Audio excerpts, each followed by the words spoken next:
Path to Mediterranean Hegemony. This video is purely for entertainment and does not infringe on copyrights or laws. The rights to the novel and image belong to the original author. We do not claim ownership. Don't like waiting and want to listen to this fanfic in full now? Subscribe to our Patreon, where you'll find the best fanfics. Chapter 426. The Unwilling American. After arranging domestic affairs, the Constantine delegation took the Constantinople to Paris. This was the second time that Constantine participated in an international conference. The last time was the London Peace Conference. The difference from the last time is now, Bulgaria has also become a chess player.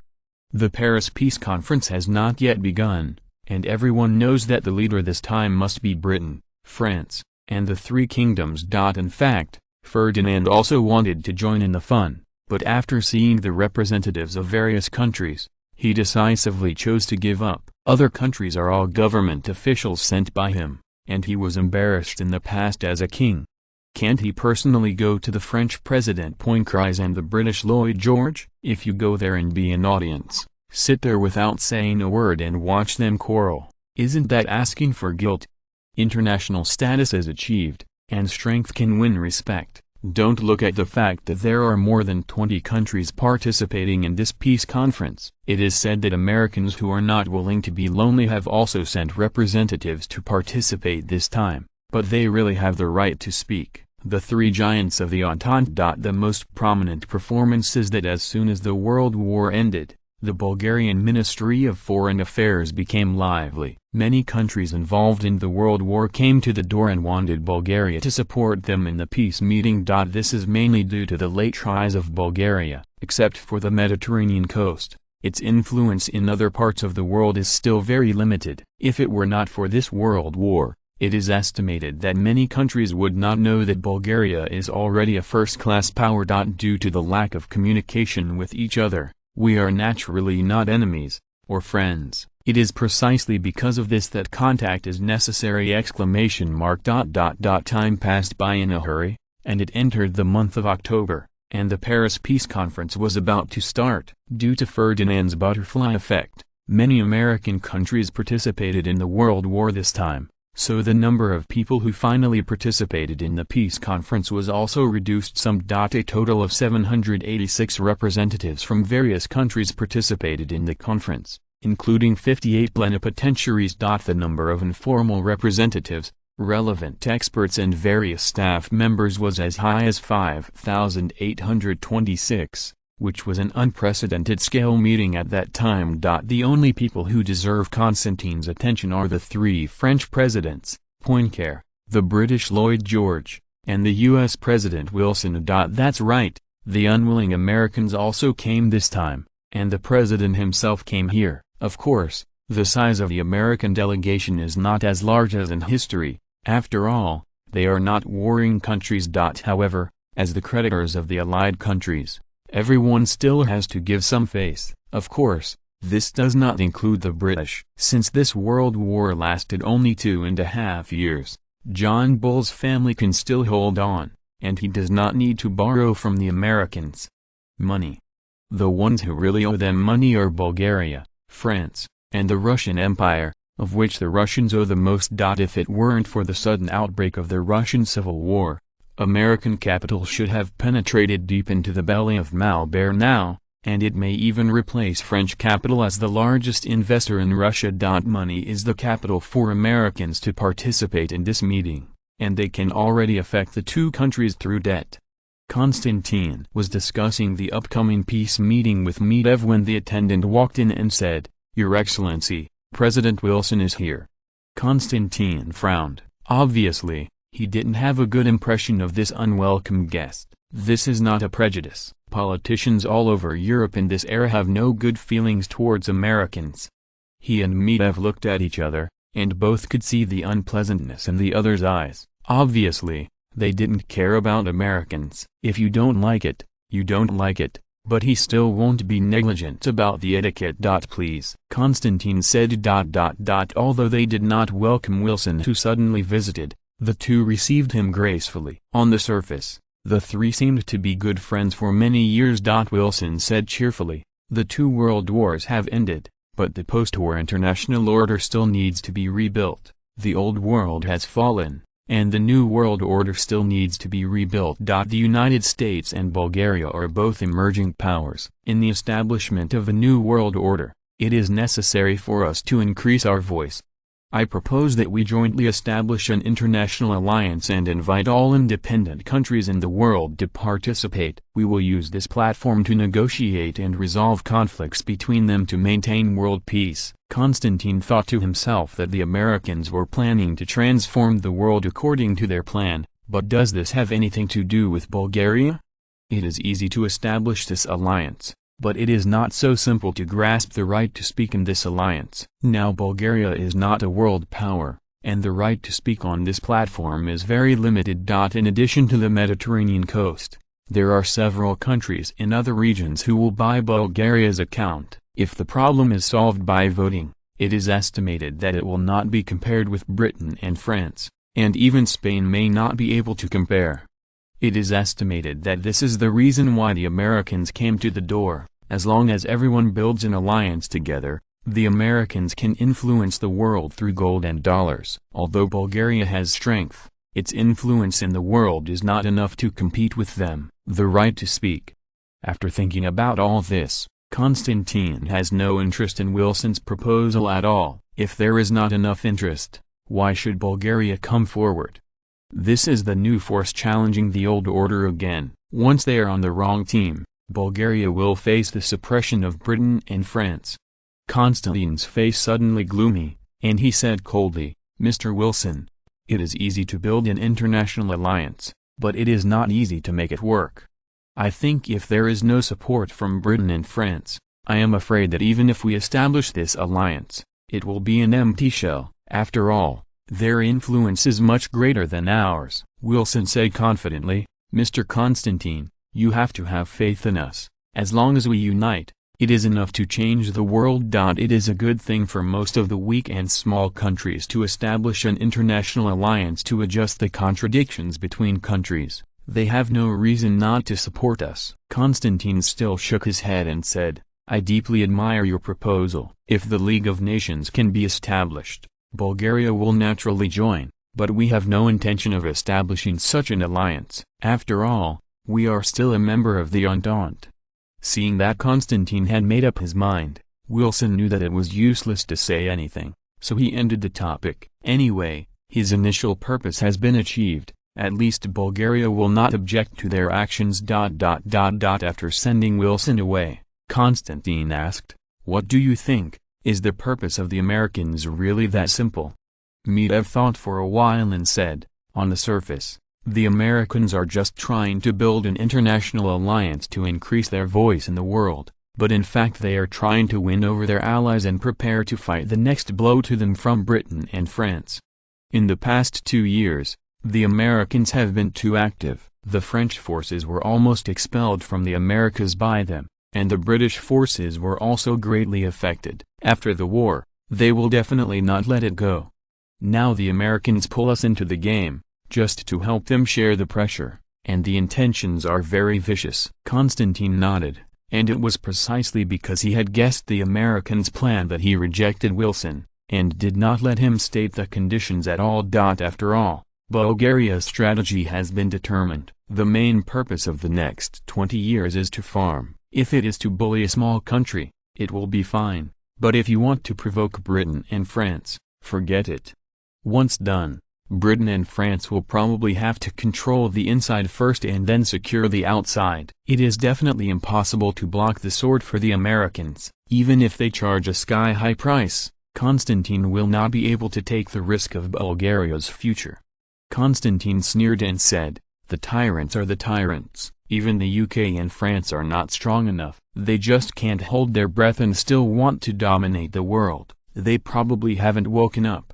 Well, he's despising the Americans for being a blast. So why isn't Bulgaria? Even if it has a historical background, it is still a matter of hundreds of years. Can the Ottoman Empire be regarded as a part of Bulgarian civilization?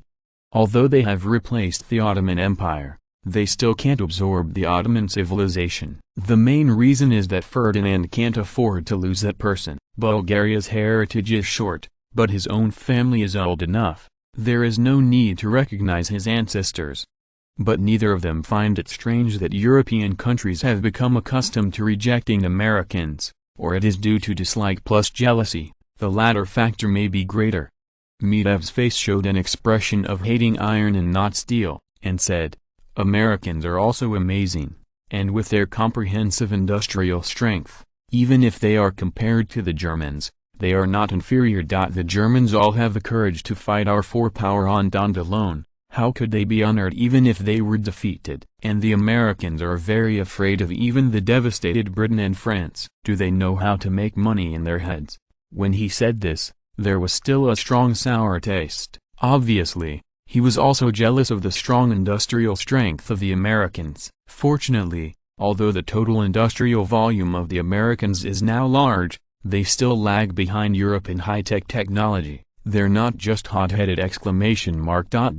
Since Wilson wants to establish an international alliance, it is naturally impossible to win over only Bulgaria, and the countries participating in the meeting are all of their goals to win over. But everyone is not a fool. They also know that Britain and France have the final say in this world, and that no Americans have anything to do with this peace meeting. Participating in a meeting is okay, but that's also the stuff of soy sauce. As soon as the official meeting begins, Wilson will find out that he is not even qualified to enter the conference room. Wilson, who has returned without success, is now considering whether to make a big news, which is thrown out by the Americans in history, the 14 points program for world hegemony based on the establishment of an international alliance and the maintenance of freedom of navigation on the high seas. However, the current international environment is different. The status of the Americans is not as high as in history, and they do not have the same strength in history. Once this proposal is made, it will definitely be hostile to the major powers, and he does not dare to make up his mind for a while. Especially national self-determination. This one is undoubtedly killing the colonial empire. It is simply an endless rhythm. Although they can gain the goodwill of some countries, they cannot be used as food. And no matter how good they are, they will not dare to stand up and support them. Americans today are not the United States after World War II. In terms of economic size, they have only just surpassed the British Commonwealth, but compared with the European Big Six, they are still far behind. Even the now broken Europe is not. They are comparable in a country. This is why Wilson is not worried. Once the step is taken, the enemy will not only be Britain and France, but even the small colonial countries such as the Netherlands, Belgium, and Portugal are also their enemies. Of course, Bulgaria is indispensable! Genius website address, mobile version reading website, chapter 427, The Tsar in Action. In the golden autumn of October, the annual harvest season has come again. The joy of the harvest has erased the pain caused by the World War, and the whole of Bulgaria is bathed in the joy of the harvest. Your Majesty, the Russian envoy, Count Paul, is visiting. The maid whispered in Ferdinand's ear. Ferdinand put down the document in his hand, and the Russian still came to the door, both in his expectation and out of his expectation. It stands to reason that the Russians should have come to ask for help a long time ago. Whether it is the Russian Civil War or the Paris Peace Conference, Nicholas II can't do without Bulgaria's support now. Ferdinand did not expect that the Russians would be able to wait until now, knowing that coming a day later might be a great loss to the Russian Empire.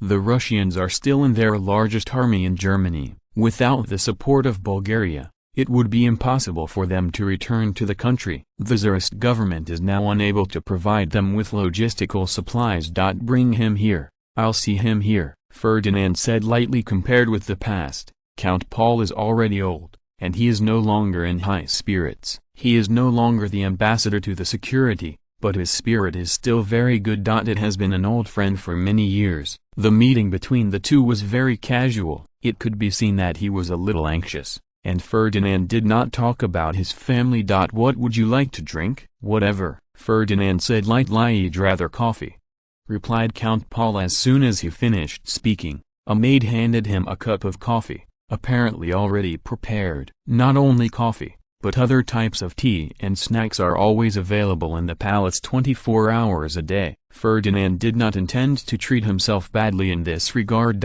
Paul, what do you need to do in person? Said Ferdinand casually. Count Paul said with a wry smile, isn't your majesty asking for it knowingly? There are 3 things I came here today. First, at the Paris Peace Conference, we hope to get His Majesty's support. Second, our expeditionary force needs His Majesty's support to return home. Finally, in the civil war that is about to break out, we hope that His Majesty can block the Black Sea and cut off the overseas supplies of the chaotic party. Ferdinand's face sank, and he said seriously, these questions are very troublesome. Let's talk about them one by one. First of all, I need to know, what do you want to achieve at the Paris Peace Conference? Can you decide whether to support you or not? Paul thought that it was true. Now Bulgaria is no longer the little brother of the Russian Empire, and everything must be based on interests, but he is not unprepared. As a member of the Allied powers, we also made a significant contribution in this war. We eliminated at least 2 million Austro-Hungarian troops and 1.5 million German troops. There was even a rebellion in the Russian Empire for the benefit of the alliance, so we need adequate compensation. Ferdinand interrupted impatiently, everyone. Paul is an old friend. There is no need to come here so much, just say what you want. Count Paul's heart suddenly fell silent, and the situation was worse than they expected. It can be seen from Ferdinand's attitude that Bulgaria's support for the Russian Empire has changed this time. After all, he was still used to seeing the wind and waves. Count Paul quickly adjusted his mood and did not try any more, directly showing the bottom line. We hope that the entire Polish region, the German ports in the Baltic Sea, and Russia or the Empire wants £8 billion in war reparations. Ferdinand rolled his eyes, thinking that the Russians really dared to speak. If it was the Russian Empire in its heyday, these conditions would not be too much, and even a little low. But the Russian Empire, which is undergoing the romance of the 3 kingdoms, is not qualified to do so. Even if Poland is given to them, will the Tsarist government still have the ability to rule? When the civil strife continues, you still want to expand the territory. How much water does it take in your brain to be able to do it? After a moment of silence, Ferdinand slowly said, is this your bottom line? With your current strength, do you still plan to continue fighting the Austro-Hungarian Empire? This is not Ferdinand's rhetoric. Austria-Hungary has joined the Allied powers. For the purpose of restricting the Russian Empire, it is impossible for Britain and France to support them in annexing Austrian Poland. Without the support of Britain and France, the Russian Empire wants to acquire Austrian Poland. The Vienna government is not afraid of the bears of the romance of the 3 kingdoms. It is a big deal to fight another battle. The question is, can the Tsarist government afford it now? Count Paul's face sank. He knew that Ferdinand was rejecting their request. Originally, their plan was to use Bulgaria's support to force the Austro-Hungarian Empire to make concessions, but now Ferdinand has made it clear that Bulgaria does not will intervene in the dispute between them and the Austro-Hungarian Empire. Well, we can always get German Poland, right? Count Burrow said unwillingly. As a staunch supporter of great chauvinism, asking him to make concessions on the territory undoubtedly inserted a knife in his heart. After thinking for a while, Ferdinand said with a smile, this is your problem. I am the first to declare that Bulgaria can support you at the Paris Peace Conference, but there is no guarantee that it will be successful. Ferdinand was already laughing secretly in his heart. This is not sure whether it will succeed, but it must not succeed, thinking that Britain and France are still their allies? Or did Nicholas II think that he made concessions to Bulgaria in dividing up the Ottoman Empire in exchange for Bulgaria's full support? Now in the Caucasus region, but the territory of the young Nicholas I, even if they gain profits, they are also financing the enemy for Nicholas II. What can they do? Moreover, even if he could get it, little Nicholas I did not have the energy to expand the territory of the Russian Empire. If people have this energy, it is better to use it to grab land in the country. When the Paris Peace Conference kicks off the day after tomorrow, when the 3 delegations from the Russian Empire appear, there will be a lot of excitement. If you really want the lion to speak up, It is estimated that Britain and France would not mind changing a Russian delegation to participate in the peace meeting. Anyway, there are still 2 spare tires. They are all representatives of the Russian Empire, right? Failing to get the full support of Bulgaria, Count Paul said disappointedly. Well then, Your Majesty's matter about the return of the expeditionary force, look. This time Ferdinand said very readily, no problem. Bulgaria will also provide them with a month's worth of logistical supplies to ensure that they can return home smoothly. Count Paul hesitated. Frankly speaking, Ferdinand has done enough in this regard. He did not embarrass them in the slightest, and even provided a month's stipend for free. He was too embarrassed to speak again. Looking at Paul's performance, Ferdinand knew what he was thinking, so he said very proudly, in view of the friendly relationship between our 2 countries, then I will send you another 500,000 rifles, 3,000 machine guns, and 800 cannons are ready. Well, these weapons were all needed in the previous war. They had already been equipped with weapons for the Russians. After all, they helped fight the Germans, and he was too embarrassed to take them back. Anyway, the World War is over. Weapons and equipment are really worthless at this time, and they can only be scrapped when they are returned. However, weapons and equipment can be sent for free, but the ammunition has to be bought by the Russians themselves. This business will not be lost. Count Paul, who didn't know who fell into the pit, said happily, thank you, Your Majesty, for your help to us. The Russian people will always remember it in their hearts. The Russian people will always remember this. Hearing this, Ferdinand almost choked. If the Russian people knew what he did, they would probably remember it in their hearts, and he was still gnashing his teeth. After thinking about it, Ferdinand was still very happy on the face, waiting for the words of Count Paul. After a pause, Count Paul continued, Your Majesty, the question of blocking the Black Sea? Ferdinand's face suddenly collapsed. He sighed and said, this matter is very troublesome. Our identity is not convenient to do it in person. Why don't you send someone over to do it yourself? Anyway, our 2 countries also have a covenant to share the military port. We will sell you a few warships and lend you 2 more ports. And this kind of operation, Count Paul was dumbfounded, but after thinking about it, he suddenly realized that there is still a precedent for this. Didn't they just stab the Ottoman Empire like this before? Is it okay to come here now?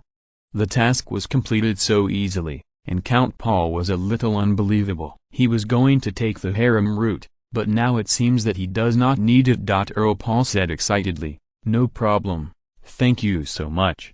Ferdinand smiled slightly, and did not forget to remind him kindly, the people you send should be more honest and more capable. Given the current level of integrity of your country's officials, I very much doubt that your blockade will exist in name only. This remark made Count Paul embarrassed. There were really not many honest officials in the Russian Empire, and even he himself was not a good guy. But this time, it was a big deal, and it was related to the life and death of the Tsarist government, so he couldn't help but ignore it.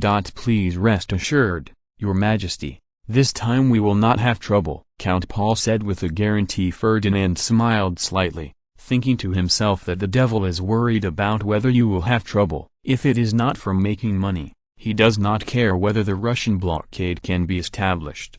If Nicholas II really blocked the Black Sea, then the Moscow government and Nicholas I would have to go overland if they wanted to buy supplies. In this regard, Bulgaria's geographical location has a natural advantage. If you don't hit your competitors, when will Bulgaria's scrapped weapons and equipment and remaining strategic materials be disposed of? Genius website address, mobile version reading website, Chapter 428, Paris Peace Conference. During the Paris Peace Conference, Paris can be said to be a reign of demons, with countries cooperating vertically and horizontally, and means emerging one after another. In just a few days, the Bulgarian delegation has been in contact with all the delegations. Some of them are very happy, and some are glaring at each other. There are all kinds of expressions in the world. On October 21, 1917, the Paris Peace Conference officially kicked off at the Palace of Versailles. French President Poincaré took the opportunity of delivering the opening speech to give a long speech. Especially the sentence born out of injustice, "Die in disgrace." The peaceful atmosphere of the peace meeting was completely destroyed. Everyone knew that the French would not let the Germans go this time. Constantine's face was also very embarrassed at this time. Although Bulgaria's strategy was to allow the French to expand in Europe, the French couldn't make food so ugly, right? No matter how much you are dissatisfied with the Germans, don't say it now. You can wait until later at the meeting to slaughter the Germans, and everyone will be more able to accept it. Dissatisfaction returns to dissatisfaction, and no one bothers with the French over this trivial issue. As the host, French Prime Minister Clemenceau was elected president of the conference as head of the French delegation. Clemenceau said solemnly, "The weather is good today. The world war provoked by the ambitions of the Allies has finally ended with the joint efforts of all of us. But the culprit is still at large. I propose to give the brains of the Allies, Germany, with the most severe sanctions! 1. Explain all the armies of the German government. 2. Confiscation of all German heavy weapons. 3.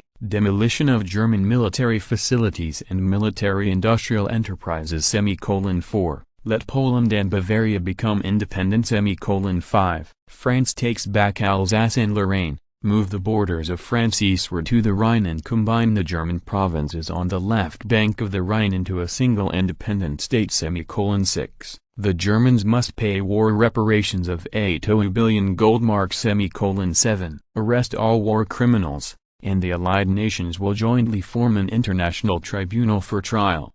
Constantine just sat quietly and did not speak out, but the venue had already exploded, and the delegations of various countries were already whispering to each other and discussing. There is no doubt that according to the requirements of the French, the German Empire is finished this time. A Germany that has been divided into four and has also been emptied of its wallet has no ability to threaten the French anymore. At the same time, the purpose of the French to restore European hegemony is also revealed. There are no Americans who strongly oppose it in this space and time, and there is not even a U.S. delegation in the venue. Long before the meeting began, the three countries of Britain, France, and Bulgaria had restricted their eligibility to participate in the meeting, only limited to members of the Allied countries. Seeing that there was no objection, Clemenceau turned his attention to the British and Bulgarian delegations. As long as they did not object to the Germans this time, it was over. Mitev,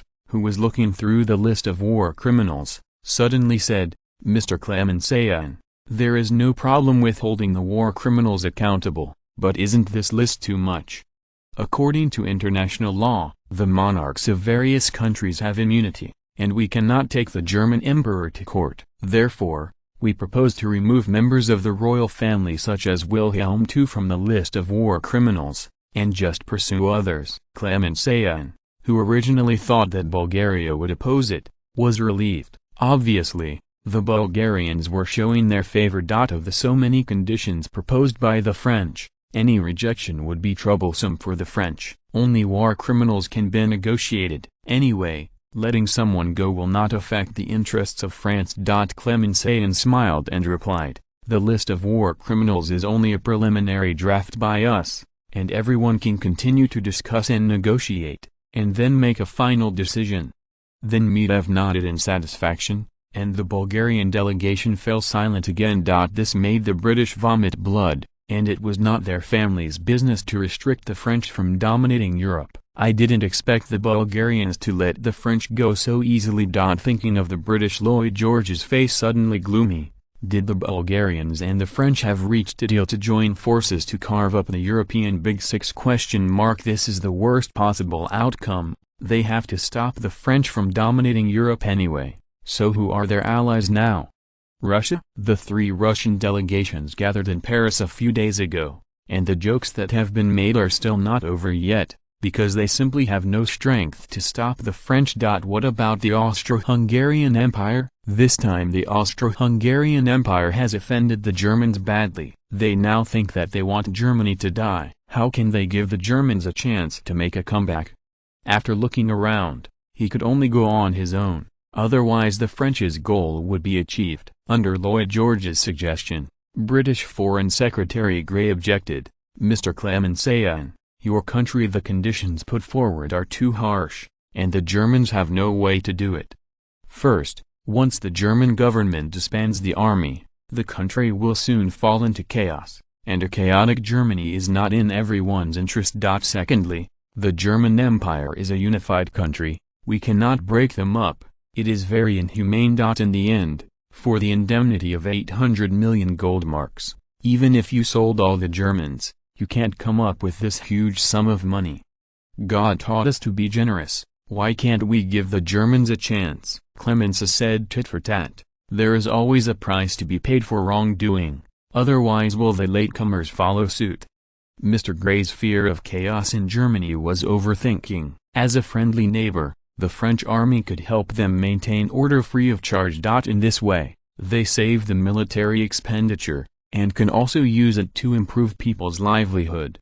As for worrying about the repayment ability of the Germans, don't worry about this, they can make installments, and they can also use physical mortgages. With the economic strength of the Germans, I believe they will be able to pay off the arrears soon. Grey glared angrily and said angrily, "Don't forget that we are here today for peace, not for revenge. Now your country's demands are completely forcing the Germans to a dead end. Please put away the aggressor's face." Clemenceau sneered and said, "If you say that, who can compare with your country? Could it be that your country's tens of millions of square kilometers of colonies fell from the world?" Seeing the quarrel between Britain and France, the delegations from various countries directly laughed at the joke. Constantine couldn't stand it any longer, and once became a peacemaker. "The two of you should calm down first, the German issue is too controversial. Big, you might as well calm down and think about it first, we will discuss it later. Now that the time is almost up, let's go to the congregation today." Everyone naturally agreed with kindness, and then everyone started diplomacy again, but the result still did not change. For several days, Britain and France were quarreling at the meeting, and their little brothers were waving flags and shouting. The chaotic meeting place was tiresome, maybe everyone was tired. On October 25, Constantine proposed to put aside the German issue for the time being and deal with the Italian issue first, which was unanimously approved by everyone. Or maybe everyone felt that the number of people was too large, which delayed the process of the meeting. In the end, everyone decided to reduce the size of the meeting, that is, 2 from each of Britain, France, and Bulgaria, 1 from each of the Russian Empire, Japan, and Belgium. And this 9-member group discussed. The Italian issue was undoubtedly only a matter of Britain, France, and the 3 countries. In the end, the 3 countries closed their doors and negotiated on their own, excluding the representatives of the other 3 countries. The process of this meeting will be much faster. Since the Italian battlefield is dominated by Bulgaria, Constantine spoke first on behalf of Bulgaria. "This time I will start first. Italy is one of the culprits of this war. We propose to cede part of their territory, and then divide it up among our 3 countries, and let them pay a war reparation. This request is expected by everyone, and it is a European practice to cede land and pay indemnity. It is not surprising." After a pause, Constantine continued, "As the party who contributed the most to the Italian war, we demand the Sardinia Peninsula and Sicily, and demand that the Italians pay £300 million of war reparations." Sure enough, as soon as he finished speaking, John Bull jumped out and objected. Lloyd George objected, "Your request, Your Excellency Constantine, is too much. This has already harmed the interests of the British Empire. We cannot accept it." Constantine said with a smile, "Don't worry, Mr. George, everyone may put forward their own requirements, everyone is negotiating, and try to satisfy everyone as much as possible. If it doesn't work, you can make compensation elsewhere." Lloyd George is like swallowing a fly now, feeling very disgusting. If you could discuss it, you would have said it earlier. He thought Bulgaria was going to come out and compete with them in the Mediterranean? Lloyd George thought about it and said, "Well, we in the British Empire demand Sicily and Sardinia, and we demand that the Italians pay £1.5 billion in war reparations." Poengale also said, "We, the French Republic, demand the acquisition of Sardinia and the Duchy of Milan, push the French-Italian border along the Adda River, and demand that the Italians pay £2.5 billion of war reparations. Originally, Poe and Gale still wanted to play Sicily, but seeing that the British and Bulgarians were both fighting, and seeing that the opportunity was small, he decisively chose to give up. Constantine smiled and said, "Mr. George, it seems that the disputes between us are not big. The contradiction between us is Sicily, and the dispute between President Gale and you is Sardinia. So other proposals passed, we just need to discuss the ownership of these two islands now." Poe and Gale immediately echoed, "Yes, the dispute between our three countries is the issue of the ownership of these two islands." Lloyd George immediately reacted, "This was a trick." The French and Bulgaria had reached an exchange of interests on the Italian issue and recognized each other's interests. However, I am not willing to be manipulated like this. If they continue, maybe they will have to fight soy sauce this time, and immediately retorted, "No, although the Italians have made some mistakes, we can't beat them to death with a single stick. Should give them a chance. We propose to keep the Italians intact."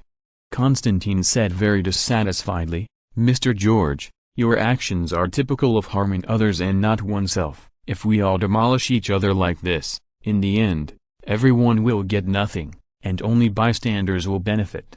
Instead, it is better for everyone to cooperate. We have all suffered heavy losses in this war, and we urgently need to make up for our vitality. If we don't make a fortune from the defeated country, we will have no chance in the future." Many times, when the window paper is pierced, things become simpler. Constantine's meaning is very obvious. If the British continue to tear down the platform, everyone will break up, and no one should think about splitting the spoils after this war. Get enough benefits.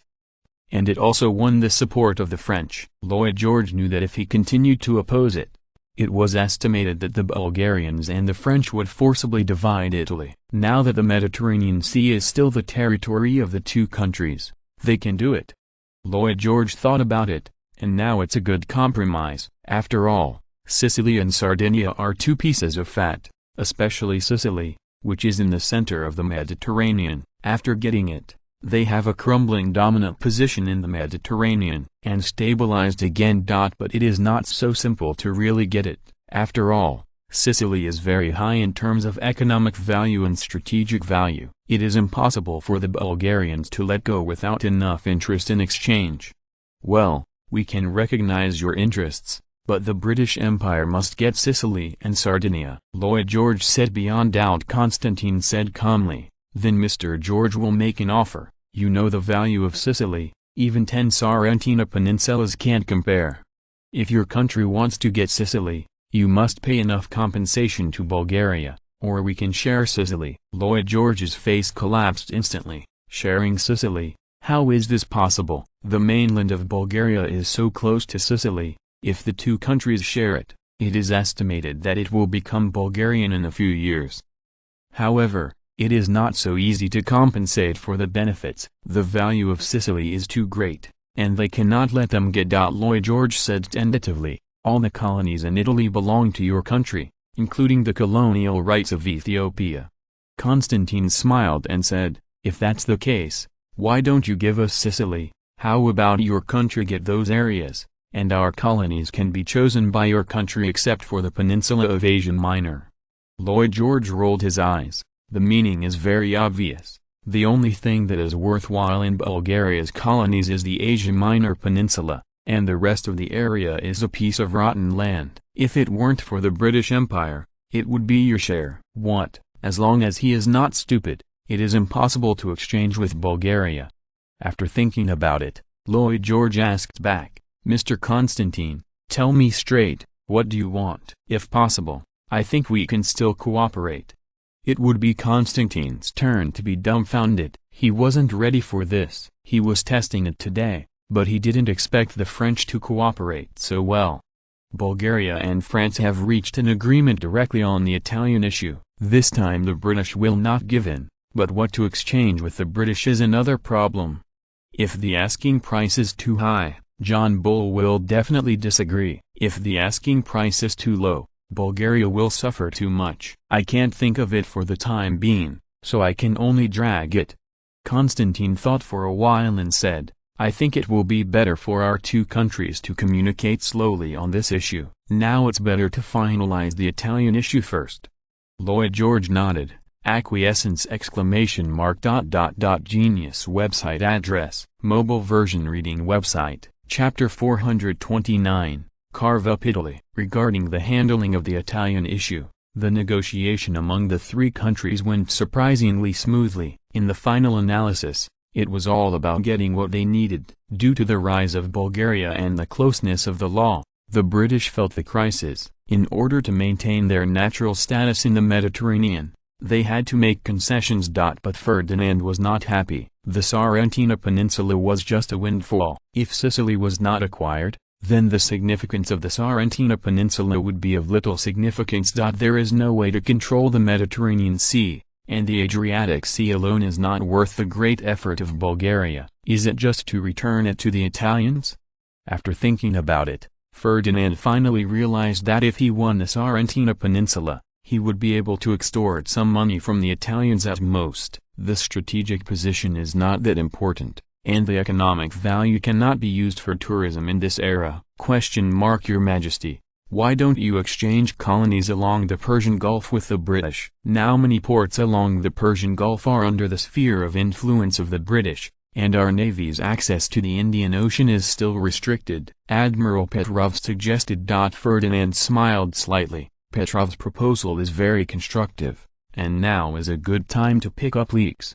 In terms of economic value, the entire Arabian Peninsula is now incomparable to a single Sicily. In terms of strategic value, the Persian Gulf in this era is not a strategic location, and the two are not comparable. But for Bulgaria, it now has a certain strategic value, which helps Bulgaria to strengthen its control over the Arabian Peninsula. At most, the British will suspect that Bulgaria wants to expand to the Persian region, but this is not their core interest. As long as Bulgaria is not excessive, the two sides can still carve up the Persian region.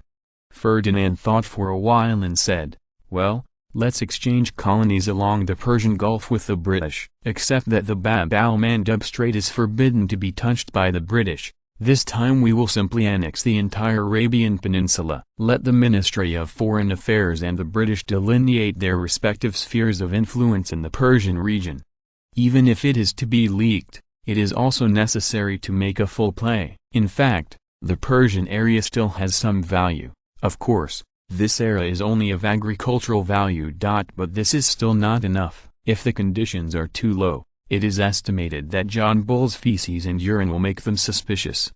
After a pause, Ferdinand added, "In addition, we want the Italians to pay the debts owed to the British, and tell the British that we are in desperate need of money, so that they may not hinder the domestic consortium from buying what we have acquired." War reparations claims.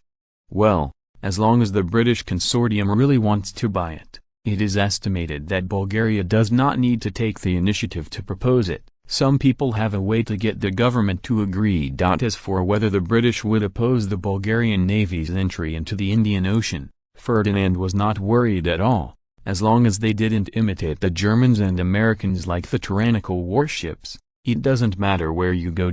What can really make them jealous is that there is strength to threaten their world hegemony. Obviously, Bulgaria in this era does not have this strength.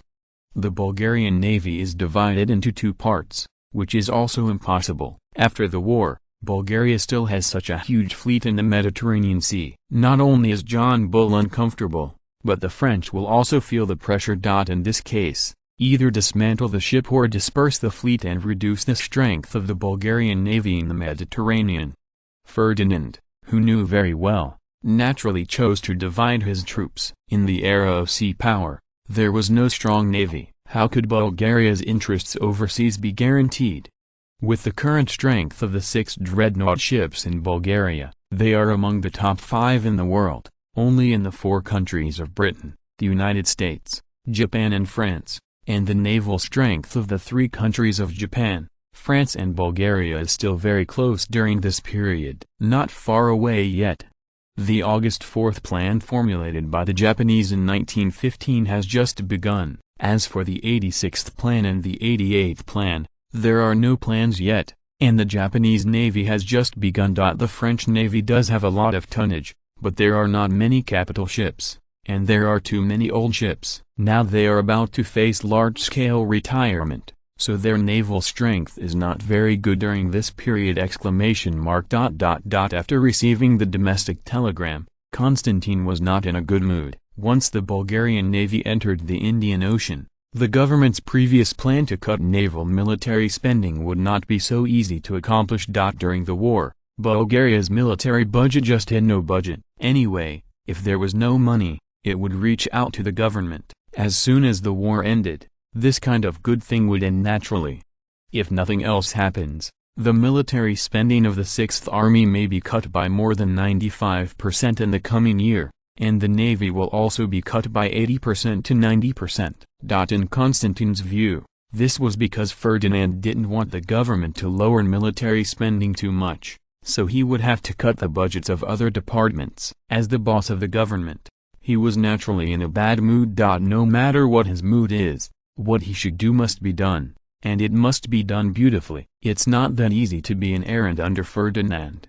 In contrast, Medvedev is in a much better mood. The government budget has little to do with the Ministry of Foreign Affairs. Anyway, their funds have always been guaranteed. The Navy has entered the Indian Ocean, and the importance of their Ministry of Foreign Affairs will only increase, not decrease, and even the international affairs that the Ministry of Foreign Affairs will handle in the future will greatly increase. To put it simply, before the World War, the Bulgarian Ministry of Foreign Affairs was only active in the foreign affairs of the Mediterranean countries, and now it is estimated that they will appear in most of the foreign affairs of the world. Negotiations on the issue of Italy have started again. Now the biggest issue is the issue of compensation. The sum of compensation for the three countries is as high as £700 million. Obviously, the Italians cannot afford it. Even if it was cut in half, Constantine doubted whether the Italians would be able to pay it off. If they had no money, they could repay their debts in kind. Unfortunately, the Italians' wealth is really thin. The annual interest is £350 million, 7 times the financial income of Italy at its peak. Lloyd George said very responsibly, "Everyone, Italy's current population is probably less than 3,500,000. If it is calculated at £700 million, each person will bear a huge debt of £2. In terms of national income, note, Italy's gross national income in 1913 was $400 million, or about £822 million. It would take 8.5 years to eat or drink. According to the calculations of economic experts, even if their economy returns to the pre-war level, the Italians' ability to afford the annual repayment still cannot exceed £210 million. And we also have to accept repayment in kind, otherwise the number is even lower. So we have to reduce the amount of indemnity, otherwise the debt cannot be paid off, and the Italians are likely to play dead again." The venue fell into a state of silence, and Constantine broke the silence. "If that's the case, then we'll waive their interest, and let the Italians pay us £200 million in cash or equivalent materials every year, and they will pay us 35 years. Debt can be paid off. If there is a breach of contract in the middle, or the repayment is deliberately delayed, it will be calculated according to the overdue calculation of the total indemnity of 50,000 per day, so that everyone will not have to worry about it." Well, Constantine's proposal is no different from reducing the amount of compensation. In fact, if interest is calculated, the amount of compensation is only equivalent to more than £2 billion. French President Poingale said hesitantly, "Is this not very good? It seems that the number is too large. It is better to reduce the amount of Italians' compensation to £2.8 billion, according to the monthly interest rate of 4.5 thousandths. It's time to count. If the birth is overdue, it is calculated by 1/1000th per day, so it seems that the number is better, and everyone still distributes according to their respective shares." Constantine sucked in a breath, as expected of the origin of the Usury Empire. According to this figure, Italians have to pay £1.26 million in interest every month, and £151.2 million in interest every year. can pay off. If you can't pay it monthly, it will be even more terrifying if the profit rolls over. No one can refuse in the face of interests, even if the British wanted to preserve Italy's strength as much as possible. When it came to their own interests, all this was thrown out of the sky. This proposal is good. We have cut the Italians' war reparations by 60%, which is enough to let the world see our benevolent side. Lloyd George said solemnly. Constantine just nodded his head in agreement. Suddenly, compared with the old empire, he was still too tender. He dared to believe that John Bull would give up his own interests for the sake of the Italians. After a pause, Powengale said, "The Italians still have some colonies to offset their reparations. We should give them an estimate and then decide who wants it." Both Constantine and Lloyd George had no opinion. The economic and strategic value of the Italian colony was not high, and everyone was not interested in fighting for it, so it was better to use the valuation to offset the war indemnity. Constantine thought for a while and said, "Let's just make an estimate for this colony that has little strategic value, and whoever has the highest estimate will pay to buy them back. Anyway, in the first few years, the Allied countries have to restore their economies, and their ability to pay is limited. Use this money to repay the war reparations of our three countries." That's right, the three kingdoms. Constantine so lightly erased the qualifications of other countries to carve up colonies. Everyone's interests are the same on this point. Naturally, Britain and France will not object to this proposal. Lloyd George thought for a while and said, "For the sake of fairness, everyone will write the answer directly on paper, and then everyone will make it public together, and be the first to declare that once the bid is made, no one can go back on it." "Okay," everyone said in unison. Constantine has some headaches. The Italian colony is Somalia, and there are only half of them. The north has been the sphere of influence of John Bull as early as 1887. Half of Somalia, for Bulgaria, is simply tasteless, a pity to abandon. After hesitating again and again, Constantine wrote a number that he thought was suitable in his mind, and then turned his eyes to the other two. Lloyd George and Powengale have already written the answer. As an old colonial empire, they are more professional in the valuation of colonies. Powengale smiled and said, "Since everyone has written it, let's show it together." After he finished speaking, he picked up the notebook and wrote a large 3500,000 yuan in red pen on it. Unfortunately, the final unit was francs. Lloyd George also showed his notebook, and the figure given above was 1.41 million. Fortunately, his unit was British pounds. Constantine was a little dumbfounded. Looking at the British and French bids, he knew that he was at a loss. Half of Somalia was not worth so much money. In any case, he did not regret selling the medicine here. He also showed his offer of £300,000. Don't think this price is not high. The key point is that the population of Italian Somalia in this era is less than 1 million, and the economy is in a mess. After deducting administrative expenses, the financial surplus of the colony seems to have always been negative. Even if you count the bonuses brought by resources and the market, it is still a loss. If you want to open Somali, Bulgaria has to invest a lot of money. Obviously it can't be done in the short term. Lloyd George said gloatingly, "Congratulations, Mr. Constantine, Italian Somalia is yours from now on." Constantine is in a very depressed mood now. He decided to turn to a professional to evaluate all the colonies of the Allied countries once, so as to avoid such a new long joke. However, Constantine still said with a smile, "Thank you for your intention to make it. After the negotiation is over, how about we settle the bill together?" Powengale agreed. "Okay, this is just the beginning, just over £1 million. It's a small problem for all of us." It can be regarded as a relief for Constantine. It is true that Bulgaria quoted £300,000, but after deducting its own indemnity, the actual need to pay is only £1.714 million, so it is not too much of a loss. Constantine took the opportunity to take over the topic. "Okay, let's move on to the next item. Let's deal with the Italian Navy first. They still have 2 dreadnoughts and a bunch of small warships. Let's divide it up first."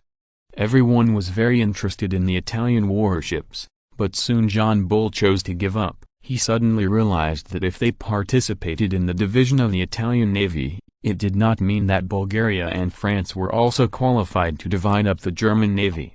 Lloyd George said very calmly, "We have not fought with the Italian navy, so we will not participate in the distribution of the wealth left by the Italian navy."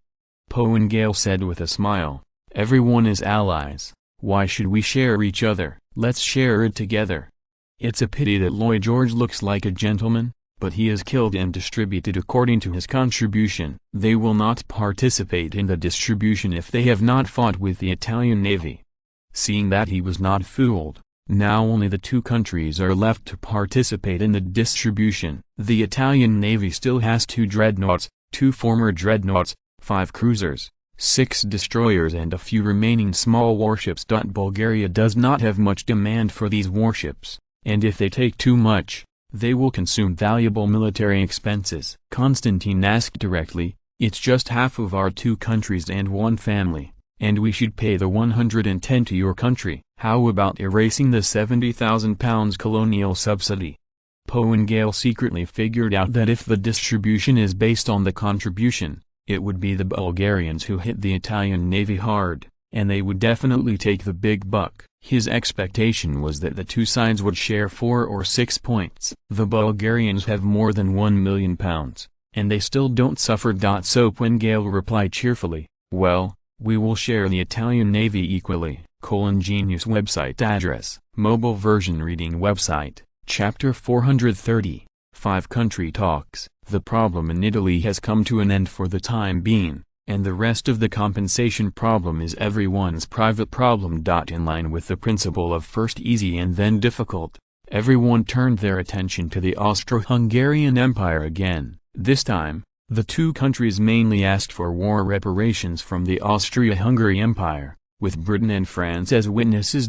In this world war, the Vienna government is not completely without gains. Although it lost more than 100,000 square kilometers of territory, it also weakened the biggest factor of instability in the country. First used the World War to severely damage the Kingdom of Hungary, and then used the Germans to abolish the Hungarian government. After the end of the World War, the Kingdom of Hungary was unable to maintain its rule. Like Austria, the Hungarians in the Kingdom of Hungary are also less than half. After the war, they were unable to suppress the local minorities. The Vienna government took the opportunity to announce the abolition of the dual monarchy. After the war, the proportion of the population of various ethnic groups also changed slightly, both increasing and decreasing before and after the war. Germanic 24%, 24.8%, Hungarians 20%, 16.8%, Czechs 13%, 12.8%, Poles 10%, 7.9%, Ukrainian 8%, 4.6%, Romanian 6%, 13.6%, Croatian 5%, 4.8%, Slovaks 4%, 3.9%, Serbs 4%, 3.7%, Slovenian 3%, 2.9%, Italians 3%, 3.1%. Although the territory of the Austro-Hungarian Empire has shrunk considerably, but the population decline is not too much. The total population is still more than 50 million, including the repatriated Romanians, so the ethnic issue is still the biggest problem plaguing this old empire. As far as Constantine knew, the Vienna government was already preparing to repatriate Italians after the war, and if German Poland became independent, they would repatriate Poles, and there were even proposals to send other Slavic gifts out of the country. But because these people there were too many who supported the Habsburg family and were rejected by Ferdinand. Everyone is good at learning, but Constantine is still not optimistic about a multi-ethnic country like the Austro-Hungarian Empire. If the national integration cannot be completed, something will happen sooner or later. Although the Austro-Hungarian Empire switched jobs on the way, and the Allies agreed not to pursue their war crimes, Bulgaria and Moksha did not agree not to ask them for war reparations. On October 28, the 5 countries of Britain, France, Russia, and Austria gathered together to discuss the issue of war reparations. In fact, before the Austro-Hungarian Empire defected, a preliminary agreement had been reached with Bulgaria and France. Namely, Austria-Hungary took over the £430 million owed by Bulgaria to the French, offset the war reparations, and Bulgaria released all prisoners of war. Now it's just a matter of ransom in the middle of the Danube plain, but after Ferdinand throws in millions of Romanians, it won't be worth it. Without much pressure, Constantine naturally said, very relaxed. Austro-Hungary joined the Allies at the beginning of the war, which seriously endangered world peace. Fortunately, in the end, the Bulgarian government decided not to pursue their war crimes. Regarding the issue of war reparations, we had a preliminary agreement before, and now as long as the Vienna government pays the land ransom of 3,000, we can withdraw our troops. There is no way to do this. Once the Austro-Hungarian Empire collapses, Bulgaria will not be able to find the owner even if it wants to pay reparations. The small country after independence has no ability to pay its debts. And out of national strategic considerations, the existence of the Austro-Hungarian Empire also helps to stabilize southern Europe, so Bulgaria can concentrate on building the Asia Minor Peninsula. Leopold von Bechtold said with reason, "Dear Mr. Constantine, we have no opinion on your request, but the issue of the Middle Danube Plain as agreed before, still needs to be discussed. According to our original agreement, as long as the Austro-Hungarian Empire made a significant contribution in this world war, your country will reduce or exempt the ransom. And in this war, your country has won Bosnia and Herzegovina, Serbia, Transylvania and other regions, and we have to pay £430 million of war reparations, which is enough to make up for your country's losses. We therefore demand that your country withdraw the newly increased immigration from the Middle Danube Plain and forfeit the ransom." The controversy over this issue is only £30 million. Both Britain and France are watching the show, and they did not end up in person. If Constantine proposed £300 million, it is estimated that it would not be so simple. Constantine thought for a while and said, "Well, in view of the long-term friendly relationship between our two countries, then we will deduct another £10 million. You only need to pay £20 million. Leopold von Berchtold cried and said, "Mr. Constantine, you know that the finances of the Austro-Hungarian Empire may collapse at any time, and it is really unable to pay this huge sum of money. Otherwise it would be better. We don't want the plains in the middle of the Danube, and we won't pay the war reparations, do you think?" Constantine was so depressed that he wanted to vomit blood. The central Danube plain is very good, but unfortunately, where there are already Romanians, Bulgaria has no experience in the dual empire. After hesitating again and again, Constantine finally said, £10 million. This is our last bottom line. Leopold von Bechtold spread his hands and said, "Mr. Constantine, as you know, our money is used to pay off debts, so we have no ability to pay." Forced to suppress his anger, Constantine decided to leave this question to Mitev. This kind of wrangling is really not suitable for him. Mitev smiled and said, "If your country is unable to pay, can we consider establishing a Romanian kingdom in the middle of the Danube plain and let this kingdom pay for the expenses? Of course they are still a member of the Austro-Hungarian Empire!" This is complete nonsense. If this is true, it is estimated that the Austro-Hungarian Empire will collapse soon, and Ferdinand is definitely impossible to agree. Leopold von Bechtold said with a wry smile, "Mr. Mitev, are you going to dismember the Austro-Hungarian Empire? Then we don't have to pay the war reparations." Mitev said calmly, "Nothing, we are just a proposal. Don't you have many kingdoms in your country, and adding one more is no big deal." Leopold von Berchtold really wanted to give him a bit of science, and kingdoms are different from kingdom to kingdom, but he still managed to hold back his anger and said, £3 million, that's our bottom line. Of course, if your country can get the local Romanians away, the price is negotiable. Mitev shook his head and said, £5 million, it can't be any less. If it's less, we'll take over this area for you and use local taxes to pay off your debts." Leopold von Bechtold nodded helplessly on the surface, but in fact he was already happy. Bulgaria's appetite was actually much smaller than they thought. Originally, after seeing the war reparations paid by the Italians, The Vienna government was ready to smash the pot and sell iron. I didn't expect Bulgaria to let them go so gently. Apart from the previous agreement, there was no mention of war reparations. Well, this surprised him very much. In fact, Bulgaria has to make concessions now. Britain and France will not tolerate Bulgaria's excessive weakening of the Austro-Hungarian Empire. Even Ferdinand does not want the Austro-Hungarian Empire to collapse, so they have to let them go. The Bulgarian problem was easily resolved. The head of the Russian delegation, Sassanov, was in a bad mood. The Bulgarians let the Austro-Hungarian Empire so easily, which was also very unfavorable for his subsequent negotiations. The most important thing was Russia. Now there is no threat to the strength of Austria-Hungary. The only reliance is the support of allies. Russian Foreign Minister Sassanov said, "The Russian Empire can also give up pursuing your country's war crimes, but the economic losses caused by your country to the Russian Empire must be paid."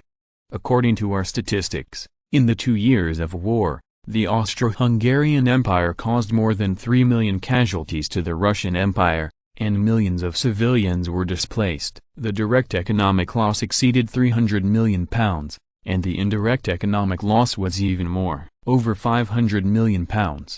We therefore ask your country to pay our £800 million war reparations to cover our war losses and restore the economy. The faces of the people changed greatly. The Russians proposed that the casualties were real, and the Austro-Hungarian Empire did not give them in vain. It is normal to cause such heavy casualties to the bears. But no one knows about this economic loss. After all, the Russian Empire is now in a mess, not to mention outsiders.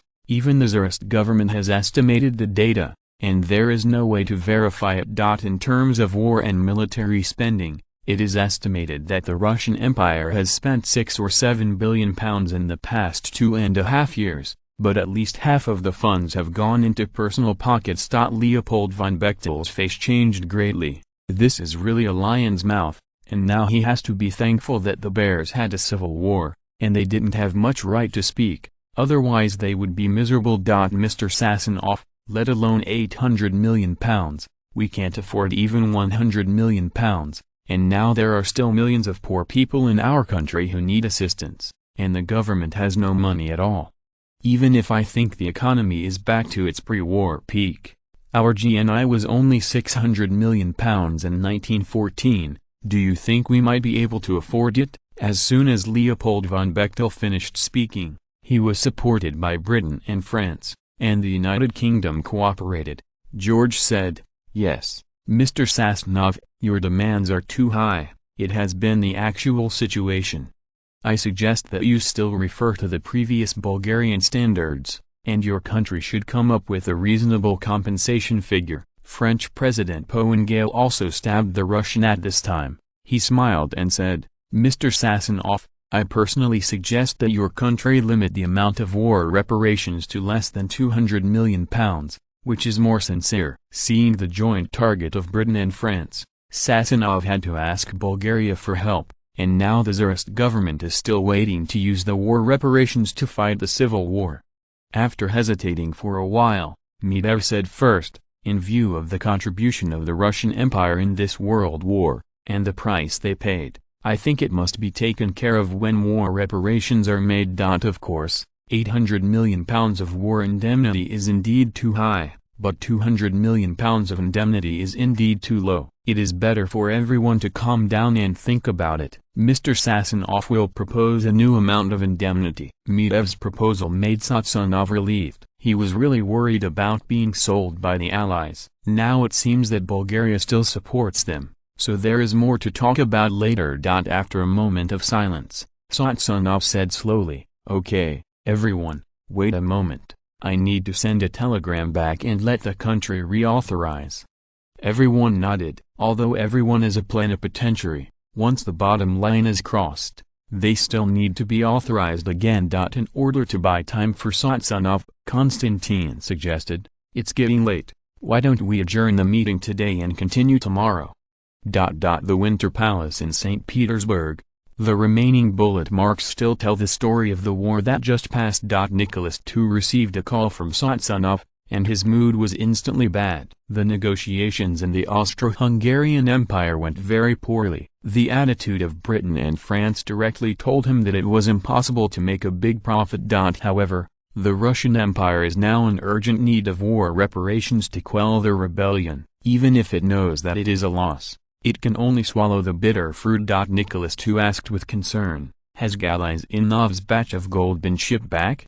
"That's right, the golden Kazan in history." Now that the World War is over, St. Petersburg has been freed from danger, but Kazan may have a war, so Nicholas II requested it to be transported back to St. Petersburg again. Chief of General Staff Galizinov said confidently, "Please rest assured, Your Majesty, we will arrive in St. Petersburg at noon tomorrow."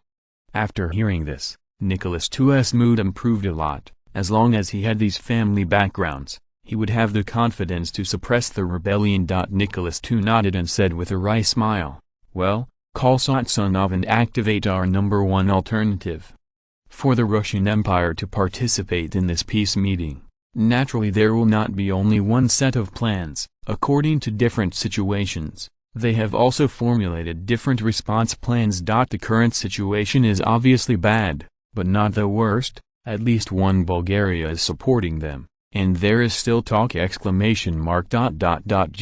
website address, mobile version reading website, Chapter 431, Exchange Persian Gulf. On October 28, 1917, the five-party talks started again. After obtaining the domestic authorization, Sassanov breathed a sigh of relief. What he was most afraid of was that the country had to stick to the original bottom line, and the negotiations would not go on. Austro-Hungarian Prime Minister Leopold von Bechtel looks a bit high-spirited now, and he doesn't look like a defeated country at all. No, the Austro-Hungarian Empire is not yet considered a defeated country. At most it can only be regarded as a loss of half.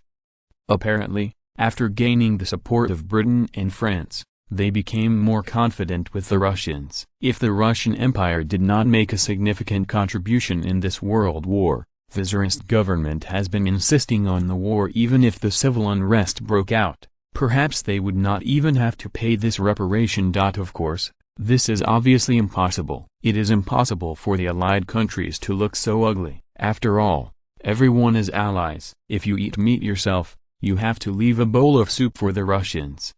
At the beginning of the meeting, Sassanov made another request, considering the repayment ability of the Austro-Hungarian Empire. After careful study and decision by the Tsarist government, we agreed to reduce the amount of reparations, and we asked the Austro-Hungarian Empire to pay £1.5 billion of war reparations, to be paid over 30 years. With principal and interest in £125 million a year. Leopold von Bechtel was of course dissatisfied. He paid the French £430 million of debt for the Bulgarians, half of which were interest-free loans, and the annual interest was less than £10 million.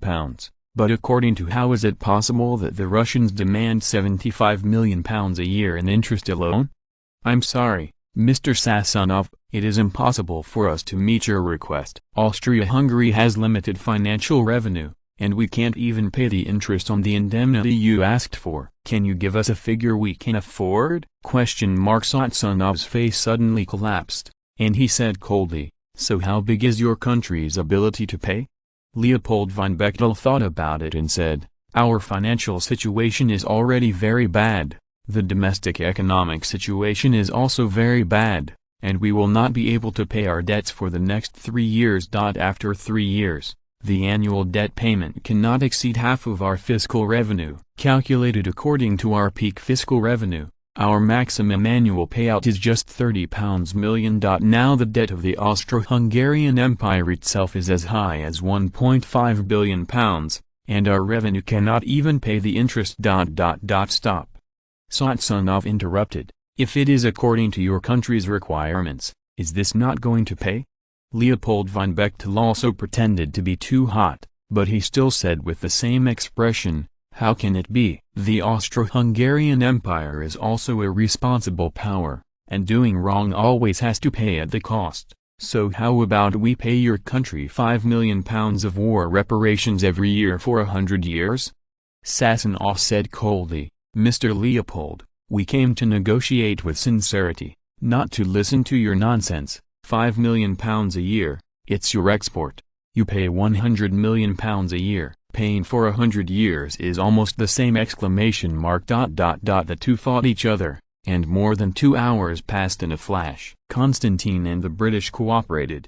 George and French President Poincaré exchanged opinions. Everyone agreed to let them quarrel slowly. The three of them left the conference room one after another, and Constantine took the initiative to say, "Mr. George, regarding the issue of Sicily, I think we can continue now." Lloyd George smiled and said, "Oh, what does your country want? As long as it's not our major dominions, other regions are easy to discuss." Constantine automatically skipped it. "So we can discuss a fart. We want the Suez Canal. Do you give it?" Of course, Constantine would not have made such a stupid request. "How about the Persian Gulf? If Bulgaria wants to get out of the Mediterranean, it needs an outlet in the Indian Ocean. The most suitable one for us is the Persian Gulf." Lloyd George still kept a smile. Obviously, Bulgaria's request for the Persian Gulf was in their expectations. His think tank had already deduced Bulgaria's development path from Bulgaria's expansion path. Now is the era of sea power. If Bulgaria really said that they did not want to enter the ocean, it is estimated that as long as normal people would not believe it. Don't you see that the Russians have worked hard for the ocean strategy for hundreds of years? Bulgaria's exhibition is completely determined by geographical location. For Bulgaria, the easiest route to success is to gain access to the Persian Gulf region. This also explains why Bulgaria is going to grab so much sand. Yes, in this era, the Arabian Peninsula obtained by Bulgaria is sand. In the Persian Gulf, the Mesopotamian plain is suitable for agricultural production and can provide supplies to the navy. It has been occupied by Bulgaria in the World War, and now it is normal for Bulgaria to ask for the Persian Gulf. Lloyd George suggested, "You can have the Persian Gulf, but what about our oil transportation in the Persian region? Otherwise, the Strait of Hormuz, half of our family, so everyone can rest assured." Constantine cursed inwardly. If the control of the Strait of Hormuz is not obtained, the Bulgarian navy is still in the cage of the British? Mr. George has been thinking too much. Of course your country's interests in the Persian region can be guaranteed. Do you still think that we will hinder your oil transportation? Besides, in Persia, what else is there besides oil? As far as we know, your oil companies in the Persian region have been losing money. What is the value? Obviously, everyone has done their homework. The interests of the British in the Persian Gulf region and Bulgaria are clear. The economic value of this era is not much at all. Lloyd George said calmly, "I can't say that." With the development of science and technology, the importance of oil has become more and more prominent, and oil safety is also related to the global strategy of our Royal Navy. Constantine said confidently, "Is the British Empire short of oil? Why don't I know? Why should we take matters into the lies that the capitalists have made up for their own interests? As far as I know, in recent months, there have been many new oil fields in the world, and the recent international crude oil price has dropped by 30%. The output of your Persian oil company is not worth mentioning at all." Lloyd George was surprised. He was busy with the Paris Peace Conference recently. He hadn't paid attention to these small news for a long time, but he also didn't think Constantine would lie in this regard. Lloyd George said calmly, "If that's the case, I think we can make a deal." Constantine shook his head and said, "Mr. George, a Persian Gulf region is not enough. You know that our navy started too late, and now it is over for the global strategic layout. Therefore, we hope that your country can provide us with 20 overseas ports. The strategic value does not need to be too high, and we can stop ships and replenish. In addition, this war has a great impact on our finances, so we intend to sell the creditors' rights in our hands, and hope that your country can take over. Of course, if your government is not interested, we will contact your country's consortium to take over. I hope you can make it easier." Lloyd George hesitated for a moment and said, "We can open 20 overseas military ports for your navy to use. As for civilian merchant ships, don't worry, the ports of the British Empire are open to the outside world. If you want to sell debts, we welcome this. The consortium of the British Empire should be happy to take over this business. Obviously, Lloyd George changed the concept. Constantine wanted to get 20 overseas ports. When he came to him, it became the opening of 20 ports for the Bulgarian navy. The nature of this is completely different. When the time comes, it can be used naturally. Once the two sides turn their faces in the future, this agreement is equivalent to voiding it. As for the issue of creditors' rights, this is not a problem at all. The World War is over, and the British government may have been impoverished, but their domestic monopoly consortium has indeed made a lot of money. The consortium with a large amount of cash is still worrying about where to put funds. After the end of the last war in history, most of these funds flowed to the United States, followed by the European Big Six for the consortium. As long as the interests are big enough, there is no business that cannot be negotiated. Anyway, success or failure is not his business. Opposition. After hesitating for a while, Constantine still chose to compromise. Anyway, he has obtained 20 ports that can be temporarily used for the navy. Compared with Bulgaria and the British, the French are in trouble. They want to dismember Germany, and they want to empty the Germans' wallets. These are trivial things. What John Bull can't tolerate the most is them want to establish Euro 6 hegemony. They just beat Germany, and now they're coming to France. Aren't they fighting in vain? Unlike Bulgaria's sudden rise and no foundation, the French have a very deep heritage. The most important thing is that Napoleon was too fierce. After so many years, John Bull still has lingering fears.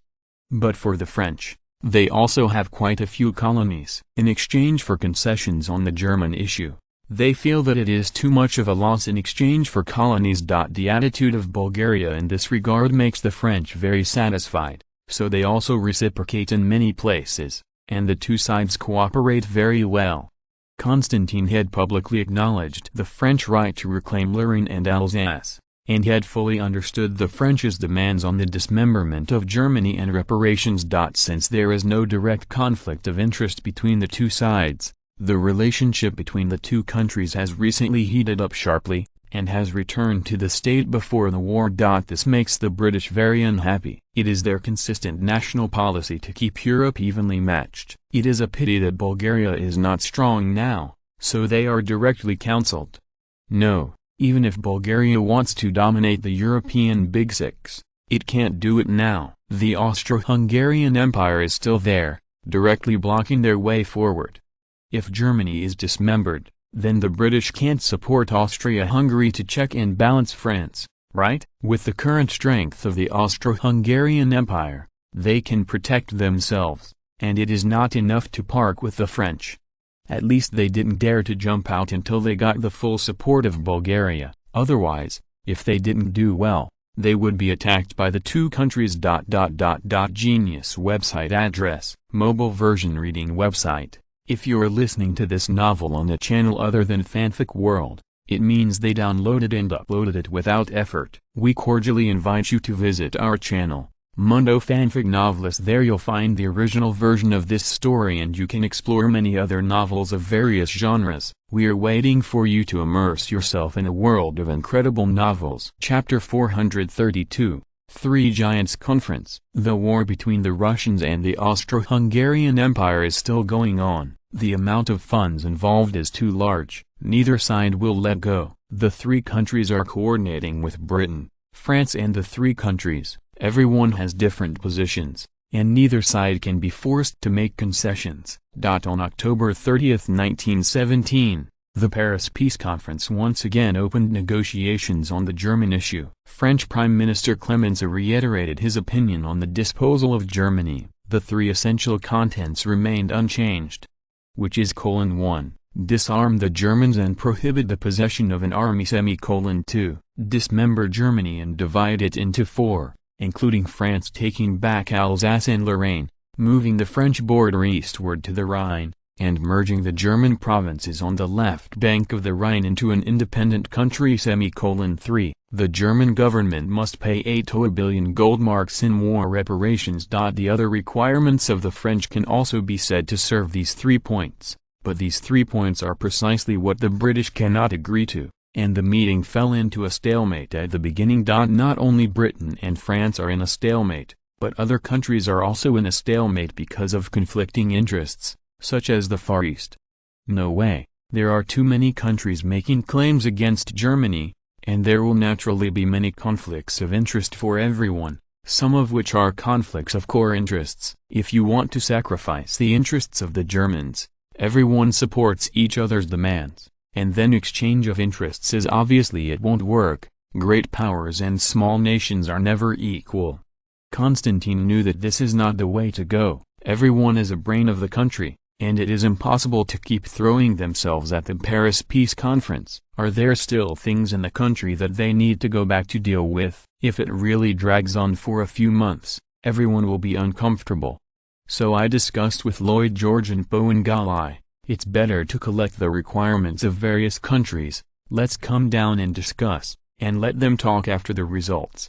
Otherwise, when will it be a mess? Undoubtedly, this is a perfect excuse. Just like this, the 9-member committee no longer exists, and it becomes a 6-member committee composed of the 3 countries. As a veteran imperialism, no one will object to any proposal that is in line with one's own interests. Anyway, the 3 countries' unanimous position is enough to suppress all the opposing voices.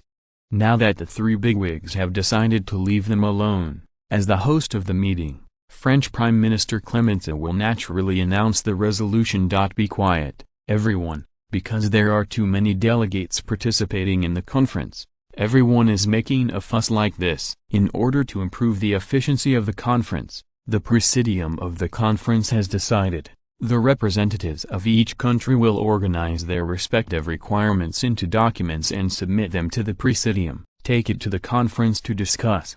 Well, everyone knows that the reason for this is nothing more than to kick Japan, Belgium, and the Russian Empire out of the decision-making body. Otherwise the 9-member committee is deliberating, not the Presidium. No matter what the crowd is talking about, the 3 giants have already formed anyway. If you want to get a share of the pie from this meeting, you must abide by the rules set by the 3 big brothers. But not everyone intends to give in. For example, the head of the Russian delegation, Sassanov, raised an objection, protest. As one of the founding countries of the Entente, our Russian Empire is eligible to join the Presidium. Lloyd George smiled and said, of course, as one of the founding nations of the Entente, the Russian Empire is eligible to join the Presidium, but now there are 3 Russian Empire delegations in Paris. Sassanov complained, they are all traitors and cannot be the delegation of the Russian Empire. After speaking, he decisively chose to shut up. Obviously, on this issue, it is not yet recognized that which government is legal and which delegation can represent the Russian Empire. If Britain and France are in trouble, and they do not recognize the legitimacy of Nicholas II's government, then they will be caught blind. Lloyd George made a decisive move to settle the Russians. Unexpectedly, the Japanese appeared again, and the Japanese Prime Minister Saizanji Gongwang jumped out again. I saw him angrily said, I represent the big Japan Empire strongly. Protest. This seriously damages our national interests. As an important member of the Entente, we have made important contributions to this world war. We must become a member of the Presidium. Poengali thought for a moment and said, sorry, what are the important contributions your country has made? Why don't I know? The general's Prince of Zuentemple jumped his feet in anger, and before he could refute him, Constantine made another stab. Mr. Prince of Zuentemple, the important contribution you mentioned should not be invading the Allies' land, but beating the Alliance's blackness. What your country has done recently is very unethical. It has seriously tarnished the image of our allied countries. I personally suggest you to be more restrained. This is not the Far East. There is nothing surprising, because of the relationship between the Russo-Japanese War. The relationship between Bulgaria and the Japanese has not been very good. Even if it has eased later, everyone still has not been able to become friends. Naturally, Constantine does not need to save face for him. As for offending the Japanese, what are the consequences? The answer is that there are no consequences. Under the principle that Britain, France and the three countries maintain the same position. The current Japanese government can only endure it. After the two monkeys that jumped out first were suppressed, naturally there were no chickens to rush forward. The effect of killing the monkeys to warn the chickens was not that great. The delegations of various countries chose to pretend to be grandsons. Of course, this is without the leading big brother of the Americans. In history, the Americans have tossed a lot of things, and the British and French colonial empires have been greatly damaged! At the beginning of the giant meeting, the Paris Peace Conference entered the core stage, and the British said cautiously, considering the actual situation of the Germans, we believe that it is not necessary to dismember Germany, social order. At the same time, the reparations of the Germans should be within the limits they can afford. French President Pouengel immediately retorted, any tolerance for a country like Germany that destroys world peace is a crime. If we can't deal harshly with the Germans and set an example for the latecomers, then the future new challengers will continue to emerge. Constantine waved his hand to stop the two from continuing to argue, and said, let's split the issue for the two of you and discuss it one by one, and try to reach a consensus as soon as possible. Now let me state Bulgaria's position first. On the German issue, we are only interested in the war reparations. I'll just show my trump card. Bulgaria will receive no less than 12% of the total reparations. Other issues can be discussed! Obviously, Constantine did not play cards according to the routine, and directly diverted the attention of both parties. First, we began to discuss the distribution ratio of war reparations. This is also because the amount of compensation paid by the Germans is too large. If the total amount wanted by the countries is added up, it is estimated that it will exceed £100 billion. Then, not to mention the Germans, it is to tie all countries in the world during this period. Together, we can't come up with £100 billion. Seeing that Bulgaria has revealed the compensation ratio, although they think it is too high, they still do not directly object, but are thinking about how much this ratio should be reported. If you have less, you will suffer, and if you have more, others will not be able to accept it, and you will continue to quarrel. French President Poincaré was the first to say, the French Republic, as the main force in this war against Germany, we want 61% of the reparations from the Germans. Loyal to the United Kingdom, Georgia also said tit for tat. The British Empire also made an indelible contribution in the war against Germany, so we demand 50% of the Germans' war reparations. Constantine rubbed his forehead. The proportion of Guangdong, France, and the Three Kingdoms had reached 123%. He knew that this problem was troublesome. However, Constantine still had to patiently say, you too, see if the reparation ratio can be reduced a little bit. You can choose to get compensation elsewhere. There are still more than a dozen countries' delegations waiting outside. Why should we leave 10 points for them?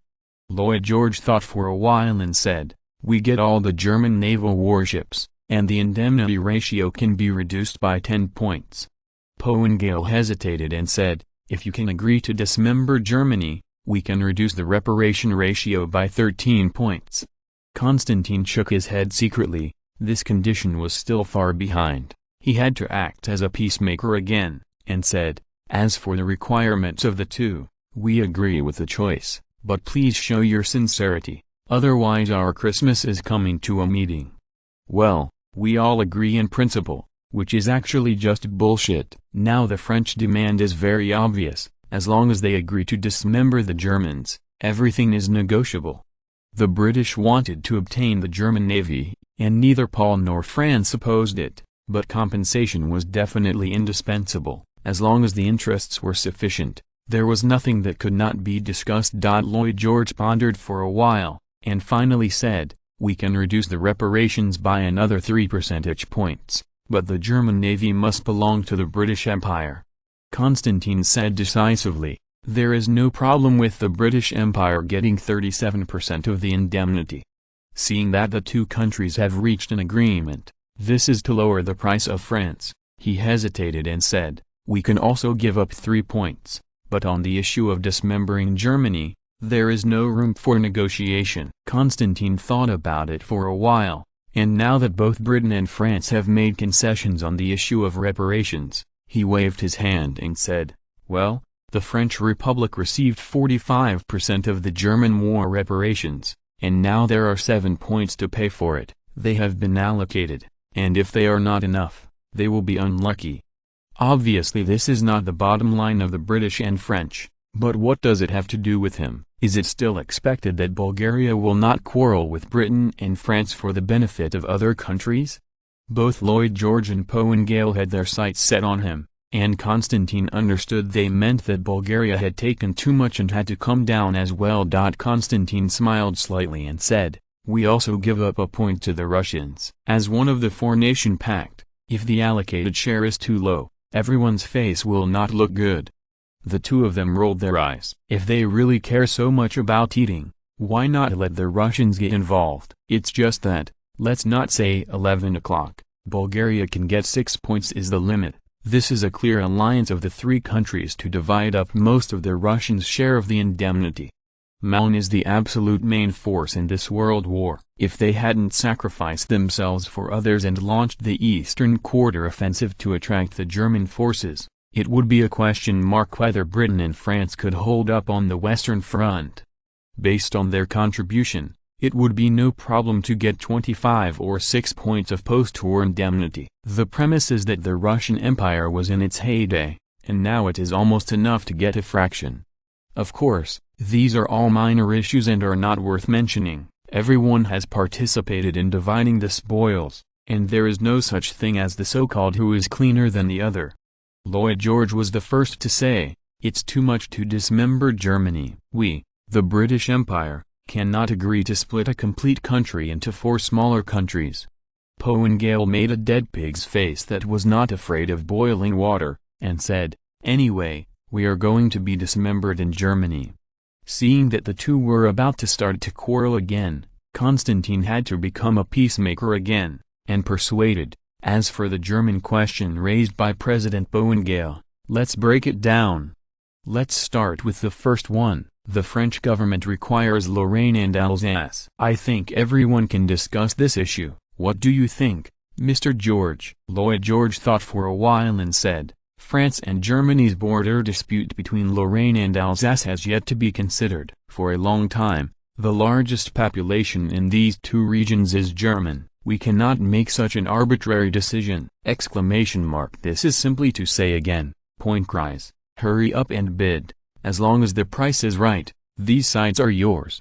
Of course, what Constantine said just now also has this meaning. Everyone is a foreign power. As long as the interests are suitable, there is nothing that cannot be traded.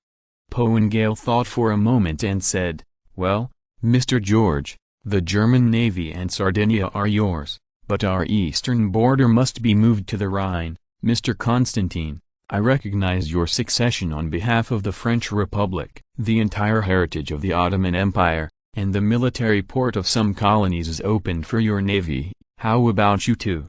Constantine replied without hesitation, deal.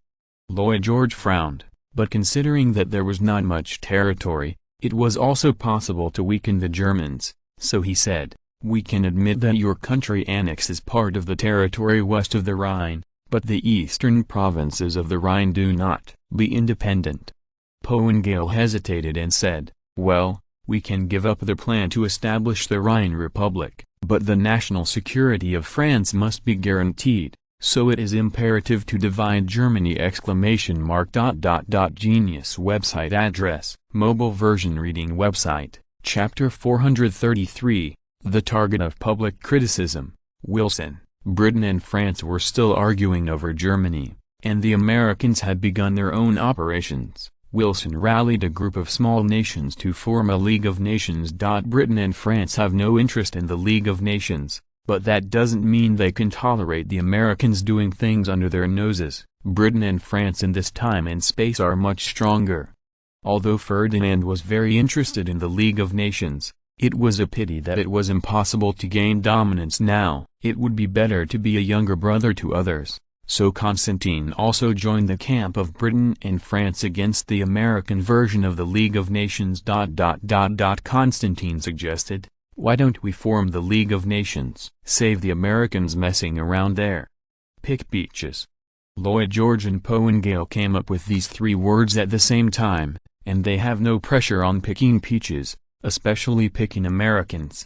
With the current strength of the alliance of Britain, France and the three countries, it is simply not comparable to the Americans, and its influence is even farther away. As long as the countries are not stupid, they will know which side to stand on. After a moment of contemplation, Lloyd George said, "That's a great idea. John Bull is the best at doing this kind of thing." In this era, the British have played to the peak of diplomacy. The most typical example is their performance in the three periods before, during and after World War I! Before the outbreak of the World War, they toyed with the Germans on top of applause.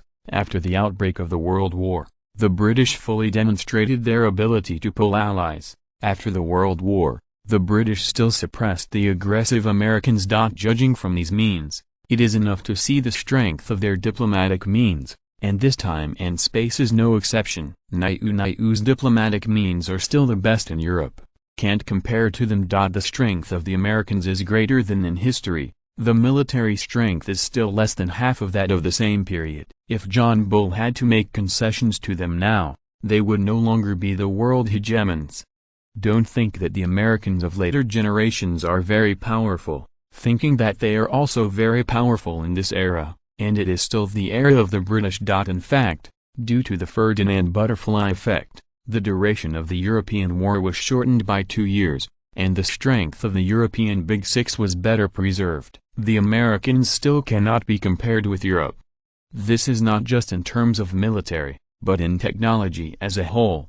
Americans are now behind Europe, and we have to wait for the arrival of the Great Depression in Europe. After a large number of talents from European countries immigrated to the United States, American talents caught up. Even in the most powerful economic field of the Americans, the total national economic income of the Americans in 1914 was $13.7 billion, which has exceeded the $1.1 billion of the British, but this is only the homeland, and the colonies are still better than the British! Of course, in industry, because Americans have a larger local market, their total industrial output has already overtaken the British. Now their industrial strength has surpassed the sum of the three countries of Britain, France, and the three countries, and it still includes the industry in the colonies of the three countries! On March 13, the Alliance of Nations was formed under the initiative of Britain, France and the Three Kingdoms. In just half a short time,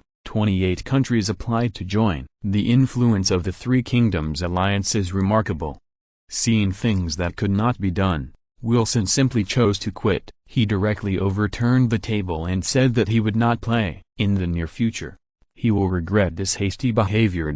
On March 15, Wilson, who was unwilling to fail, gave a speech that shocked the world at Notre Dame Cathedral. "Today we came to Paris with peaceful sincerity, but the result disappointed me very much. The world is still not fair.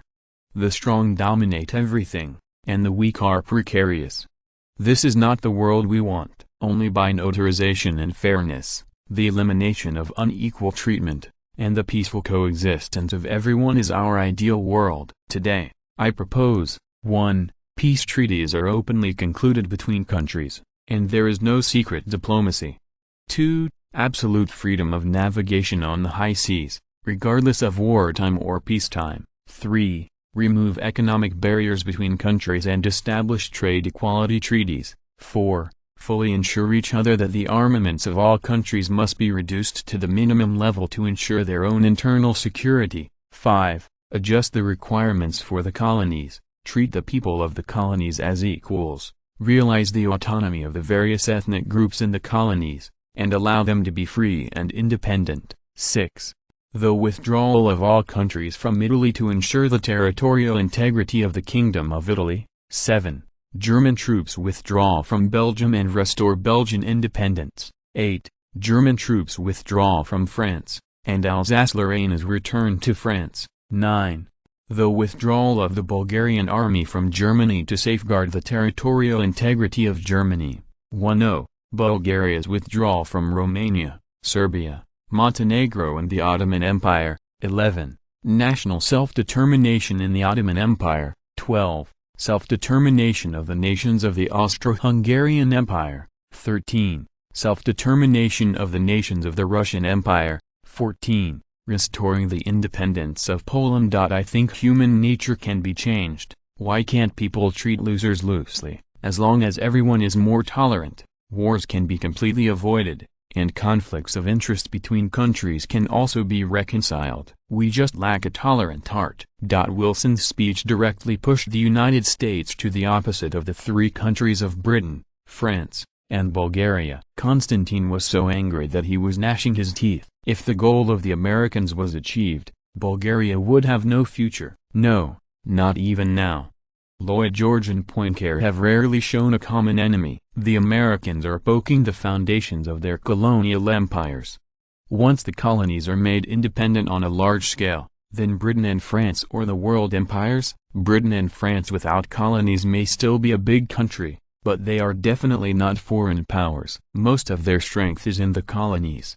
The idea of the Americans is indeed very good. As long as they hit the colonial empire, they will be the boss of the era. Together with a move of national self-consciousness, they can disintegrate most of the powerful countries in the world. It's a pity they forgot that once the window paper is pierced, the consequences are very serious. Their proposal is not only disgusting to the three countries of Britain, France, the Russian Empire, Austria-Hungary, the Netherlands, Portugal, Spain, Belgium, and Japan. Which one is not right for them now? Glare. It's no wonder that after the First World War, the devastated British were able to block the ambitious Americans back. There are so many people who look at the Americans unhappy. If they don't know how to use it, is it still John Bull? Constantine said angrily, Mr. Wilson, I suggest you to reflect on yourselves first. For example, let the Confederacy of UE be independent first, and then let the Indians establish their own country. And the black people in your country also need to establish their own country. By the way, your western region is also unstable. They also want to be independent. Why don't you give them a chance? When you go back and finish these things, and then come back here to say this, I think the letter will be more convincing, and we will be able to feel your sincerity more. As soon as Constantine finished speaking, he was greeted with thunderous applause. Obviously, this is the European Big Six and the home court of the French. Everyone has no good feelings for the Americans. From a historical point of view, the United States was able to become independent thanks to the selfless help of the French. If it wasn't for their stubborn fight against the British, they would not have been able to establish the United States of America on the basis of that Big Six coalition. But after the Americans achieved independence, they couldn't wait to stab the French. At the critical moment of the French war in Europe, it was more appropriate to forcibly buy the French colonies in the Americas, or to rob them. Strange. Now that they are stabbing again, it is natural that some people embarrass them. For example, someone in the British delegation took the lead and shouted, Wilson, you son of a bitch, go back to America for me. Then there was no more, and under the unanimous request of everyone, Wilson had to end in a slump. Even if someone supports him, they don't dare to defend him now. They dare to offend so many countries at the same time. Except for the Americans, no one else can do it. Although Wilson was knocked off the stage, the content of his speech still spread out, and the independent elements of the colony knew who to turn to for help. It can be said that the Americans ignited the first fire of the colonial independence movement. In order to put out the fire in history, Britain and France have been exhausted for a long time, so that they gradually declined. Among the major colonial empires, Bulgaria is the least stressed. There is no other reason than too much sand and too little population.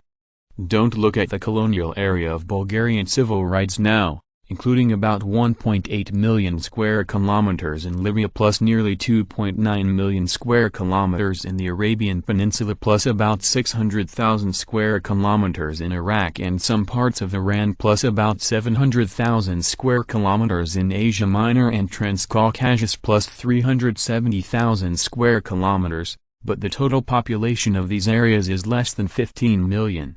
The current total population of Libya is less than 50,000, including more than 40,000 Italian immigrants and a Bulgarian garrison of more than 20,000 people. The total population of Italian Somalia is less than 650,000, including some Italian immigrants. If you want to make trouble, you can't do it.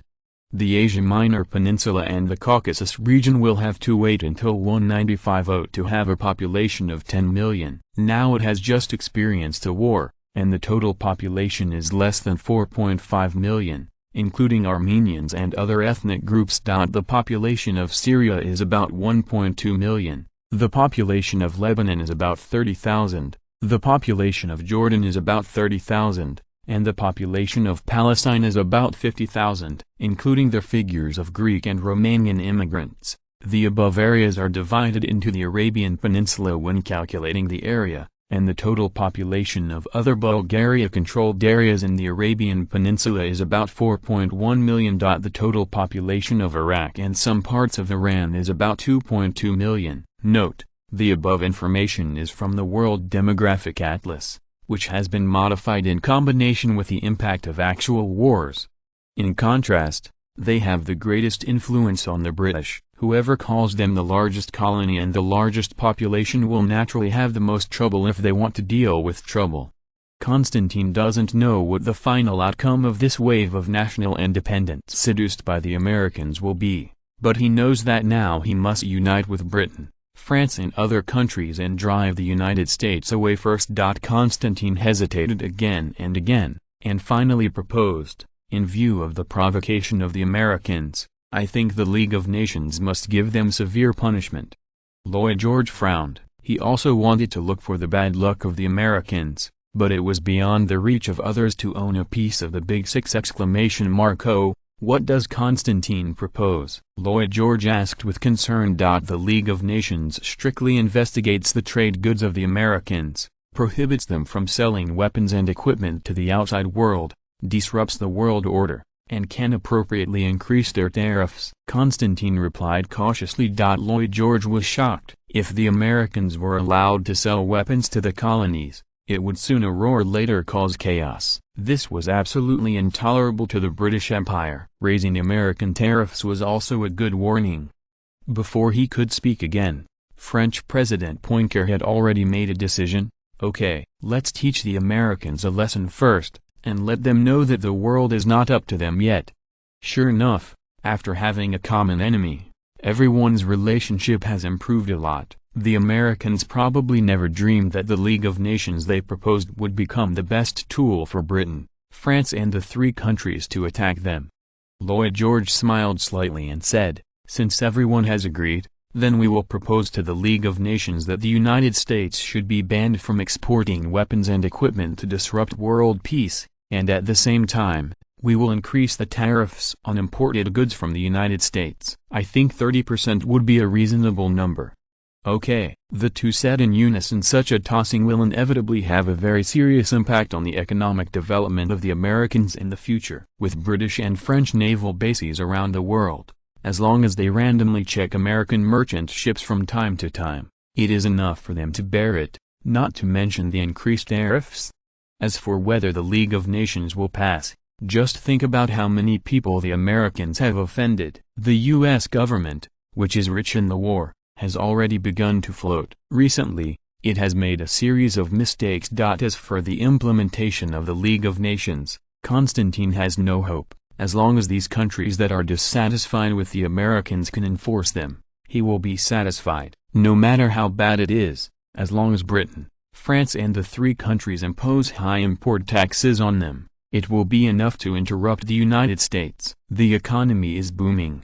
Of course, don't even think about breaking down the American economy, unless they can make the League of Nations become a monolith, and everyone can block the Americans together, there is still a chance. Now, at most, the three countries of Britain, France, and Bulgaria will unite against the Americans. In addition, even Japan, which has extremely bad relations with the United States, can't do it. Who told them that they have to import scrap iron to the Americans? Genius website address, mobile version reading website, chapter 434, Bulgar transactions. The affairs of the Americans made Britain and France discover the importance of union. Due to the factors of the World War, many overseas colonies of Britain and France have become unstable. How can there be less black hands from other countries? Evidence? Sorry, for Britain and France, evidence is really not that important, as long as there are suspects. There are only a few who have the strength and the courage to do this kind of thing. The Paris Peace Conference is still going on. After knowing the plans of the French, the Germans are naturally not idle. Maybe their diplomatic response will be a little slower, but they still know what to do with public relations. At this moment, Hindenburg appeared in the Bulgarian embassy in Paris, and he was still chatting and laughing with Constantine, but the sadness on his eyebrows could not go away. The conversation between the two quickly got to the point, and Hindenburg said cautiously, "Respected Prime Minister Constantine, once the French people's goals are achieved, they will become the new masters of the European continent, which will certainly harm the world." Peace. Constantine interrupted, "Mr. Hindenburg, the rise of the French has little to do with Bulgaria. Even if the French really dominate the European continent, it will not affect Bulgaria's core interests. You should be clear that since the retention of the Austro-Hungarian Empire, Bulgaria's strategy has begun to shift to Asia, and we have no plans to dominate the world, and there is no need to fight the French on the European continent. Moreover, even if Germany is dismembered, the French still have a long way to go in their dream of European hegemony. I don't think they have the strength to swallow you in one bite, and the British will not agree." Before the annexation of Germany, even if the French became the hegemon of Europe, it would not affect Bulgaria. There is still an Austro-Hungarian Empire between us as a buffer. So Mr. Hindenburg, we are not interested in your plans, whether it is the rise of the French to dominate the European continent, or the renaissance of Germany to dominate Europe. It does not matter to us. When you rise again, I believe Bulgaria has also developed to a new level. As an emerging country, you should know that in terms of development speed, we are much faster than the old empires. Hindenburg's face sank. They are not afraid of Bulgaria's ambitions for the European continent. As long as Bulgaria wants to develop into Europe, the relationship between Britain, France and Bulgaria will inevitably break down, and their opportunity will come. Like now, it will be different after Bulgaria turns to the Asian continent. Bulgaria, which has already had enough food and drink in this war, has a high possibility of going silent, practicing hard and watching the situation in Europe. Then the life of the Germans not too bad. After hesitating again and again, Hindenburg said, "Mr. Constantine, even if you have no idea about the European continent, it is still good for your country to check and balance the French." Seeing Constantine roll his eyes, the meaning is very obvious. If you have the conditions, go ahead. If you just want Bulgarian support, then don't dream. After a pause, Hindenburg smiled bitterly and said, "Mr. Constantine, as long as your country can guarantee the integrity of the German mainland, we can't transfer all the colonies to your country."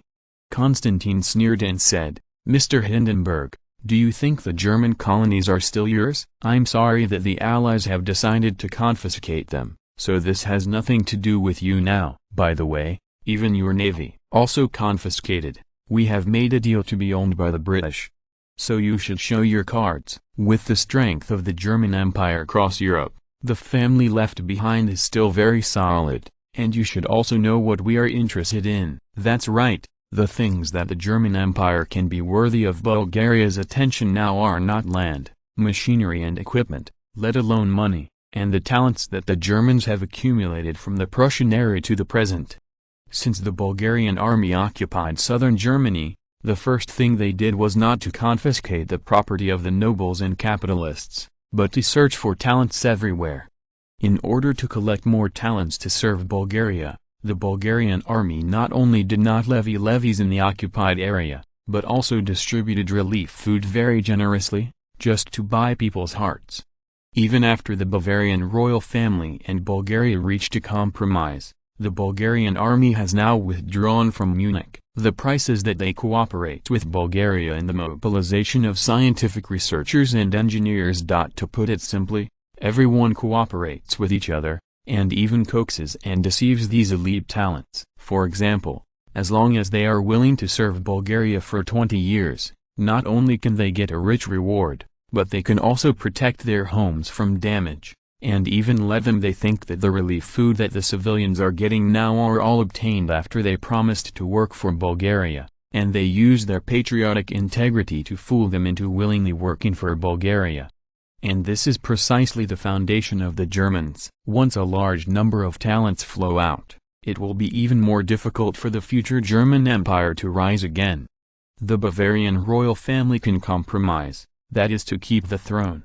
The materials they obtained from Bulgaria alleviated the domestic crisis, and a large amount of materials were distributed to the civilians for free, which eased everyone's resentment against the royal family. Coupled with the death of the prince, they won enough sympathy points for them, and Bulgaria has promised that this war will not hold them for war crimes. Now it's Hindenburg's turn to make a decision. Even if he has resigned, the Junkers aristocrats still control the power of the country. After hesitating again and again, Hindenburg smiled wryly and nodded and said, "Okay, as long as Bulgaria is willing to keep the integrity of Germany in the Paris Peace Conference, we are willing to cooperate with you to introduce talents and do their ideological work well." Constantine shook his head and said, "You came a little late. Now the General Assembly has agreed that the French will take back Alsace and Lorraine, and the eastern border of France can also be pushed to the Rhine. So what we can do now is to ensure the integrity of the German mainland as much as possible. I personally suggest that you prepare for the independence of Poland, and even the worst outcome is that South Germany, led by Bavaria, has the possibility of independence." Hindenburg's face sank, and he said excitedly, "Mr. Constantine, we can't let South Germany become independent no matter what. You should know that North and South Germany's religious beliefs are not the same, and once a division occurs, it will never be reunified. As long as you guarantee that South Germany will not be divided, we can provide all the metallurgical, chemical, and scientific research personnel you want." Constantine replied without hesitation, "Happy cooperation." The goal has been achieved, but there is no excitement on Hindenburg's face. This is exchanging the future of Germany for the unity of the country. Of course, he didn't know that it was the Americans who did this business with them in history, and even the Americans offered a higher price and provided him with a large loan to them so that their economy could recover quickly after the war! Interest is always the best catalyst. After reaching a secret deal with the Germans, Constantine immediately changed his position and turned to support the British on the German issue. At the beginning of a new day of meeting, after the French president once again proposed the dismemberment of Germany, Lloyd George retorted again, "A divided Germany is not in the interests of all of us, at least they will not be able to pay our war reparations." Constantine, who has been with the muddy mud, also echoed, "Mr. George is right. We still need the Germans to pay huge war indemnities to make up for our war losses, then we must ensure the Germans' ability to repay. I personally recommend keeping it." Integrity of German territory. Bulgaria's sudden statement broke the balance of the meeting. The isolated Pungale looked gloomy and terrifying at this time. He knew that the strategy of dismembering Germany was about to die. Still unwilling to say, as the culprit who started this war, "If we don't punish us, what will happen if someone follows suit in the future?" Both the Japanese and the Americans have the potential to become the second Germans. We must punish the Germans severely to deter them.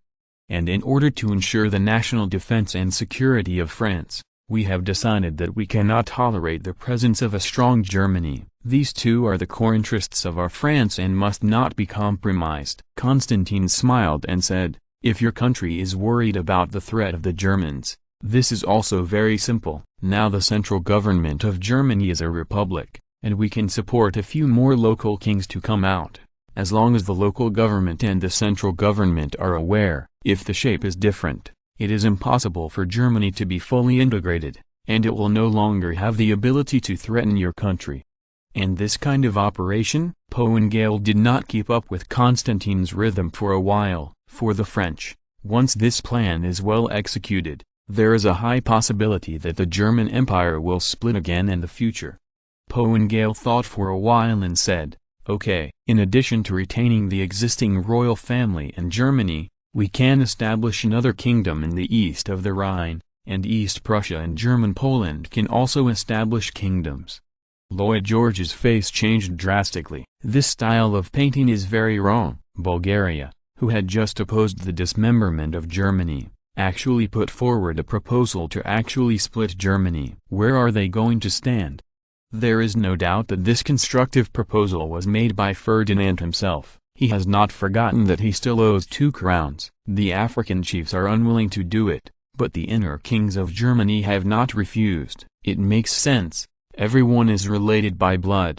As for whether Germany will split, Ferdinand wants to say that if there is no war reparations, the German economy will develop normally. Due to the unbalanced economic development between regions, this country is very likely to collapse in the future. But now that everyone is living a hard life together, we need to help each other, and we have a common cultural foundation. Except for Poland, it is difficult for them to split up in other regions. Infighting is of course indispensable. Ferdinand is also a little worried about the rise of a united German three. If it is a German three empires that are constantly fighting and their strength has been weakened, he will not be cowardly, let the Austro-Hungarian Empire go up first, and go out in person if it fails. There is nothing to fear. Lloyd George hesitated for a while, and finally chose to acquiesce. After all, the French were too willing to dismember the Germans. Although Bulgaria's proposal dismantled Germany's cohesion, a unified Germany could still prevent the French from continuing to move to Europe. Way to expand.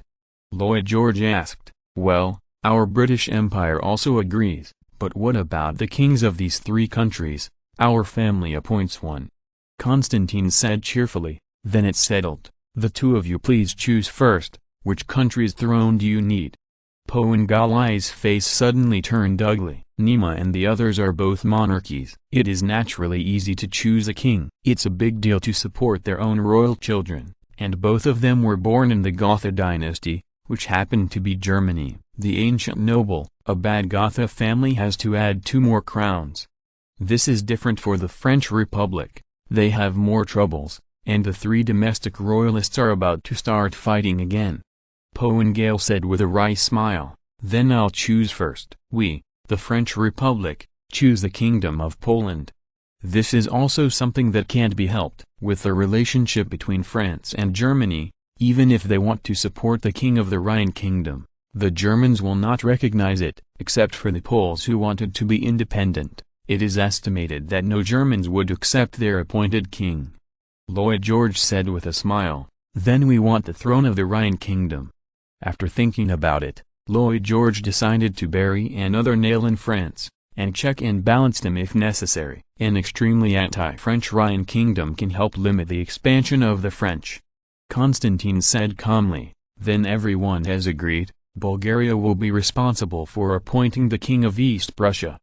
Just before the Romanian royal family was born in the German royal family, and they are now together with the Germans in this world war. Let them be the King of Prussia. The Germans are also acceptable. This operation is not difficult! Genius website address. Mobile version reading website. Chapter 435. Do not live. The biggest problem is solved, and it will be easy to deal with later. The rest is the issue of war reparations. The interests of the 3 big brothers have been distributed. But aren't there still a bunch of younger brothers' interests to be considered? In this regard, it is not Constantine's turn to worry. Bulgaria has no younger brother to participate in the world war, and has not promised anyone, so naturally there is no pressure. There is no doubt that, as one of the main forces of the world war, the Russians still have to take a large share, otherwise it is really unreasonable, although it is very unreasonable now. Now there are only 7 points of indemnity, and there are only 6 points that can be matched. Constantine has already said that 1 point granted by Bulgaria is for the Russians, and they will naturally not mention it again. In terms of closeness and distance, it is undoubtedly Belgium that first received the attention of Britain and France. This loyal little brother has been firmly following the boss even after the country has been subjugated. Obviously, He cannot be treated badly. Poengale took the lead to fight for his younger brother. According to the contributions made by various countries in the World War, the Russian Empire and Belgium will be after our three countries. I personally suggest that the Russians take 4.5% of the indemnity share, and Belgium take a 0.2 share of the indemnity, and the addition of the Belgian border to the west bank of the Rhine is considered compensation for their contribution to this world war. After hesitating for a while, Konstantin said, "Is the share of the Russians too small? I suggest giving them 5 points. Everyone's face should be better, and they can be allowed to use the Germans' Baltic ports." Of course, this specific issue needs to be coordinated with the Germans themselves. This is what Ferdinand asked. Although he wants to cheat the Russians, everyone is still allies on the bright side. The Tsarist government also helped Bulgaria back then. Now this favor must be repaid. This has nothing to do with interests. Although the Tsarist government had ulterior motives back then, Ferdinand still had to accept this sentiment, and it should not make people feel that Bulgaria owed the Tsarist government. Konstantin's proposal surprised the two of them. In order to balance the strength of Russia's three parties, they needed to limit the strength of Nicholas II. How could they help him? Lloyd George asked in surprise. "Mr. Konstantin, has your position changed on the Russian question?" Konstantin said frankly, "No, Bulgaria's attitude on the Russian issue has always been very clear, but you know about the relationship between Bulgaria and Russia, and we have to come forward to fight for their interests. Because of the issue of balancing the forces of all parties in Russia, I don't think this is a problem. Don't the Russians owe you foreign debts? Just let them take this reparation first to repay your debts, and the result will be the same." The two did not oppose any further, as long as the balance of the three forces in the Russians was not broken. Even if the Russians took a little more, everyone said that the money ended up in their pockets anyway. Then Nicholas II was forced. He originally thought that he could use the reparations obtained in this world war to start a war of unification. But now he lost it before he got it. Even the reparations may not be able to bring Russia the foreign debt owed to Britain and France is paid off. In the end, Belgium received a point of German war indemnity and a part of territorial compensation. Their homeland was equivalent to an expansion of nearly a quarter. Presumably they would have no opinion. For the Germans, only a few thousand square kilometers are gone. It's gone.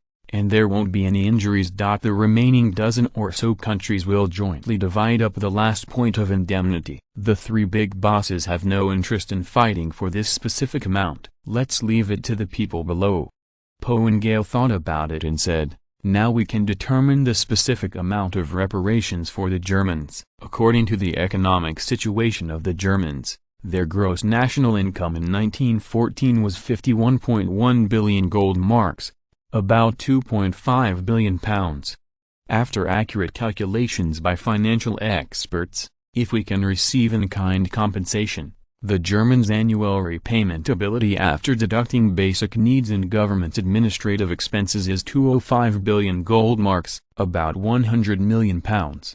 Therefore, their highest debt-bearing capacity is 4,100 million gold marks. Now the Germans have some heavy industrial equipment and high-tech products overseas assets that can also be used to offset their debts. We can discount these real estates at 800 million gold marks. They are still in the mines every year. Taking out another 50 million tons of coal is also easy, as well as their domestic gold reserves, etc. Taken together, we think that asking the Germans to pay 600 billion gold marks is a reasonable figure. Konstantin didn't even think about whether Poengale's calculation method was right. He only noticed 600 billion gold marks, about £29.34 billion, which is equivalent to 214,000 tons of gold. God knows how the Germans can lose it! Before Konstantin could speak, Lloyd George sneered and said, "Mr. Poincare, are you sure your calculations are correct? I don't think the Germans have the ability to repay such a huge sum of money. Of course, if your country can guarantee that the Germans can pay, we have no opinion. If there is a shortfall, your country will make up for it." Poincare's face changed, and he asked the French government to guarantee the Germans war reparations. How could this be possible? If he dares to agree, the angry citizens will not tear him apart. Besides, this number is originally nonsense. The figure calculated by experts is based on the premise that Germans distribute living materials equally. In fact, everyone knows that no country can truly distribute living materials equally. Food benefits the waste of class is inevitable. This also means that the Germans can't pay this huge sum of money at all, and Pangale, who was staring at Mao, said again, let the Germans pay 4.80 billion gold marks, about £100 million, equivalent to £100 million. 171,300 tons of gold. This figure is always within their tolerance range, right? Constantine's thoughts have drifted. He was stunned by the large sum of money loan shark empire, so he simply chose to shut up. Anyway, the bottom line Ferdinand set him was £800 million, even if the indemnity amount was 50% off. They are all big targets, just watch the fun. Anyway, the more the Germans pay, the higher the Bulgarian debt can be sold. Without the persistent bargaining of the Americans in history, how much can be cut down by a single John Bull? Lloyd George thought for a while and said, Mr. Pangale, don't the experts in your country take into account the actual situation? Do you not know what Germany is like now? This war also brought a lot of casualties and huge economic losses to the Germans. Their actual repayment ability was not at its peak at all, and even if they were given 10 years, they might not be able to recover to the economy of 1914 level. According to the calculations of our economists, the highest debt repayment ability of Germans is only £9.8 billion, which is 2 billion gold marks. If your country can take out an extra penny from the Germans, we are not opposed to it, provided that you can vouch for the Germans, otherwise please come up with a sincere price. Humphrey? Pangale snorted coldly, and then said, it is impossible for us to vouch for our enemies, you should die.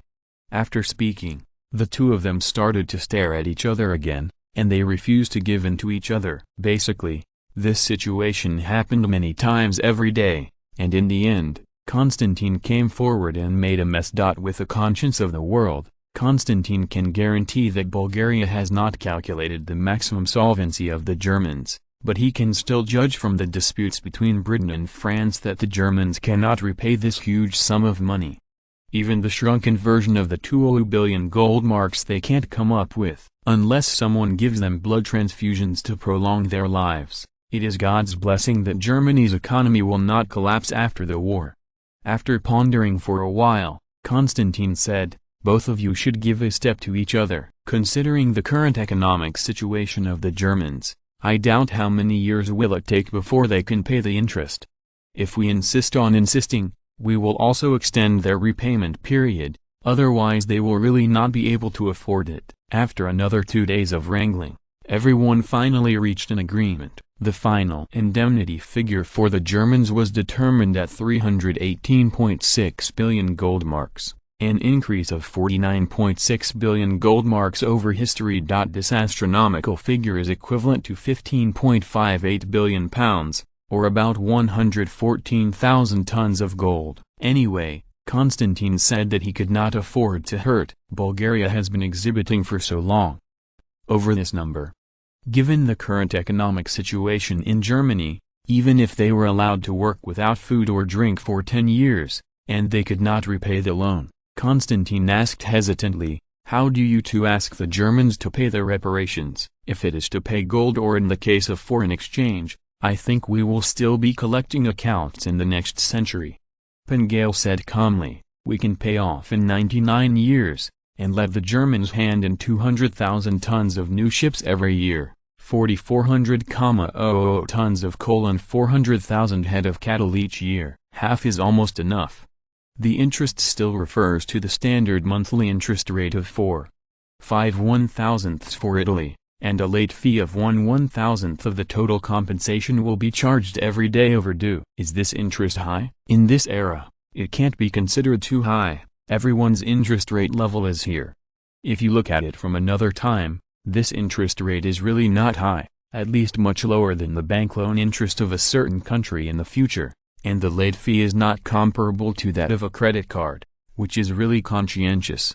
Lloyd George also nodded and said very cooperatively, Mr. Pohengale's proposal is good. According to this request, the Germans are likely to repay the loan ahead of schedule. In recent years, the Germans need to restore the economy. We can collect so many materials without rushing. The Germans have a lot of overseas assets. We can first freeze their industries to offset the compensation. In addition, there are many colonies in Germany. We can also deal with them at a discount, and their merchant ships will not be needed if they want to come, so we will requisition them first. There are also German military enterprises and heavy industries. If you are interested, you can buy them back at a discount. The total value of these real estates is estimated to be 40 to 50 billion gold marks, but now the discount is at most 50%! Now all the companies in Germany can buy them back at a discount as long as they like it.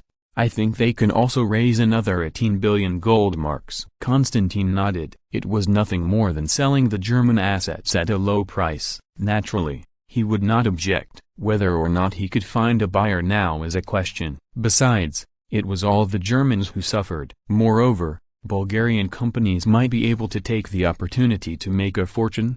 Constantine thought about it and said, well, let's just set up a German assets appraisal committee for our three countries to sell these redundant properties for them. There is no doubt that this profitable business has fallen into the bowls of three big bosses. The factory worth 10 million gold marks was sold by 1 million gold marks. Don't be surprised. This is already very conscientious. If it is more ruthless, if it was a little bit, maybe 100,000 gold marks could be sold. This is the future of German companies. It can be said that the Germans fell this time, and the capitalists of the three countries were full. The specific benefit distribution, everyone tacitly did not mention. Anyway, the following people will do it well. With the industrial size of the Germans, not one of them can eat it, and even three of them may not be able to swallow it in one bite! In the royal palace of Sofia, Ferdinand was dumbfounded when he saw the negotiation results of Constantine's return. It was not a question of the amount of compensation. This time Bulgaria received a compensation of 100 million gold marks, about £1.714 billion.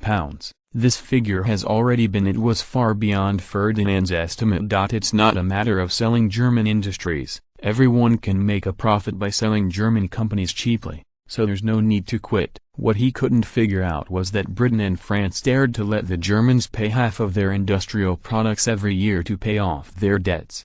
What is this doing? In Ferdinand's view, this is completely financing the enemy. This is equivalent to the Allied countries protecting the German industrial system for the benefit of reparations. Even if some companies were split by the three countries, it would only be a small part of the high-tech industry or heavy industry. After all, the three countries are all industrial countries and have already formed their own systems, which cannot be connected with the German industrial system! As long as the Allied countries take over half of the German industrial products, it is conceivable that German goods will flood every corner of the world in the future, which is equivalent to promoting them for free, and also imperceptibly promoting the German industrial exhibition, CAP.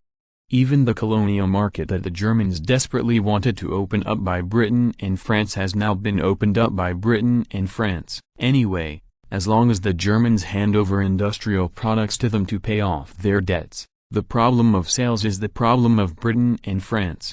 At the same time, when the Allied countries used cheap German goods, they also squeezed the living space of domestic manufacturing industry. Ferdinand now understands why the industrial exhibitions in Britain and France after World War I were all tortoises, and they were all trapped by their own people. Died. It is no wonder that after Hitler came to power to stop the war reparations, the German economy ran like a hang-up, easily surpassing the sum of Britain and France. This is entirely the fault of Britain and France. Knowing the serious consequence, Ferdinand made up his mind that the German industrial and commercial products could never fail to enter Bulgaria, and the stupid thing of squeezing their own domestic manufacturing industry should be left to Britain and France to do it themselves.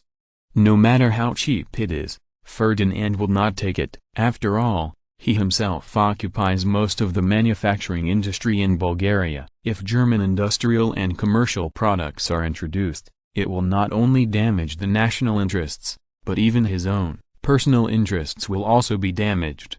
It is simply unbearable and unbearable. Ferdinand immediately made up his mind that even if Bulgaria needed German products, it would be to dismantle the factory and come back to make it by himself. Even if these debts are sold at a low price, or exchanged with Britain and France for a high price as a German colony, it is absolutely impossible to let this kind of disaster happen in Bulgaria. Genius website address, mobile version reading website, Chapter 436, The End of the Peace Meeting. After Ferdinand's order, Constantine's interest in the German heritage was greatly reduced. Whether it was ships or other industrial products, he let Britain and France divide them up. Bulgaria still dismantled the factory and went back to build it himself. After dealing with the division of compensation, it is the turn of the German colonies. Don't think that the Germans are challenging the old world and think that their colonies are small. In fact, their colonies are still not small in size, but their value is not very high. 1. Pacific region German Samoa, 1899–1915 German New Guinea, including Kaiser I-1 He-1 Mas-1 and adjacent islands, 1884–1915. Its political districts also include Caroline Islands, 1889–1915 Mariana Islands, 1889–19152. German East Africa later Tanganyika, today belongs to Tanzania, 1885–1917 Rwanda and Burundi, 1885–19,173. German West Africa Cameroon, 1884–1915 Togo, 1884–19,154. German Southwest Africa, present-day Namibia, 1883–19,165. Far East Area, Zau Lease Land, including the leased land island, 1897–1915. Originally leased for 99 years. Mountain Sphere of Influence Yellow ___ Watershed Sphere of Influence. Note, this time and space world war has been delayed for a year, so the German colonies are also delayed by the Allied capture. Anyway, after getting this information, Ferdinand knew how to choose. The colonies of these 5 major sectors, the Far East region was excluded first, and they must not move under the protection of the harmonious peace. Secondly, in German Samoa, Ferdinand has never heard of it anyway, and finally found it on the map. There are several small islands in the South Pacific not far from New Zealand. For Bulgaria, the economic value and strategic value here are almost the same. 0. Don't hesitate to eliminate it directly. There is no need to look at the German New Guinea region. There is no German colony in the Pacific Ocean suitable for Bulgaria. Either it is worthless, or it is within the sphere of influence of the British, and it is not cost-effective to directly intervene in it. Then in German East Africa, Ferdinand didn't bother to complain. It was all rotten land, including the later generations of Rwanda, Burundi, Tanganyika, and northern Mozambique. The area is not small, but the economic value is scum. Rwanda and Burundi are both located in Africa, so there is absolutely no need to consider them. There is definitely no way to open them in this era. Even in the 21st century, they will not be opened. Ferdinand does not think Bulgaria has the ability. In addition to the size of Tanganyika, what does he use it for? Are you going to plant sisal and cloves? Or is it fish farming in Lake Tanganyika? Mozambique seems to have some value, but unfortunately the Germans control the northern plateau, so it is useless. Even if it is to open a mine, it will be a problem after the 21st century, and Ferdinand is not crazy. Ferdinand doubted that the total annual import and export trade of the entire German East Africa was more than £2 million. This is an obvious loss-making colony, unless it can be connected with the surrounding area and complement each other in trade. It is estimated that it will be able to make a profit. Bulgaria should forget it. German West Africa is still on the way, but it's still such a poor word. There are many kinds of mineral resources in Cameroon, but unfortunately the reserves are not large and the economic value is limited. Cameroon and Togo, Ferdinand seems to be able to develop agriculture, or sell wood. Anyway, don't have too much hope. After taking inventory, Ferdinand was surprised to find that so many German colonies are of some value in Namibia in German Southwest Africa. The natural resources are rich, and both agriculture and industry have a certain foundation. Namibia is rich in mineral resources and is known as the strategic metal reserve. The main minerals are diamonds, uranium, copper, silver, etc., and it is also the world's top 10 major fish-producing countries. However, in the short term, it does not have the value of opening, before the railway is completed. It is simply courting death. And the development of the fish industry is even more nonsense. Who to sell it to is the biggest problem. In the early stage, apart from developing agriculture, it doesn't seem to be of much use. For the long-term consideration, the site can be occupied first. In the end, Ferdinand gave Constantine a secret order to choose German Southwest Africa, followed by German West Africa, then East Africa, and finally the Pacific Islands. The Far East has nothing to do with Bulgaria! After receiving the detailed information from China, Constantine understood why he proposed to sell the German colonies at a price, but neither Britain nor France objected to it. The emotional and economic value was not high, and the strategic value was also very general. That's what happened. Even for Bulgaria, most of them are tasteless, and a pity to abandon. Constantine severely despised the eyes of the Germans. Even if you missed the best time to divide the world, you can't make up the numbers with a bunch of shit. Don't you know it's a loss-making business? Most of the colonies in European countries are making a profit, while the German colonies, except for the Far East, are estimated to be in a state of loss. I really don't know what the Germans think. You must know that most of the minerals in this era have not yet been discovered, and it is not even considered to reserve resources in advance. Even if they are discovered, they cannot be mined. That is to say, after the Germans acquired these colonies, they were in a state of loss for decades. It is no wonder that Chancellor Bismarck opposed the German government's colonial policy. The next negotiation went much smoother. Regarding the German colony partition, neither the British Lloyd George nor the French President Poincaré paid much attention. Constantine said with a smile, "The two of us should start with the Pacific Islands first, and make an offer according to our pre-agreed agreement." After speaking, he picked up the pen, filled in a number on the paper, and waited for the two people's bids. In less than a minute, everyone filled out their own quotations. There is no doubt that the Pacific Islands were taken by John Bull. Neither the French nor Bulgaria had any peeps.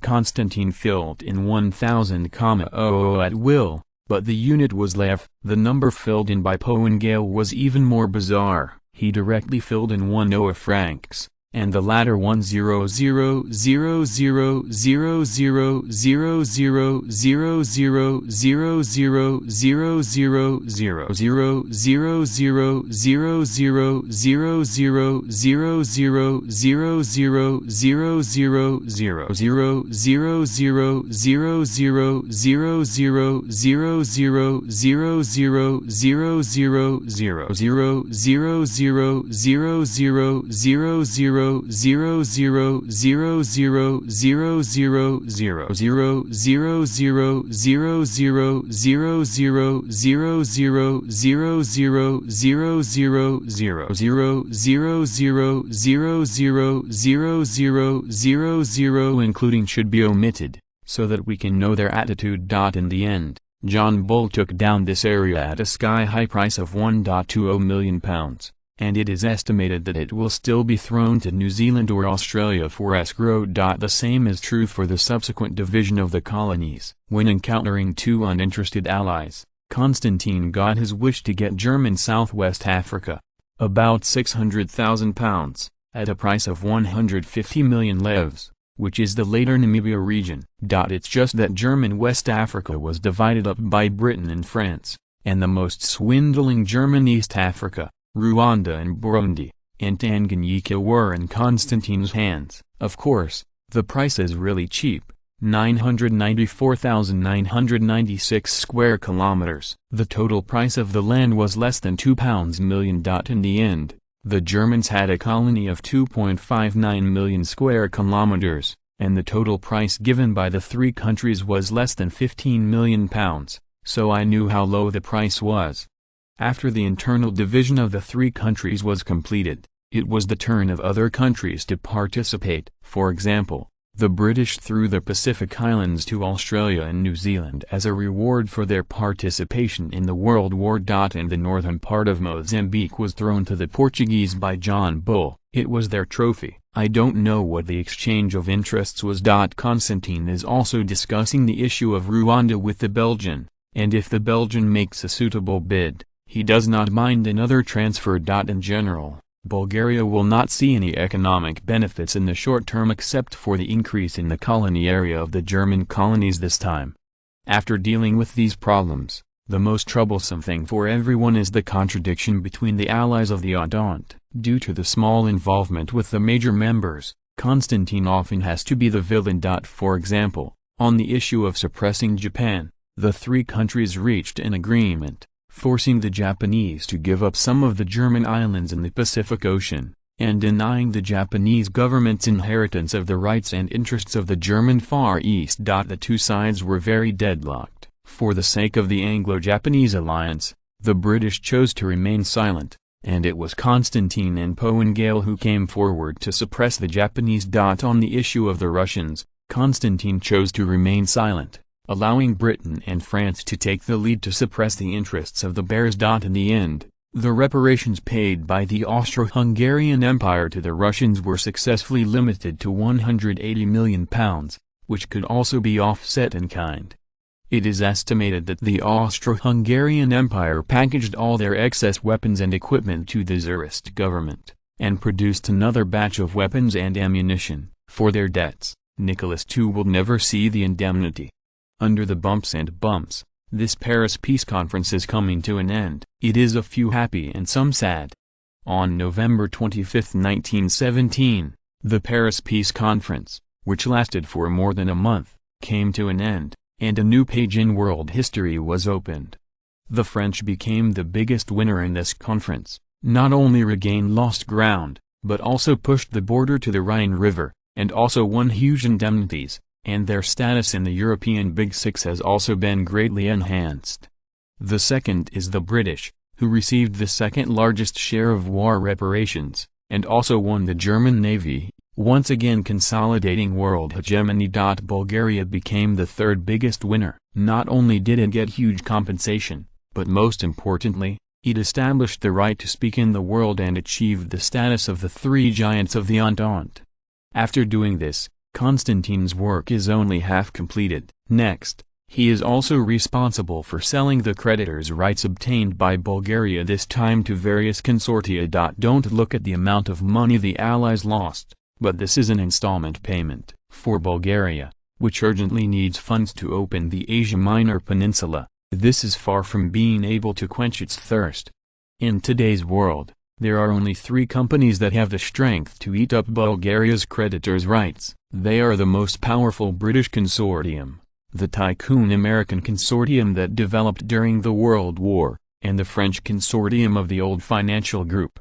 From the actual situation, it is the British and American consortium that is interested in taking over Bulgaria's creditors' rights. As the battlefield of the Western Front of the World War exploded on the mainland of France, the French Republic is now suffering heavy losses. Their consortium is busy cutting the big domestic cake, and for a while, they have no energy to participate in the sale of Bulgaria's creditors' rights. On this day, Foreign Minister Medvedev knocked on the door of Constantine's office and said, "Your Excellency, this is the offer of the British consortium and the American consortium, please take a look." After reading the quotation carefully, Constantine closed the report and said angrily, "Are they colluding to take advantage of the fire? It's still a unified quotation, with a 50% discount. Could it be that they thought we were fools?" Although Day's indemnity is long-term, the interest income is not low, and we also promised to help collect the arrears, so they have no risk at all. With such a stable income, they dare to speak out like a lion. Is this a meal for us? Medvedev said with a wry smile, "Your Excellency, the amount of our debt is too large, and the total amount involved is nearly £3 billion. There are not many consortiums in the world that can provide so much money. Now these consortiums have chosen to make joint shots in order to keep the price down, and they didn't pay for it all by themselves. Under normal circumstances, after obtaining our creditors' rights, they will sell to individuals or financial institutions in China. Maybe they will be able to repay their capital and even realize profits in 2 or 3 years. In this regard, the experts sent by our Ministry of Finance will further communicate with them. Under normal circumstances, they will not give up this piece of fat, but the price may not be so ideal. Constantine nodded and said, "I know this. Who told us that we are short of money now? Go and ask if we accept it, how much we can raise the price by offsetting the money we owed them before."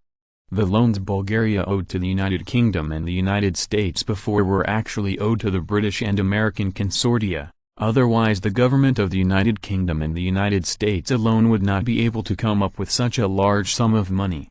If the foreign debt is offset, it means that the British and American consortium can pay nearly £900 million less in cash, and they can directly reconcile the accounts internally. However, the interest income they get is double. Not only the risks they take are reduced, but the income they get is also increased. In this case, it is logical for Constantine to ask them to raise the price! Genius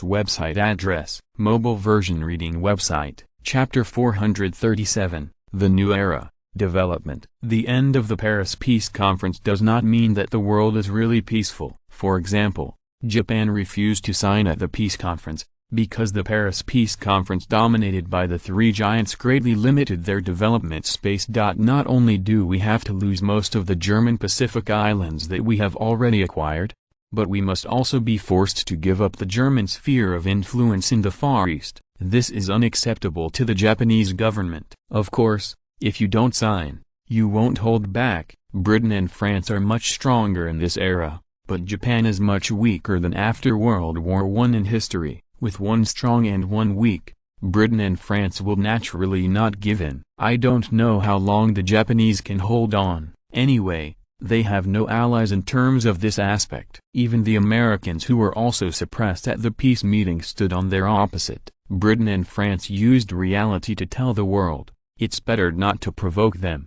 The Japanese made 21 fiddles. During the war, they did not have the energy to intervene. Now they have shot the Japanese back to the prototype again. This is just the beginning. The signing of the Treaty of Versailles brought a heavy economic burden to the Germans and laid the foundation for the revival of the German economy. However, the Germans also preserved more territory than the same period in history. For example, under the strong opposition of Russia and Austria, the British did not want to overly weaken the Germans, and German Poland was not independent. At the same time, the French gained greater rights and interests in the east and directly pushed the border to the Rhine River. The Treaty of Versailles allowed the French to directly increase their population by more than 10 million and increase their territory by 6%. If the French gains in Italy are added, after the end of the World War, the French's native area increased by 13.5%, and the population increased by 37%,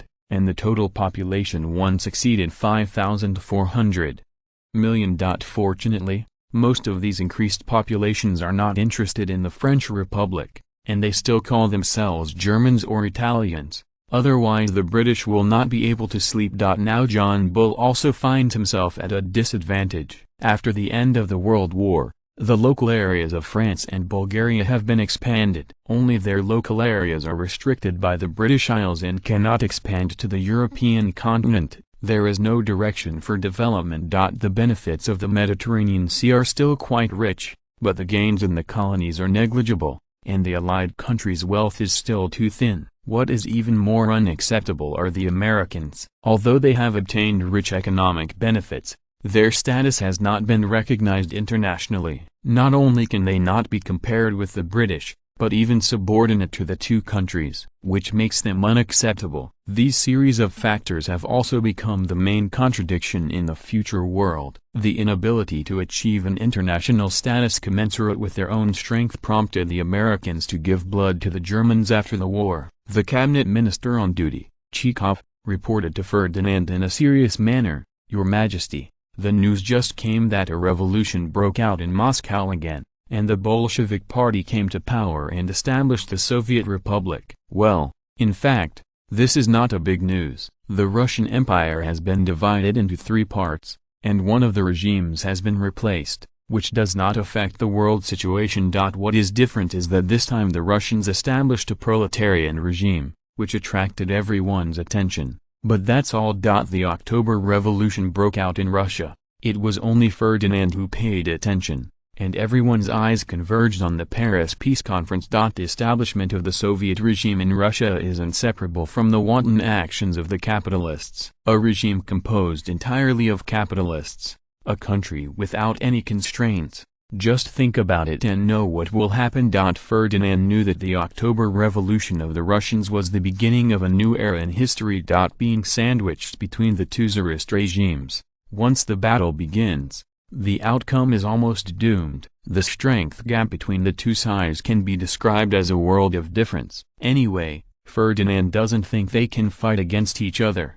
Forget the appearance of the harmonious beast, let's take it with one stroke. The World War was over, and the Versailles Treaty was passed back to Bulgaria, which immediately caused a sensation. Bulgaria's indemnity and colonization in the World War were ignored by people. Instead, they were more concerned about the establishment of the status of the Big Three. For ordinary people, Bulgaria's international status this time is what they deserve to show off the most. From now on, Bulgaria will appear on the international stage, and will no longer appear as the younger brother of the Russian Empire. Even if it is an extreme pro-Russian faction, no one wants to continue to be a younger brother now. It is good to be the boss. This feeling is really cool. The pro-Russian issue that has been plaguing the Bulgarian government has been completely resolved. From now on, the Bulgarian government has completely got rid of the influence of the Russians. The factors in people's hearts are so subtle. After the outbreak, the pro-Russian faction who originally admired the Russian system has now transformed itself into an anti-Russian vanguard.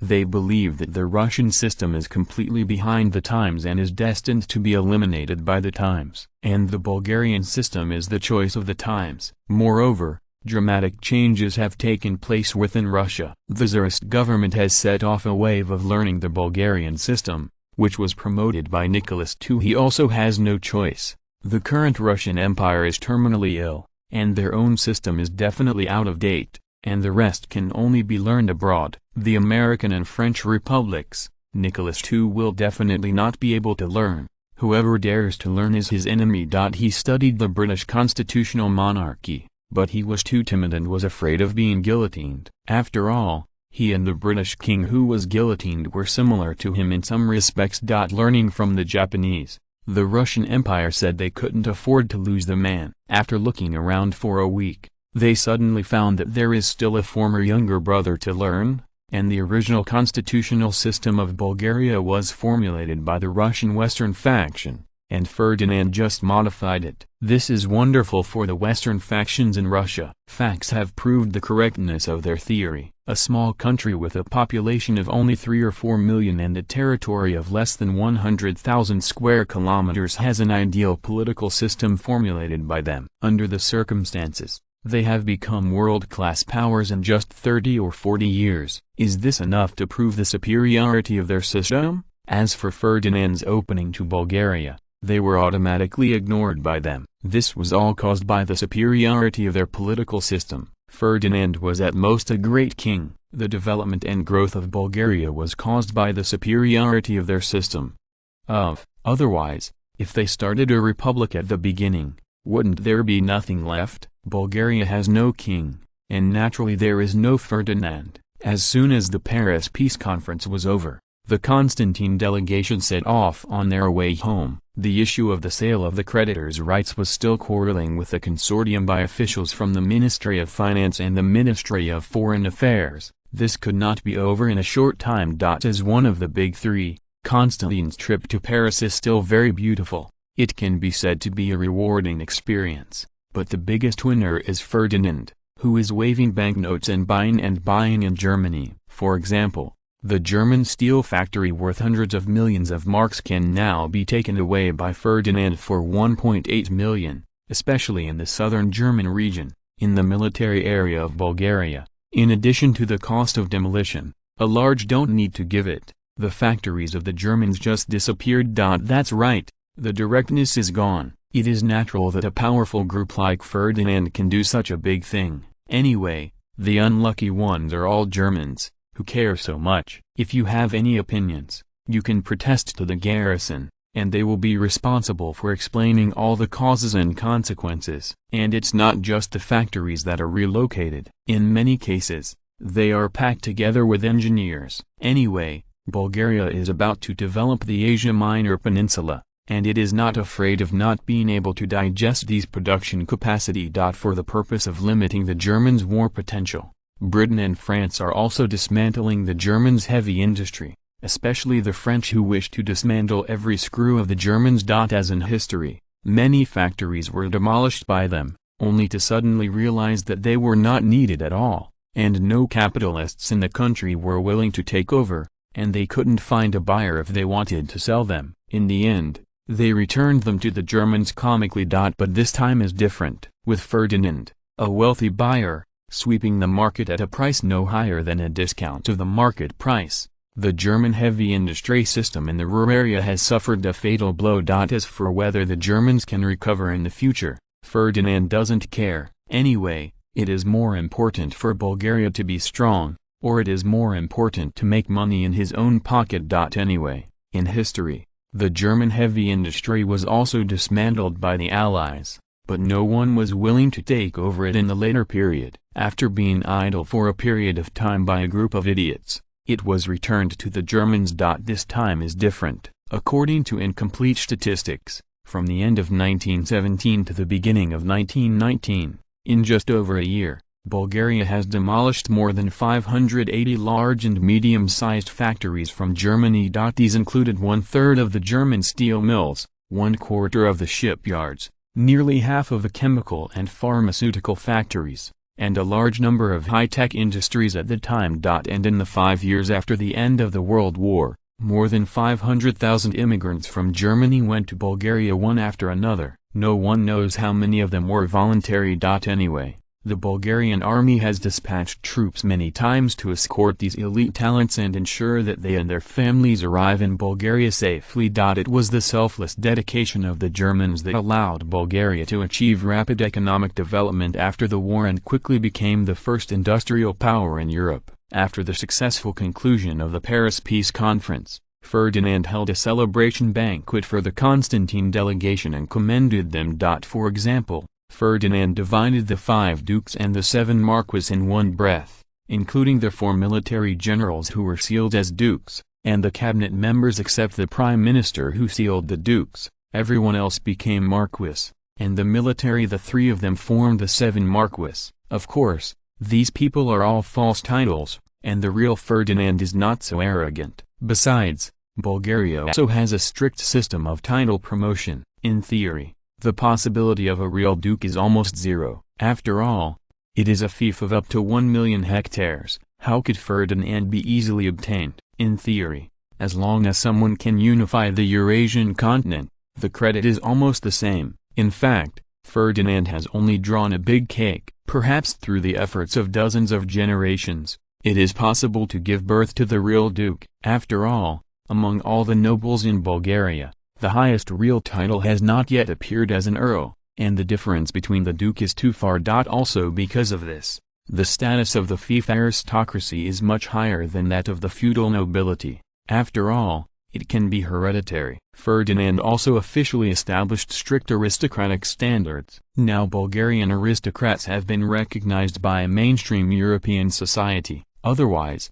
a group of upstarts would start out on an equal footing with these old-fashioned aristocrats and would not be recognized by others. In addition to announcing these high-ranking titles at the banquet, Ferdinand also cast more than 40 earls, more than 380 viscounts, more than 2,500 barons, more than 8,000 knights and more than 20,000 lords. The Bulgarian nobility system was established, and most of the knights in it were real seals. After the First World War, Many people still made great contributions. There are still many 150 hectares of military merit fields. There are enough people. This also means that Ferdinand is no longer rootless. A noble class loyal to the king has been established. With the end of the involvement, they will penetrate into all parts of Bulgaria to consolidate the foundation of Ferdinand's rule. No way. Ferdinand rummaged through the history books of ancient and modern China and foreign countries, and finally found that the most scientific way to digest the new territory is to ennoble knighthood. As long as a group of nobles have taken root in the local area, the possibility of independence is very small. On the contrary, the method of civilian rule is prone to repetition. If one is not careful, rebellion and independence will occur. Is this the case in ancient and modern China and abroad? In order to limit the growth of the nobles, Ferdinand also made strict restrictions. That is, the nobles do not have the right to establish cities, and all cities in Bulgaria must be controlled by the government. In addition, the term of office of the nobles in the local area has also been strictly limited. Basically, after 2 terms are completed, they must be sent abroad to strictly prevent the expansion of local factions. Of course, these questions are still early. Now these nobles go to places as builders. Many places have become deserted due to the war. Their main task in the past was to take root in the place and develop the local economy. Compared with the real nobles, most of the people who obtained the lands were ordinary soldiers who made military exploits. There are many of them, and although the land that each of them gets is not a lot, as long as they are willing to choose to go to more remote areas, they can invest in the purchase of land that is no more than 10 times the size of the military field. The standards vary from place to place. For example, those that flow in the Balkans are as many as the actual fiefs, and there is no discount at all, while those who go to Asia Minor can buy 50% to twice as much land. Of course, the place where you can buy 10 times the land area of the fief is naturally Africa. In order to develop remote areas, basically the more remote the land, the lower the price of land, and the land on the African continent is basically given away for nothing. Ferdinand dumping at an ultra-low price of 100 levs per hectare. It's just that in order to ensure the interests of the Bulgarian military aristocracy,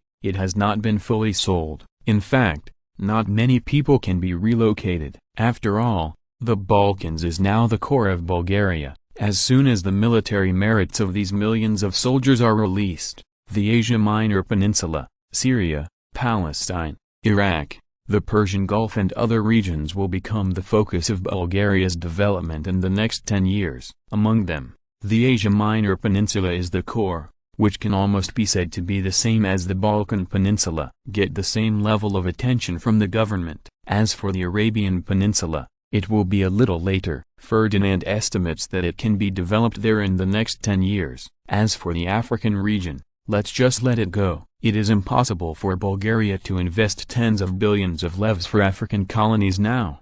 Development funds. The initial goal was to send a group of refugees there, build a few cities in the coastal areas, entrust some nobles to manage them in the past, properly develop local properties, and strive for initial profits. And the most pitiful African inland, Ferdinand felt that it was more appropriate to exile prisoners. It would be a good choice to send stubborn people who are unwilling to integrate ethnic groups in Bulgarian territory. Genius website address.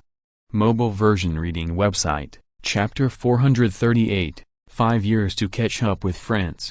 Win by lying down. Celebration banquets have become the norm in Europe recently. Whether it is a big country like Britain and France, or a small country like Portugal and Belgium, they are all holding events one after another, diverting the attention of the people. After all, in this world war, a lot of people died, except for the 2 unfortunate ones in Italy and Germany.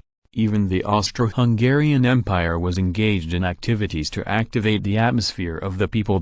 Fortunately, this is the European Big Six, and there is no scene of the city is full of alum, and every family is still crying. Bulgaria is no exception. Ferdinand has been busy conferring titles recently. In order to show his importance, he personally presided over the conferring ceremony of all the nobles. Of course, this was done collectively. The order of Viscount Baron Knight went all the way down. If they come one by one, It is estimated that Ferdinand will be able to finish it in his lifetime. The last lord was simply omitted. The virtual nobles in Europe are worthless.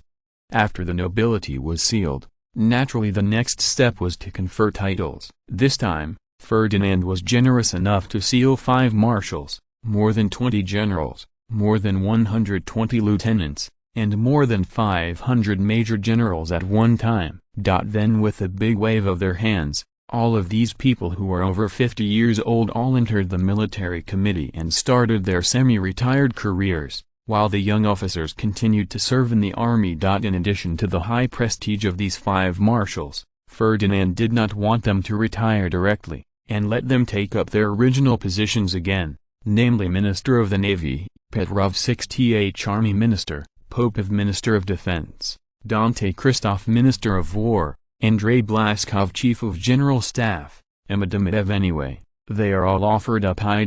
They all said goodbye to Binkwin. If nothing else, they will not have the opportunity to lead troops to fight again in their lifetime, and they can even announce their retirement after one more term. Ferdinand was very patient in this regard. On the surface, these Bulgarian generals seemed to have outstanding achievements and high prestige in the army, but their actual influence on the army was very low. After being separated from the front-line troops for many years, I have no chance to cultivate the direct line. Now that they've all made their mark, it's time to leave the opportunity to the young. It is worth mentioning that so far, several major marshals have submitted applications for retirement to Ferdinand, but he was rejected by the good face. After all, it is the professional placement of the army right now. If these old guys are not allowed to come out to fight the thunder, I don't know if the young officers behind them can hold back their roars. Anyway, Ferdinand didn't plan to take any risks. If there was a joke later,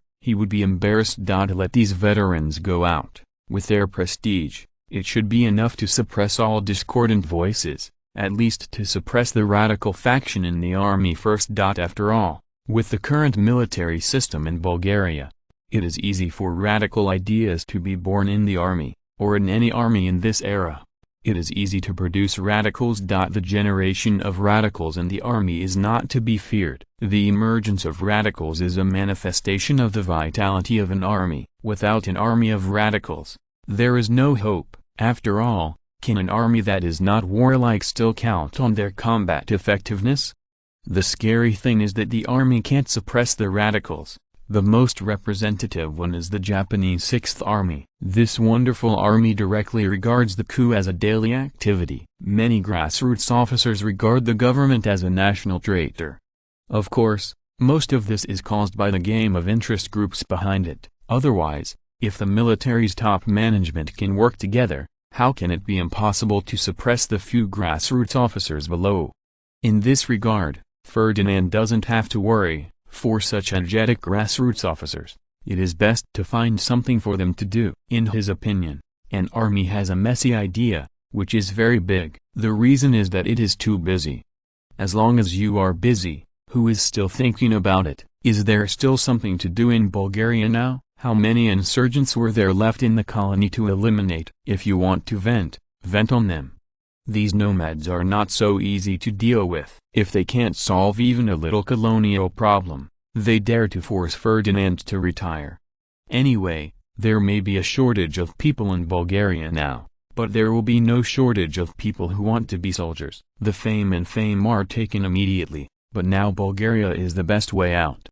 The professional placement work and the division of military fields are impossible to complete in a short period of time, at least this year. It is impossible to complete this task. Involving the division of millions of military fields and the flow of tens of millions of people. In Ferdinand's opinion, if the resettlement task can be completed within 1918, the government can be regarded as highly efficient! After returning from the Paris Peace Conference, Constantine sorted out the information and made a comprehensive report to Ferdinand. It also includes first-hand information on the contradictions between countries, the mainstream contradictions in the world today, the relationship between Bulgaria and various countries and so on. Constantine frowned and said, "Your Majesty, the sales of our creditors' rights are very unsatisfactory. The consortium's offer is far from what we expected in advance. I'm afraid it won't be possible in the short term.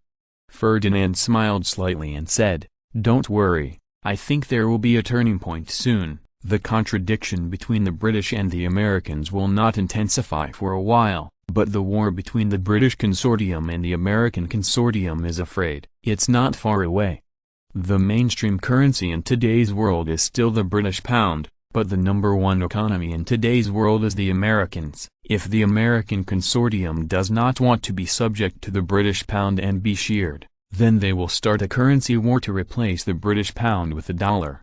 And the just concluded World War just gave Americans enough confidence. They just made a big fortune. How could they be so willing to let John Bull take it back for nothing?" Chancellor of the Exchequer Kennedy added, "Your Majesty is right. From the intelligence we have gathered, the Americans are preparing to implement a strategy of internationalizing the dollar, and once this plan is launched, they will use dollars and pounds to steal the market.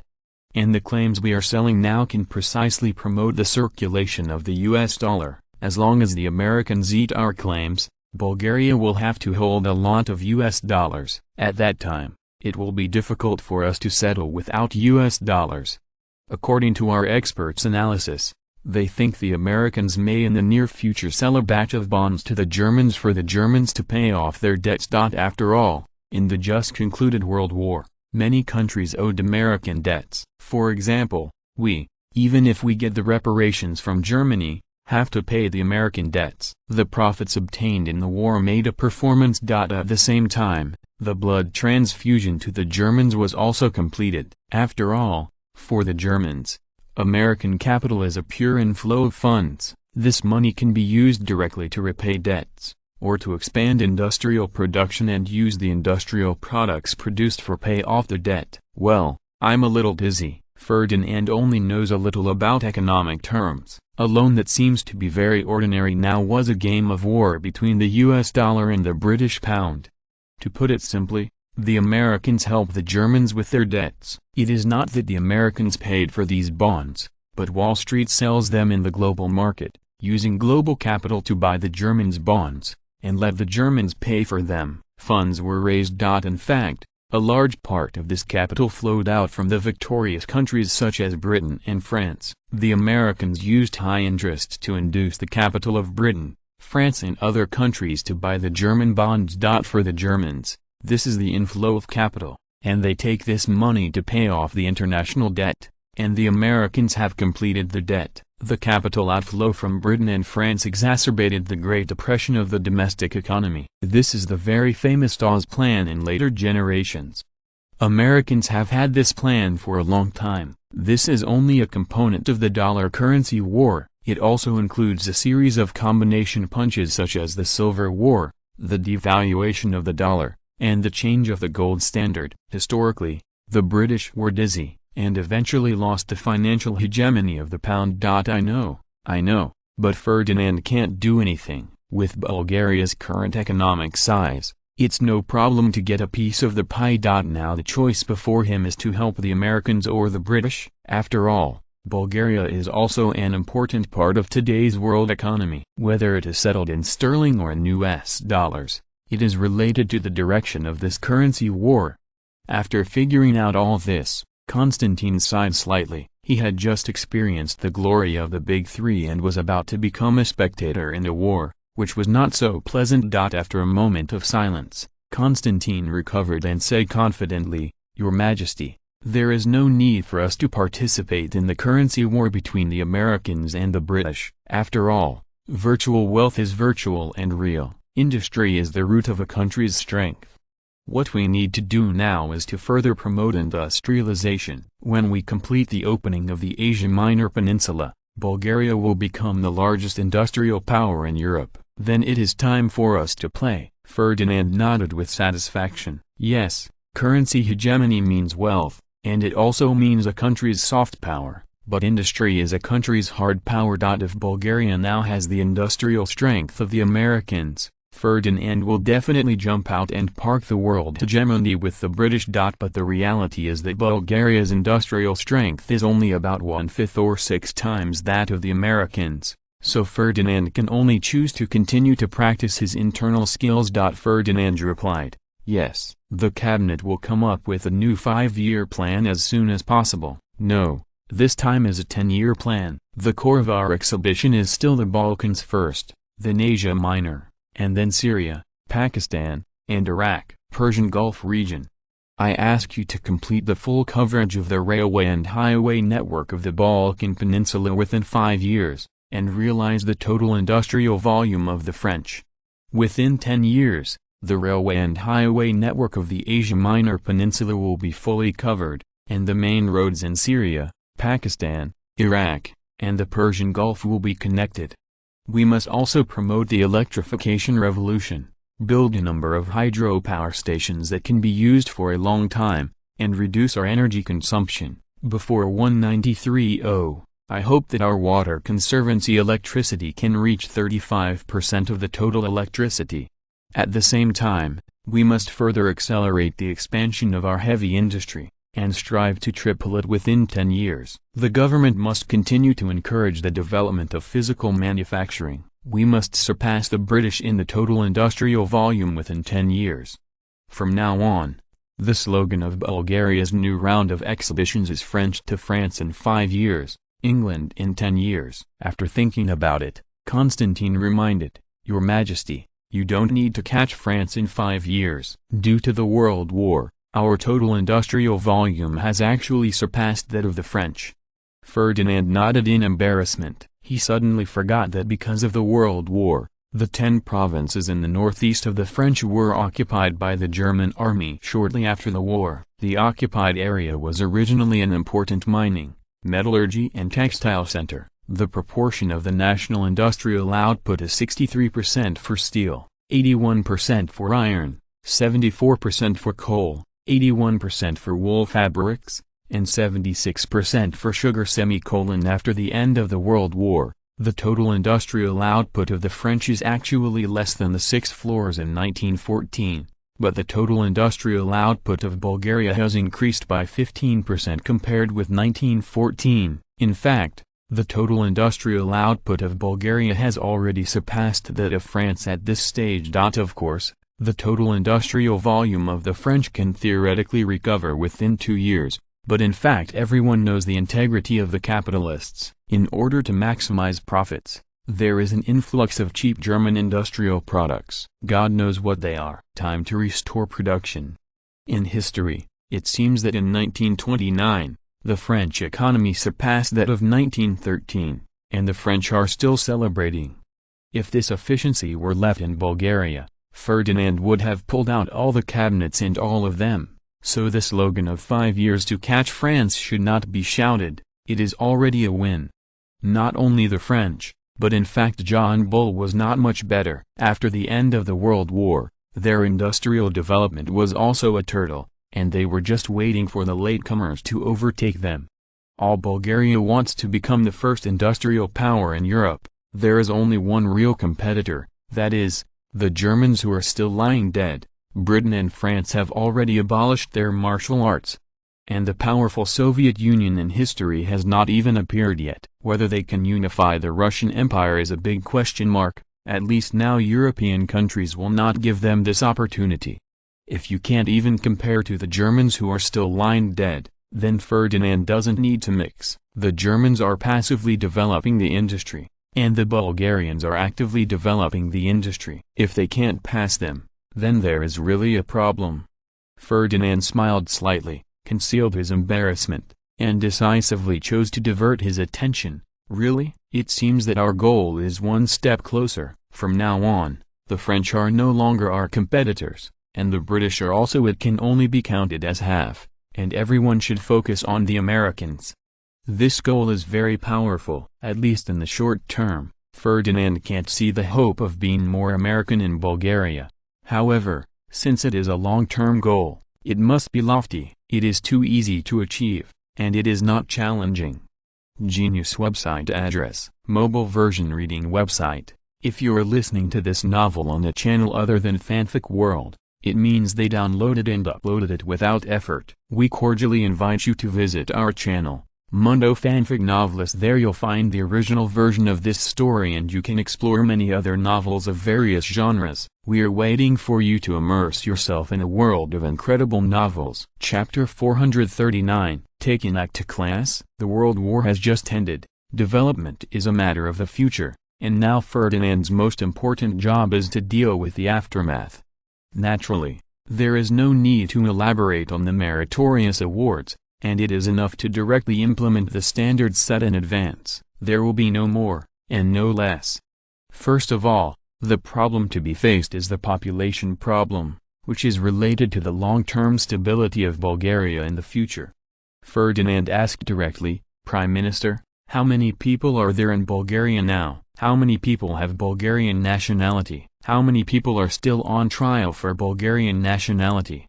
Nationality is an important basis for Ferdinand to distinguish whether he has been assimilated or not. According to the Bulgarian nationality law, it is not easy to obtain Bulgarian nationality.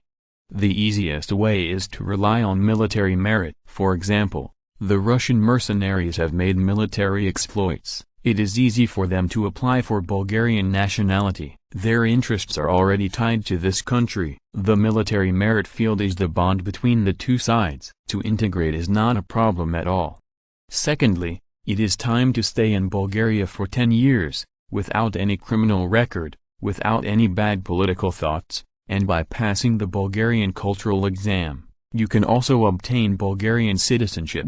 These people belong to the most conventional immigrants. 10 years is enough to change a lot of things. Cultural identity is often more important than race. Then, it is a special contribution. As long as you have made great contributions to this country, you can get Bulgarian citizenship. This is for elite talents. Of course, if ordinary people are lucky and come up with some inventions and creations, they can get the same treatment if they are recognized. After thinking about it, Constantine said with some embarrassment, "Our current total population is about 44 million, of which only 35.8685 million have Bulgarian nationality, and there are about 4.1 million people who are applying for naturalization. The total population above the colony, it is between 20 million and 25 million. We have no way to count the population of African colonies. Even the population of colonies in Asia is estimated, so the range of numbers is a bit large." Ferdinand nodded. Before the outbreak of the World War, the total population of Bulgaria was only more than 30 million, and the number of people with nationality was only more than 27 million. After the war, it can grow to more than 35 million. In addition to the increase of hundreds of thousands of people outside the regular immigration, mercenaries undoubtedly occupy the bulk. Other than that, it's a marriage test. As long as immigrants marry the locals, they can also obtain Bulgarian citizenship. Fortunately, the current religion prohibits divorce, and the Bulgarian culture is also very simple. Otherwise, I don't know how many divorces are happening in Bulgaria every day. Of course, the punishment in this regard is also very severe. Once a fake marriage occurs, all participants and insiders who get divorced will be imprisoned for life. If you want to avoid the past, you can do it. As long as you have 3 or 5 children, it is guaranteed that no one will care whether you are a fake marriage or not. This is a wonderful law that Ferdinand came up with. Simply put, once this kind of marriage occurs, the local government department will care and comfort both husband and wife every year, and this situation will not end until 3 children are born. Bulgaria's work in this area is also very good, because the growth of the new population is also an important factor in evaluating whether an official is qualified. Ferdinand asked with concern, according to the government's estimate, how many people who are currently applying for naturalization can pass the test? Constantine hesitated for a moment, then said, "Your Majesty, this ratio is likely to be very high. Many of them applied through military status, and our manpower is limited, and it is impossible to go to the Russian Empire to verify the authenticity. Usually you can only check the accent and ask the basic information of both parties to make a preliminary judgment." Ferdinand nodded. There is absolutely no way to avoid this kind of thing. As long as people collude and insist that they are family members, there is no way to investigate them in this era. Of course, There is no need for him to investigate. These people are not terrorists, so why are they so careful, even if they want to destroy it? With the Bulgarian-Russian relationship of this era, they wouldn't put so much effort into Bulgaria. After thinking about it, Ferdinand finally made a final decision. Well, we don't need to delve into this aspect. As long as they have no criminal records in Bulgaria, no bad thoughts, and they are willing to vouch for each other, there is no need for them. What a waste of manpower to investigate. Constantine replied, yes. There is no doubt that after the water is released this time, it is estimated that there will be at least 1 or 2 million fewer refugees in Bulgaria now. Now that they have found relatives and friends, they will naturally go to defect. Anyway, they have land in their hands and they can afford it now, and they can go directly to farming. Maybe they will not be rich, but they will not starve to death, right? For Ferdinand, as long as people stay, they will be transformed into Bulgaria's national strength sooner or later. It's not like he has never seen migrant workers. He can completely promote this convenient and successful experience in Bulgaria. In fact, immigrants are easy to solve. They are all foreigners. In a strange environment, they are usually very cautious. Those who dare to make trouble will go mining. The real trouble is the locals, including the aborigines of Montenegro, Serbia, Bosnia and Herzegovina, Romania, Transylvania and other regions. It has to be said that Ferdinand had foresight. Now the population of these areas has been greatly reduced. After a new round of population adjustment, they will become a local minority, otherwise the Bulgarian government will be caught blind. In the Balkans, how is the integration of our new territories doing? Ferdinand asked. In order to speed up the pace of national integration, Ferdinand has suspended the issuance of nationality locally, which means that they are not Bulgarians now, and they can go directly to the army when they protest or make trouble. Constantine said with a wry smile, at present, the total population of Montenegro is about 350,000, the total population of Serbia is about 1.2 million, the total population of Bosnia and Herzegovina is about 860,000. And the total population of Romania is about 1.45 million. The population of the Naya region is about 1.26 million. The regions where our national integration work is going the most smoothly are instead Romania and Transylvania, and Montenegro and Serbia are the regions where progress is the slowest. As for the reason, Constantine did not say, and Ferdinand also knew that it was not because the war in Romania and Transylvania had caused the most serious damage, and the Bulgarian government forced the relocation of all the city people in the later period. The rest are basically illiterate people who don't know a lot of characters. If you say what nationality they are, then they are what nationality they are. As long as life is better than before, they will support it. The Montenegro and Serbia families have been independent, and the relationship with Bulgaria has not been very good. Especially the Montenegrin kingdom. Bulgaria is estimated to have been under the dark for decades, and it is naturally not easy to integrate. Ferdinand thought for a while and said, the heavy code is used in troubled times, and sometimes in peaceful times. The heavy code can also be used. The government can formulate a law that all residents living in Bulgaria, except for diplomatic envoys, those born with disabilities, and imported talents, must learn Bulgarian within 3 years. And all violators will be deported. Let our nobles do the rest of the work. You have to trust them. They are not as good as civilians when it comes to running the local area, but they are professional in maintaining local stability and suppressing rebellions. Using the nobles to deal with the stubborn people who refuse to cooperate was conceived by Ferdinand, and it has been proven effective. Bulgaria has been expanding its territory along the way. And there is no place where there has been independence, and you know how powerful they are. Constantine also had no objection. He had no good feelings for the rebels. As a pure nationalist, he did not care about the lives of these people. Aren't Albania and Kosovo the best example? In less than 2 years, the Bulgarian government added 30,000 workers, and the local rebels vanished. It is worth mentioning that up to now, there are still more than 100,000 laborers in Bulgaria's mines, most of whom are diehards who go against the trend of history and resist national integration. In the next construction work in Bulgaria, a lot of manpower is still needed, and Constantine naturally doesn't mind adding more than 10 to 200,000 laborers. National integration can only be done slowly, and now Ferdinand has not seen anyone rebelling. At most, it is non-violence and non-cooperation. It's good to be hard on this kind of people, they don't dare to rebel anyway. The real hard bones in Serbia were almost killed during the Austro-Hungarian Empire. If they could be ruled by the Austro-Hungarian Empire, they could naturally be ruled by Bulgaria. The kingdom of Montenegro is similar. The young and strong in the country are almost dead, and half of the population was exiled by Ferdinand. Now the rest are old, weak and sick. It's okay to shout a few words. The actual ability is almost zero, and it is useful to deal with government officials. For the nobles who are accustomed to using bayonets, this trick is not good.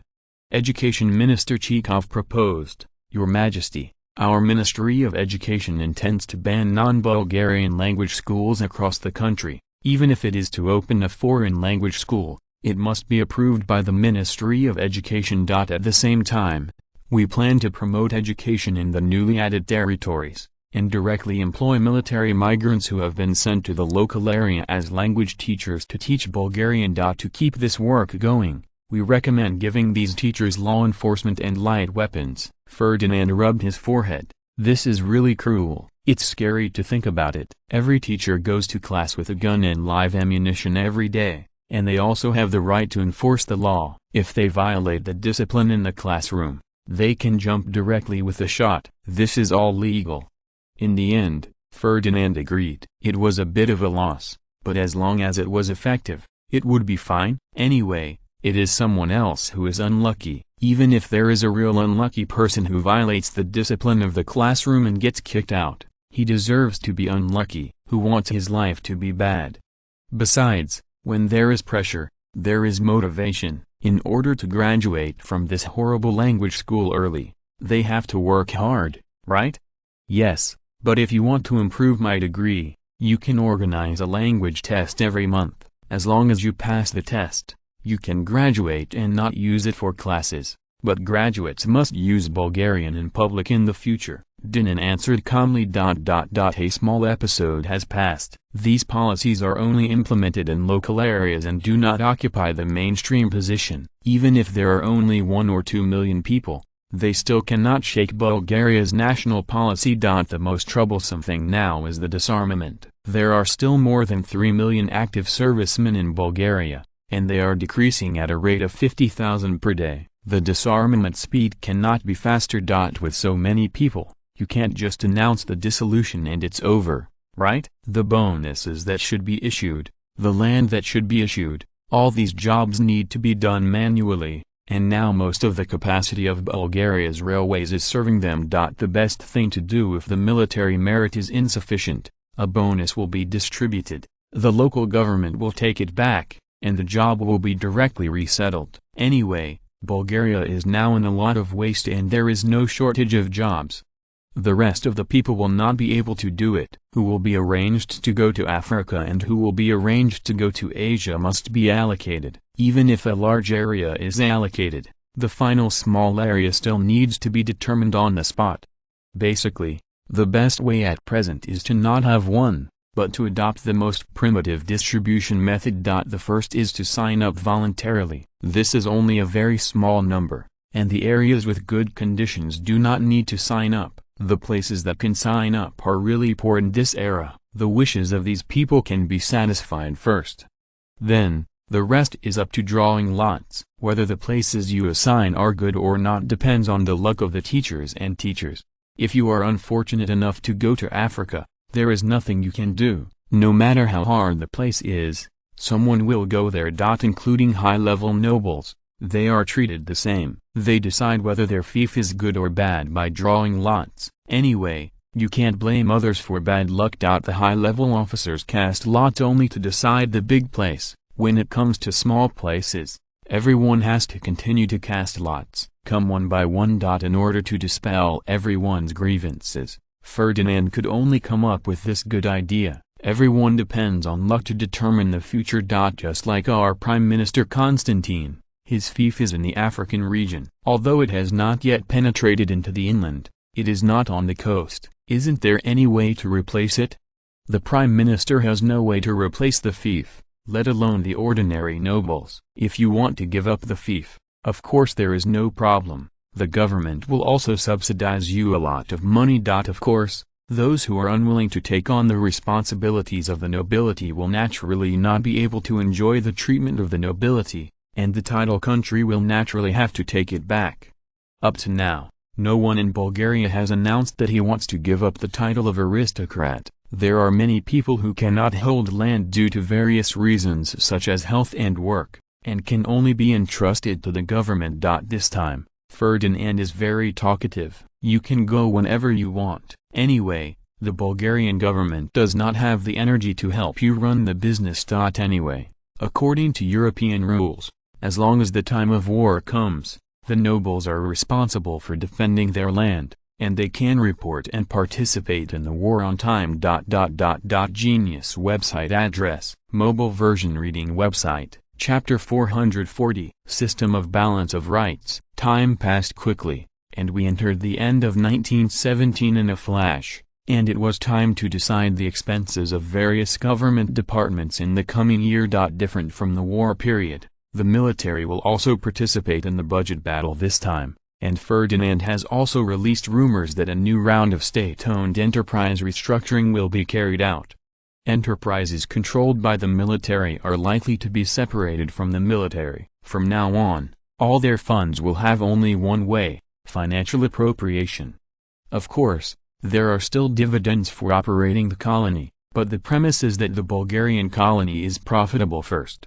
As a representative of the military, now the 5 major marshals of Bulgaria are around Ferdinand every day, and they can find out if there is nothing. The purpose is naturally for military expenses. Gone are the good days when they weren't on a budget. During the war, in order to win the war, the whole of Bulgaria was revolving around the army, and the war was going on. Even if the government had no money, it had to get supplies for them. Now that the economy has begun to normalize, and the military has lost the domineering arrogance that it lacked in the past, it has directly reached out to the government for it. Everything will be done according to the rules. From now on, the army will need to pay for the purchase of materials. If there is no money, please step aside. In terms of fiscal revenue, Bulgaria has greatly increased. In 1918, the budget figure given by the Ministry of Finance was 5.2 billion leva, about £208 million. That's what happened now. Financial revenue has increased, and the number of sites has increased, and the accompanying administrative expenses have also risen. At least the Balkans should be treated as local governance, and the administrative expenses in this part of the region have increased by 1/3. The corresponding education, medical and health funds, infrastructure construction funds, post-war reconstruction funds, etc., are indispensable. As for war reparations, I'm sorry that the amount of indemnity in 1918 has been offset by Germany and Italy with physical objects, such as colonies and demolished factories. Isn't these all money? The factory had been resold by the government to the enterprise for a long time, and the money received was almost spent in 1917. So the 5.2 billion level was all the government's income in 1918. Then he was cut by Ferdinand and set aside £8 million for scientific research fees, and the remaining £200 million is everyone's budget. Petrov said with a smile on his face, "Your Majesty, you see that our navy has just established a foothold in the Persian Gulf region, and the construction of this port has just begun." "Is it for ... Ferdinand interrupted directly. "Yes. You are right, the Navy needs a lot of input, but you should go to the military committee to talk about this issue. They are responsible for allocating the proportion of military expenditures among the 3 armies." As soon as Ferdinand's voice fell, Petrov's face collapsed. Now Bulgaria's military spending is the worst in the Navy. The army has always been the boss, and the people in the military committee responsible for the allocation of military expenditures are basically from the army, and their share is naturally the largest. Even the Rising Star Air Force, Their life is more comfortable than the navy, because their cost is cheaper than the navy, and Ferdinand specially issued an order that the military expenditure ratio of any military service of the army, navy and air force must not be less than 25%! Then the air force was relieved. They were enough to meet the minimum standards, and they couldn't get it if they wanted to, and then they watched the army and the navy grab military funds. As a result, there is no doubt that the navy is certainly not an opponent of the army in the military commission, although the final result has not yet come out. If there is no accident, the navy will be on an equal footing with the air force this time, so prepare to take the minimum standard. At present, the total number of the Bulgarian military commission is as high as 183, of which 165 are from the army, 3 are from the air force, and only 15 are from the navy, including him, the admiral of the navy. Don't be surprised, the predecessors of the Bulgarian navy and air force were drawn from the army. Was he an admiral before the admiral? The air force is a uniform army. From officers to pilots are selected from the army. After becoming an independent army, they began to recruit people on their own. Of course, the air force of various countries in this era was born out of the army. There is no fuss. The navy is also developed from the army, and it is also the freak of Bulgaria. This is also no way, who called the Bulgarian navy has always been a misnomer. It didn't start until after the end of the First Balkan War. Before that, it was either the navy or the coast guard.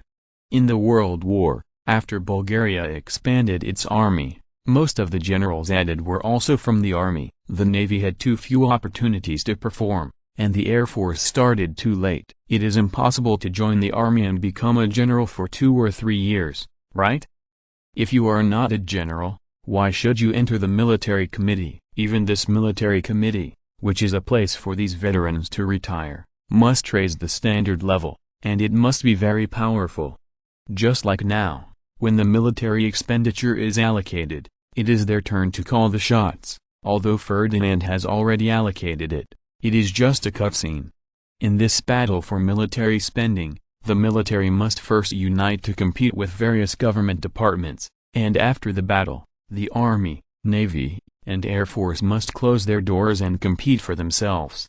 The air force is self-aware, and the ratio of 25% is already considered very good. Anyway, during the war, a large number of aircraft with good performance were left. In the short term, they should not consider the replacement of weapons, and the military expenditure is not large. But the navy is not good. Their warships are all gold-devouring beasts. Now the total tonnage of the Bulgarian navy is as high as 410,000 tons. There are still colonies to guard, and ports in the Persian Gulf have to be built. Petrov will not come out and fight.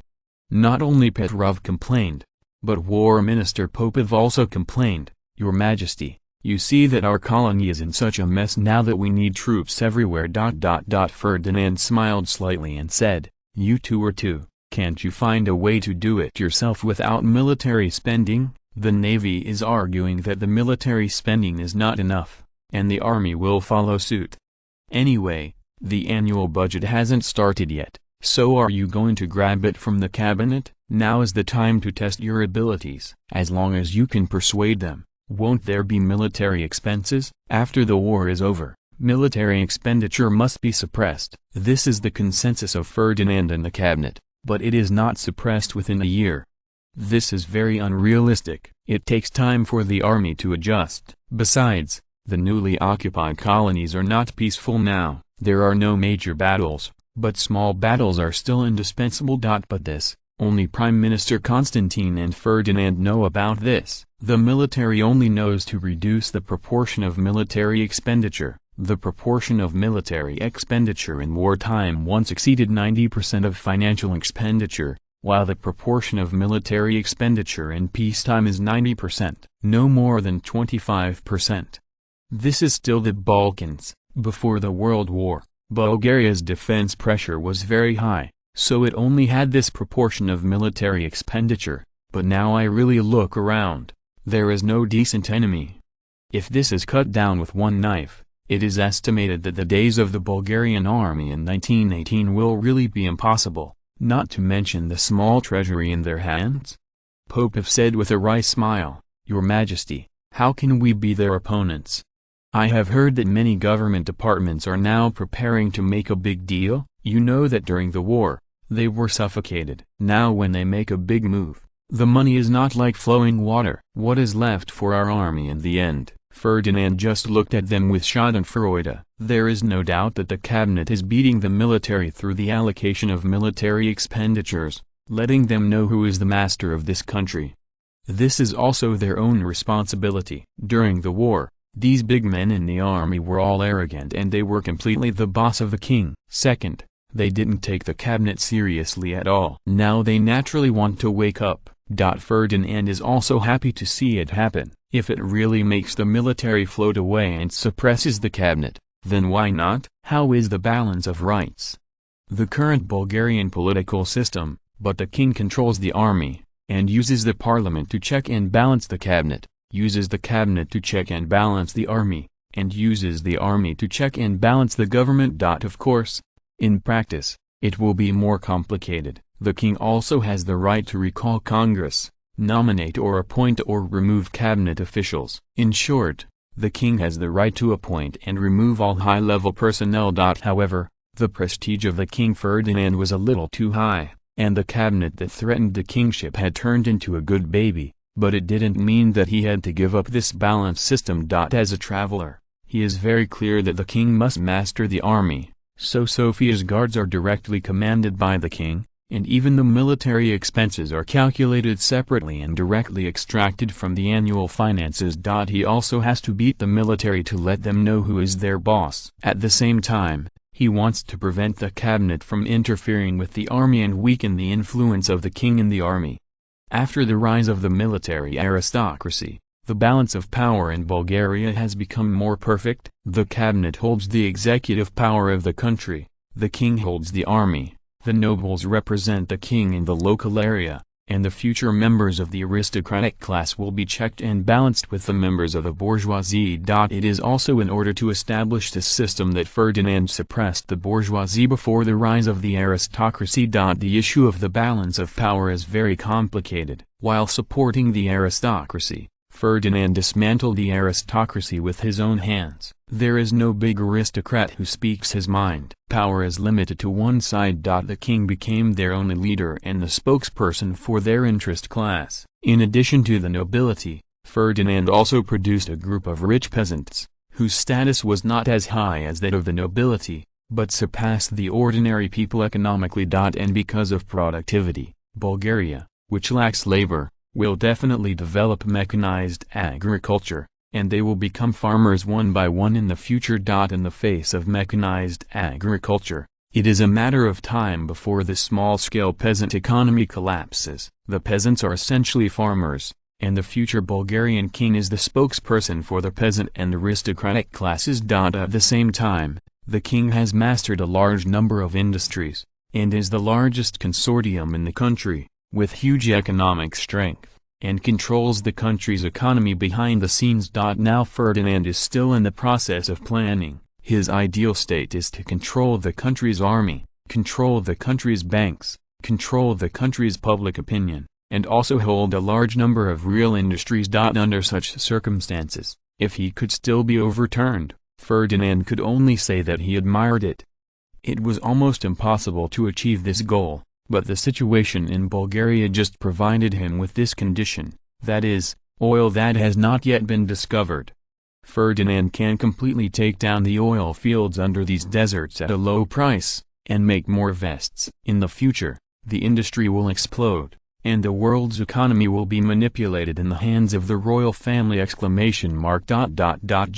website address, mobile version reading website. Chapter 441, Annual Budget. The annual budget meeting began, and Ferdinand wisely chose to leave the stage. According to the usual practice, without arguing for 3 or 5 days, there would be no result.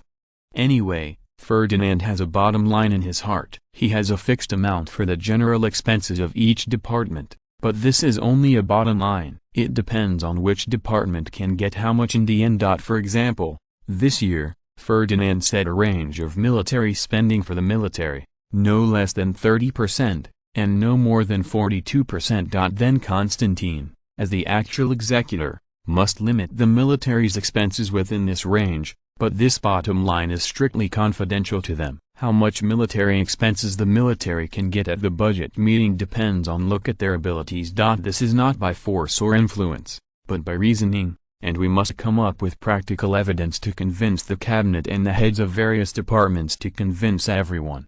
Bulgaria's annual budget is decided at the end of the previous year, usually in early December, and a decision must be made before the end of the month, so that each department can make a detailed policy plan for the coming year. The war period is of course the exception. Because of the World War, Bulgaria's annual budget, which has actually been suspended for 2 years, is now going to start again. As Prime Minister Constantine presided over this meeting as usual, he didn't fuss and said directly, in 1918, when the annual budget meeting starts now, it is still the old rule that the heads of various departments speak in order of seats and list each department. The plan for the coming year will be approved and the expenses will be approved, and then we will accept everyone's inquiries, and if everyone approves, we will be approved. Unspoken rules exist in any environment, and Bulgaria's annual budget meeting is no exception. Basically, the stronger the department, the higher the position and the first to speak. Usually, they get the most funds. There is no doubt that Bulgaria is located in the Balkans. All the way to the present, the military is naturally the most powerful department, and it is not one of them. Since the Bulgarian military is now essentially divided into 3 armies, the Army, Navy and Air Force, therefore, their representatives are also 3 people, and they already have the advantage of decision in terms of number. Of course, this number is of no use. In fact, there is still only 1 person who can speak. The other 2 are eligible to attend just out of respect for the services they represent, showing that the Bulgarian Army, Navy and Air Force are equal in status.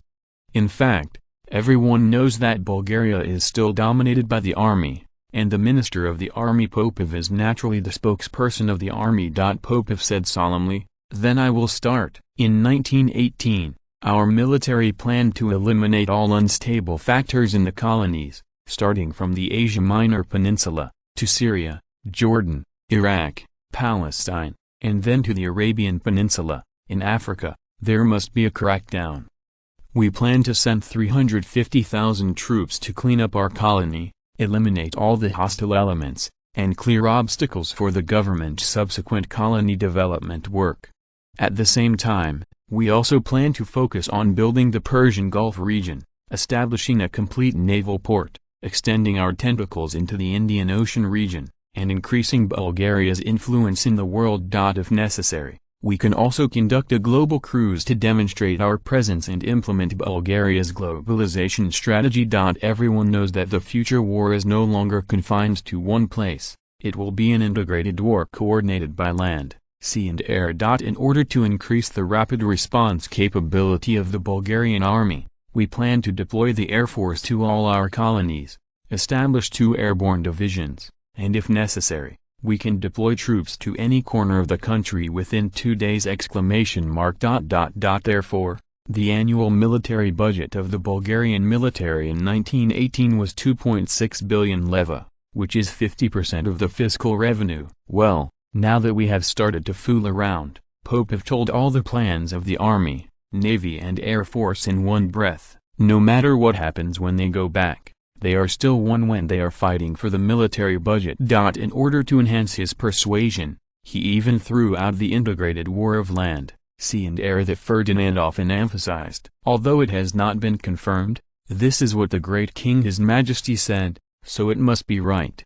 Of course, if 2.6 billion levs can complete his plan, there is no doubt that the cabinet will support it, and the heads of various departments will not be held back at this time. It's a pity that the plan is always just a plan, and 2.6 billion levs can only be used as startup capital at most. If you really want to improve this plan, maybe add a 0 at the back, and you can barely realize it. Therefore, although everyone is interested in the military's plan, no one will support it. After all, a year does not matter, Everyone can endure it and it will pass. It is not that the Bulgarian government has not experienced hard times. But the investment in the distant future, which one is still forgettable. When we develop the economy first and the country has money, come back.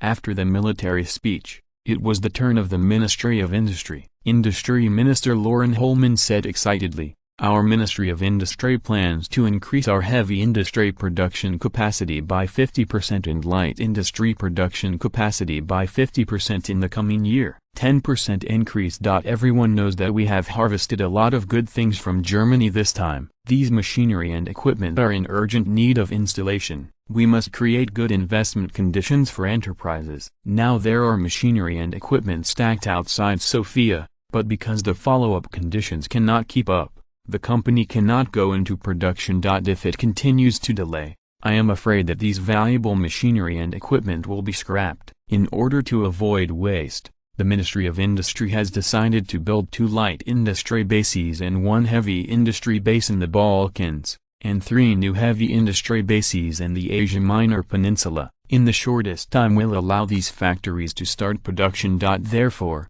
the fiscal budget of the Ministry of Industry in 1918 was 1 billion leva, and this cost will be fully invested in these infrastructures to solve the core problems of enterprises. Yes, the current Minister of Industry of Bulgaria is a German engineer who built railways. He was able to become Minister of Industry because he was a bit too lenient when he was the chief engineer of the Bulgarian railway, and then Ferdinand discovered it. As for his origin, it is not a problem at all. King Ferdinand was born from a German nobleman. Anyone who dared to talk about this issue in Bulgaria will be shut up. Building a new industrial base is another temptation that everyone cannot refuse. Although the initial investment is large, the later return is also huge. In addition, there are still cheap machinery waiting to be assembled, so it can't be dragged at all. Every day you delay is a waste of money. From this point of view, the Bulgarian government is actually more anxious than the behind-the-scenes boss of the enterprise Ferdinand. The development of heavy industry is different from light industry. If there are not enough resources, it is impossible to build factories at all. Now Bulgaria has passed the era of building a foundation at a loss, and economic benefits must also be considered.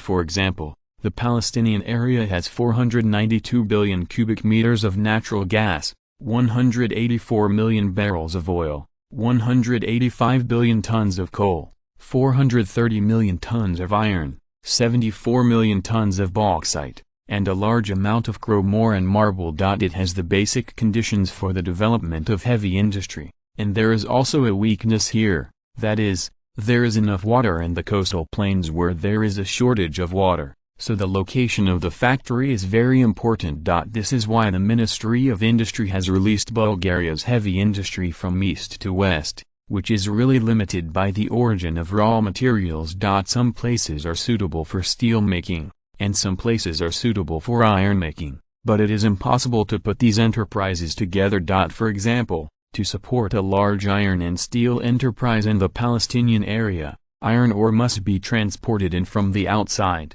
and the local iron ore resources are only sufficient for initial consumption. Of course, there is no need to consider it in a short period of time. With the productivity of the early 20th century, an annual output of 1 million tons of steel is a large enterprise. Due to the lack of concentration of resources, there is still a long way to go to concentrate heavy industry in Bulgaria in the future. In terms of mineral resources, it is a matter of time before Bulgaria develops Africa.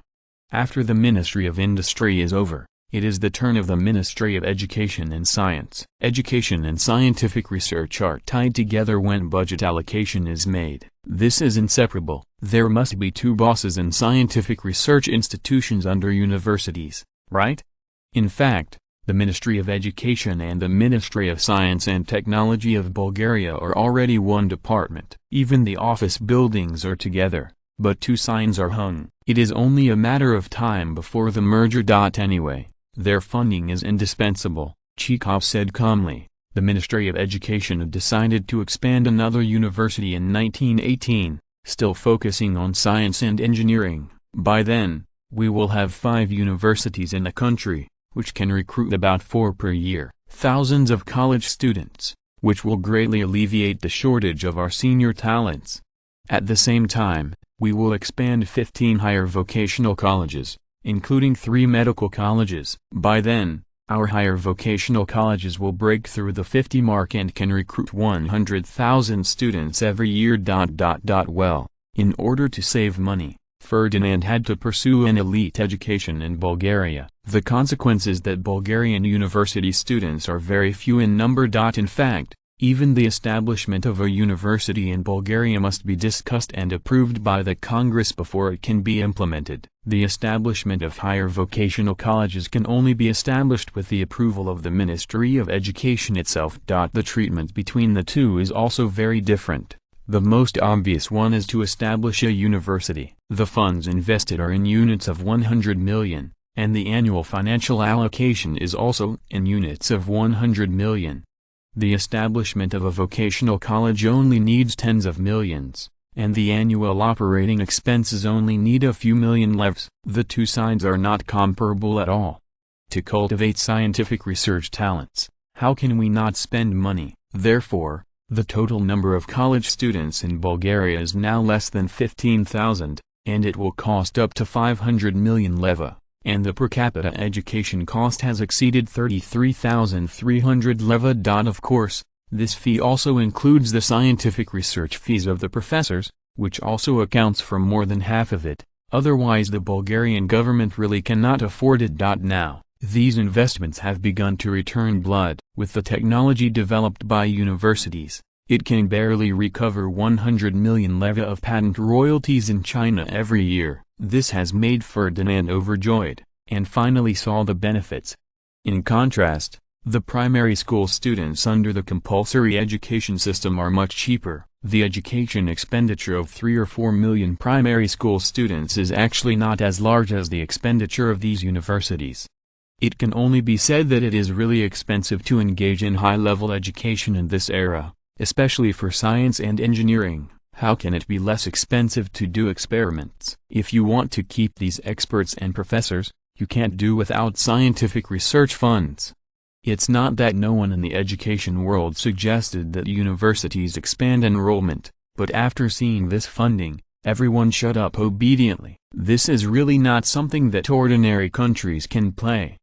Even Americans with deep pockets can't afford to play in this day and age, and unless it is made up of pheasant universities, this huge sum of money is enough to bankrupt any country 10 times. Of course, the higher vocational colleges in Bulgaria can also be regarded as universities in the world. The education they receive is no different from that of ordinary universities outside. Take so many hours of class every day. It is no secret that Bulgaria is going to add a university. The Ministry of Education made preparations long before the outbreak of the World War, but unfortunately it broke out before the war could be carried out. Now that the World War is over, the Ministry of Education will naturally implement it! After the various departments revealed their respective annual budgets, Konstantin's face darkened, and there was no doubt that the budget had been greatly exceeded. After the clerk completed the statistics, Konstantin said coldly, "Everyone's budgets are listed, and the final result is 8.648 billion levs, which exceeds our fiscal revenue of 3.448 billion levs. And the fiscal deficit is as high as 8.648 billion levs, 66.3%. So please make a new plan. If you think that your financial budget results are okay, then enter the second round now, accept everyone's questions." It is no wonder that Konstantin is not angry. The budgets of some departments are too unrealistic. For example, the Ministry of Health plans to carry out a one village, one medical plan, regardless of the cost. Let's first consider whether Bulgaria can cobble together so many doctors. Of course, in theory, the number of doctors in Bulgaria is enough, but in this way, all of them are devolved to the countryside, and people in the cities will have a lot of trouble if they want to seek medical treatment.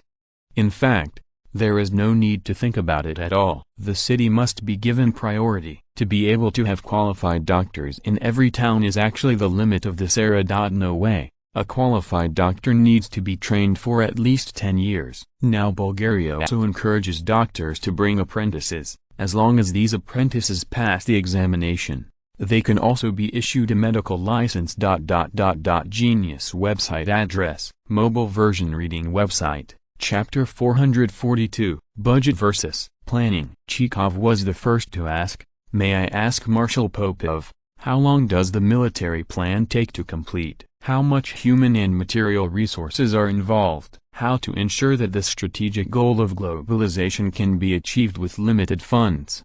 Budget inquiries are an indispensable part, and Popov is naturally prepared for a long time. The strategic goals thrown out by the military are bigger than each other, and of course they cannot be achieved at one time.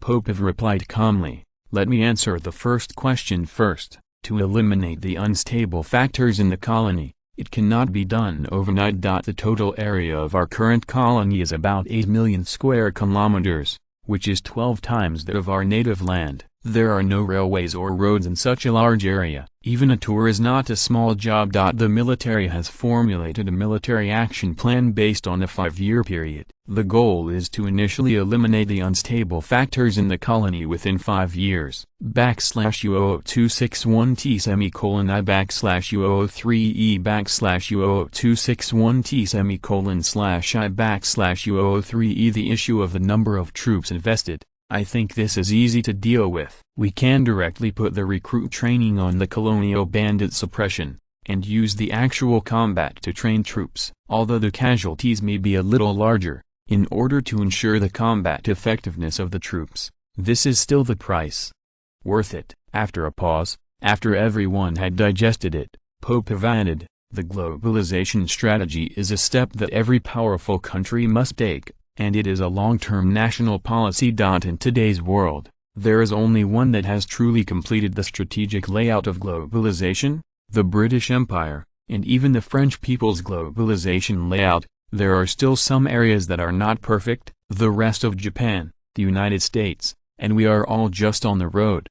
The road is long, but we have to go." Bulgaria can grow from nothing, from weak to strong, all the way to the present, relying on the strategic layout that is one step ahead, and now we still cannot fall behind. /U00261T I/U003E /U00261T/I/U003E. This time limit, after careful consideration by the military, finally calculated the time limit to be within 30 to 50 years, which means that our generation basically has no chance to complete this strategy. Alright, Popov was also a bachelor, so he didn't say how much it would cost. He clearly told everyone that it's enough to think about the globalization strategy. If you want to complete it, leave the opportunity to the next generation.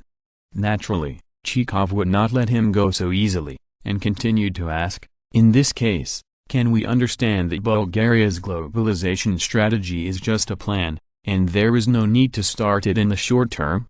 Popov replied calmly, "Of course not. We must make preparations in advance, otherwise if the international situation changes, the opportunity suddenly comes, and we are not prepared, and we waste the opportunity in vain." "Pity?"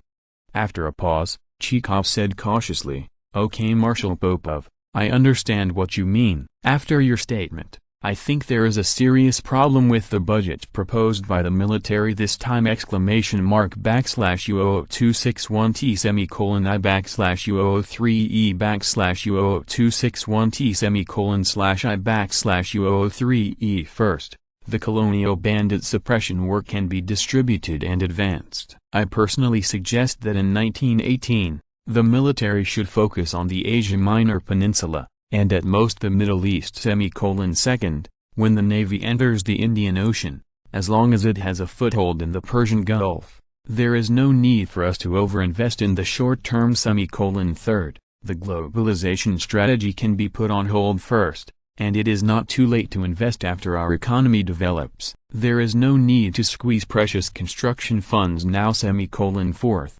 although the integration war is very important, I personally think that it can be perfected in the homeland. In terms of our current military strength, whether it is in the Balkans, in the Middle East, or even in the Persian Gulf, no one will be us.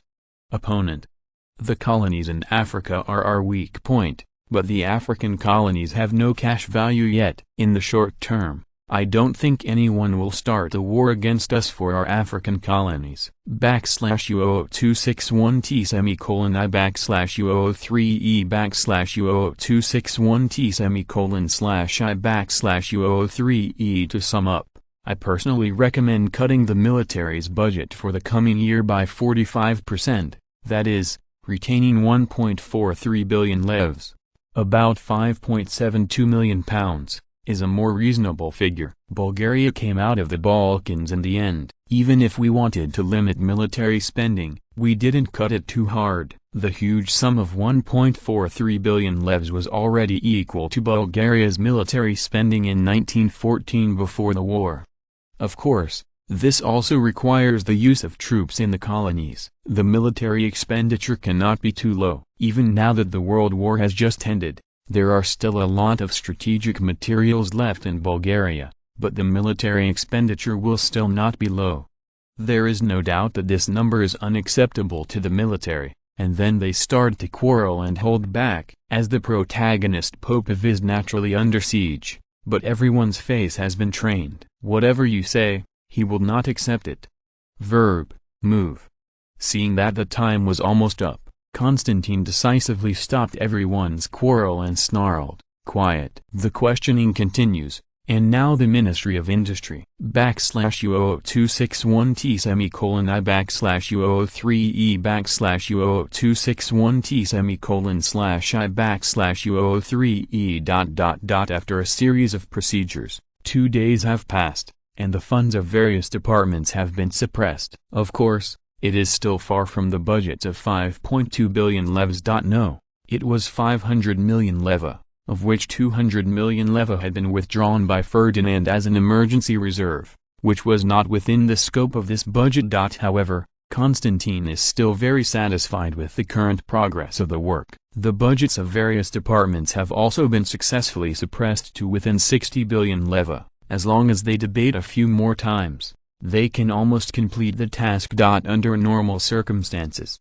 the Bulgarian budget meeting will not last for a week. After all, everyone is very busy, and it is impossible to argue about budget issues every day. Usually at the last minute, it is still necessary to cut the budgets in person. There is still one more step before the head of each department evaluates the reasonable funds of other departments. /U00261T semicolon I /U003E /U00261T semicolon /I /U003E. This is also not to be messed with. It can't be said that in order to grab funds, someone else's funds are deliberately suppressed. This will be considered to have no overall view, and the consequences to prepare to go home. Bulgaria does not need national leaders who do not have a global view. This data is also a reference standard. If everyone is willing to give you a big number, don't be complacent. It means that the workload of your department will explode in the coming year. Corresponding to the annual plan is the annual assessment. You can't put forward a lot of plans in the budget, and none of them have been completed by the end of the year, right? This is dereliction of duty. If there is no special reason, the Independent Commission Against Corruption will probably investigate the departments that have not completed their tasks. Even if there is no economic problem, they must be prepared to collectively pack up and go home. The Bulgarian government does not want waste.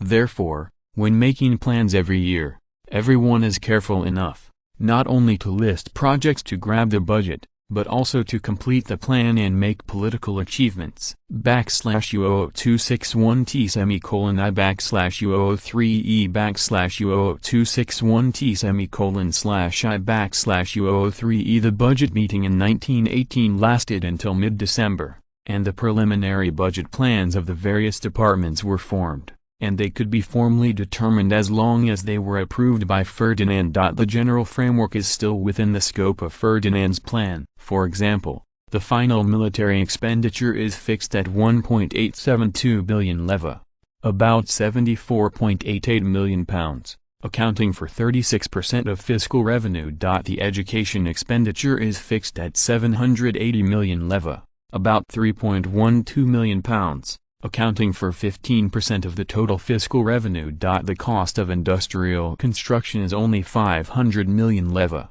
about £200 million, accounting for 9.6% of the total fiscal revenue. These are all things that can't be helped. Although the World War is over, it does not mean that the world is peaceful. Bulgaria's international status must also be maintained by the army, so military expenditures remain high. U000261T semicolon I U0003E U000261T semicolon /I U0003E. The increase in education funding is also an inevitable result. We have just recruited a group of scientific researchers from Germany, so we have to place them, right? Does it cost money to build a laboratory?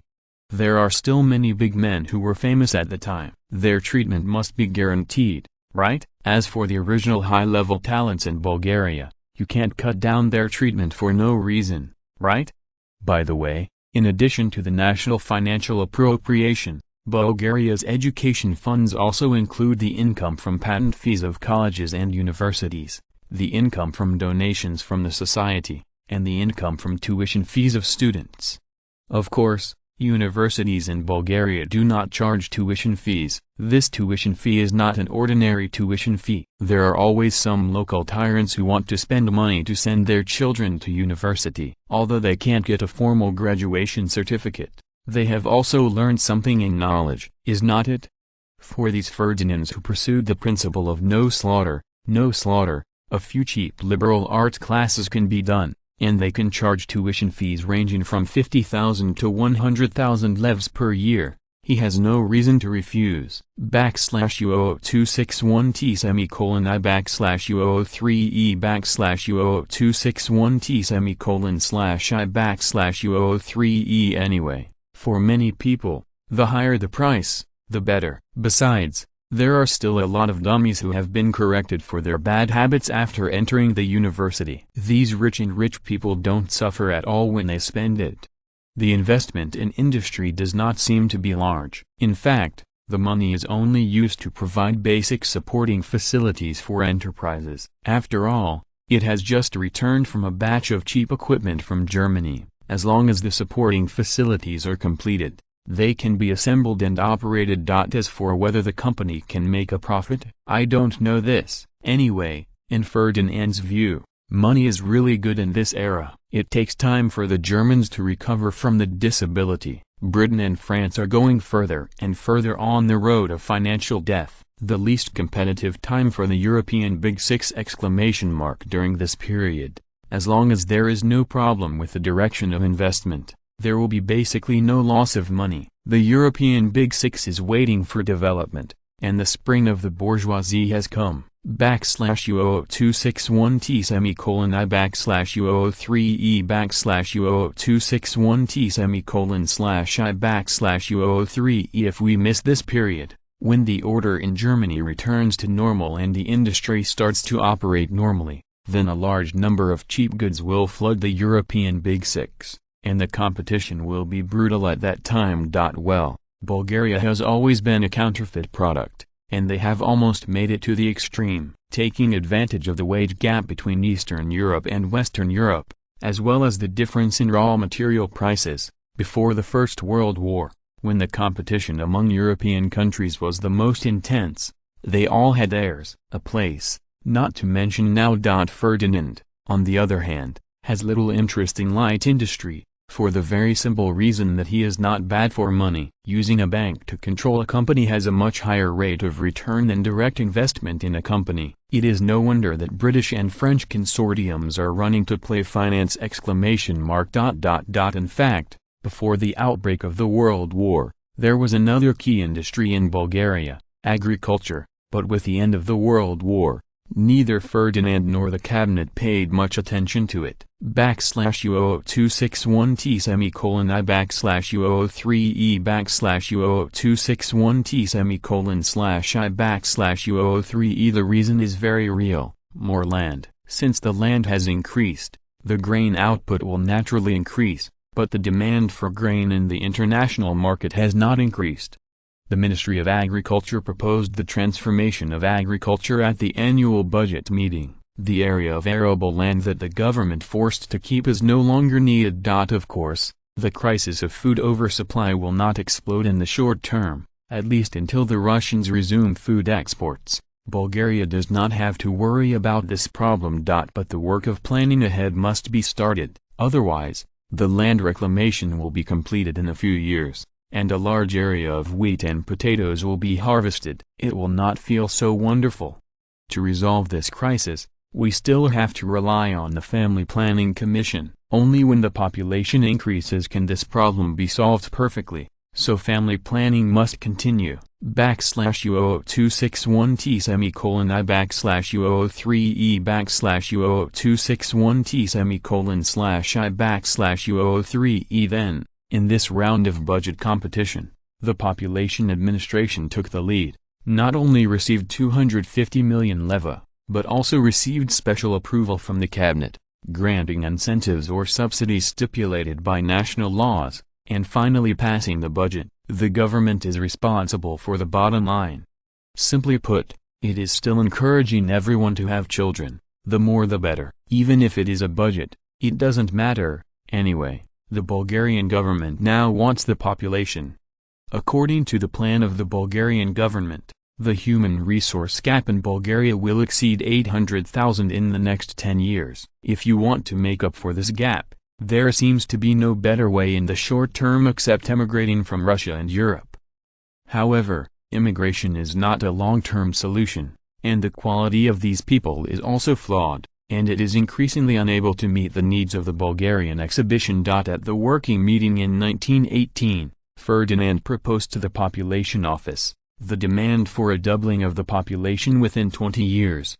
This is also the conclusion drawn after accurate calculation. Due to the factors of the Russian Civil War, Bulgaria is currently receiving at least tens of thousands of refugees every month, and at most hundreds of thousands of refugees. Coupled with immigrants from European countries, if Bulgaria's population is to double in 20 years, on average, it needs to ensure that 2.3 million newborn babies are alive every year to complete the task. Of course, this population doubling refers to the doubling of the population with Bulgarian nationality, not the population doubling of the Bulgarian-controlled area. Otherwise, the officials of the Population Administration will not do it, and it will not be completed at all.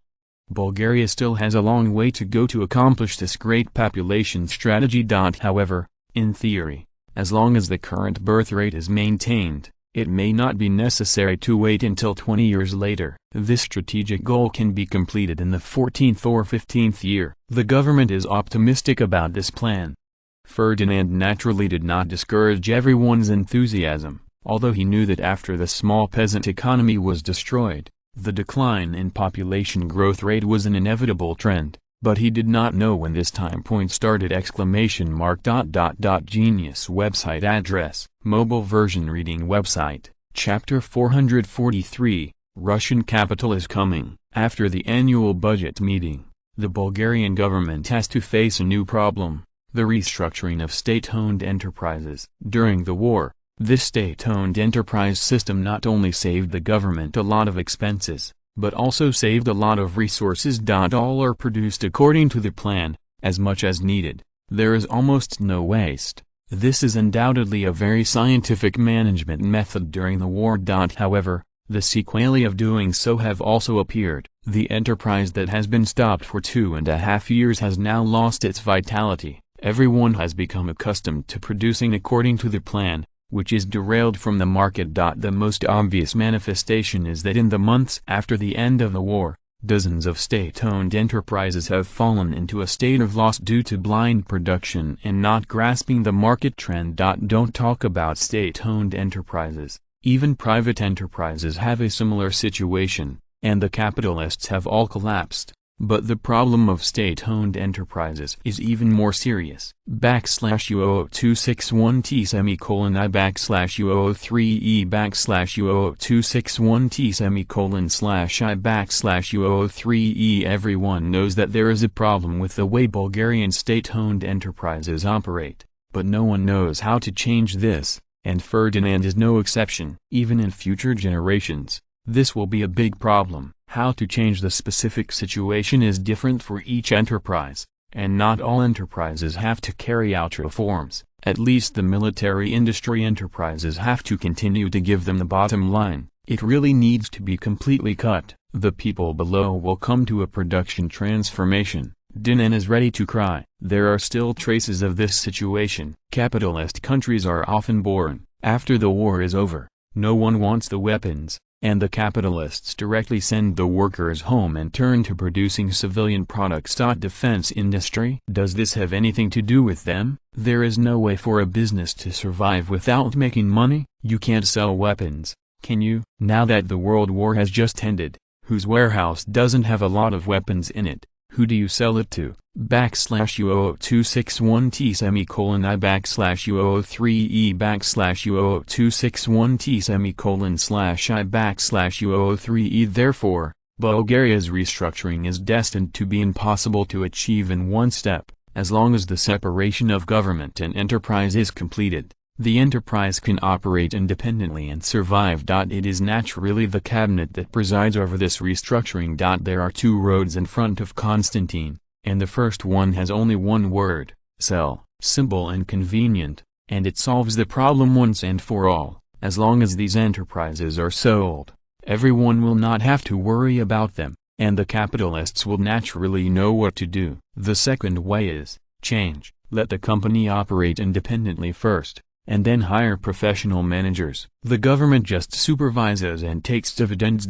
Constantine submitted a document to Ferdinand and said, "Your Majesty, this is our cabinet's plan for enterprise reform. Please take a look." Ferdinand browsed it at the fastest speed. According to the plan of the cabinet, 80% of Bulgaria's state-owned enterprises will be auctioned this time, and only the military-industrial enterprises, the Bulgarian Railway Group, the Bulgarian Agricultural Products Company, the Bulgarian National Bank, etc. will remain. More than 10 large enterprises, /U00261T semicolon I /U003E /U00261T semicolon / I /U003E. In addition to the military enterprises, the economic benefits of other enterprises are not bad. Even the railway company is profitable. Obviously, this is carefully selected by the government, and they do not want any enterprises that do not make money. This also includes the famous Bulgarian Steel Group,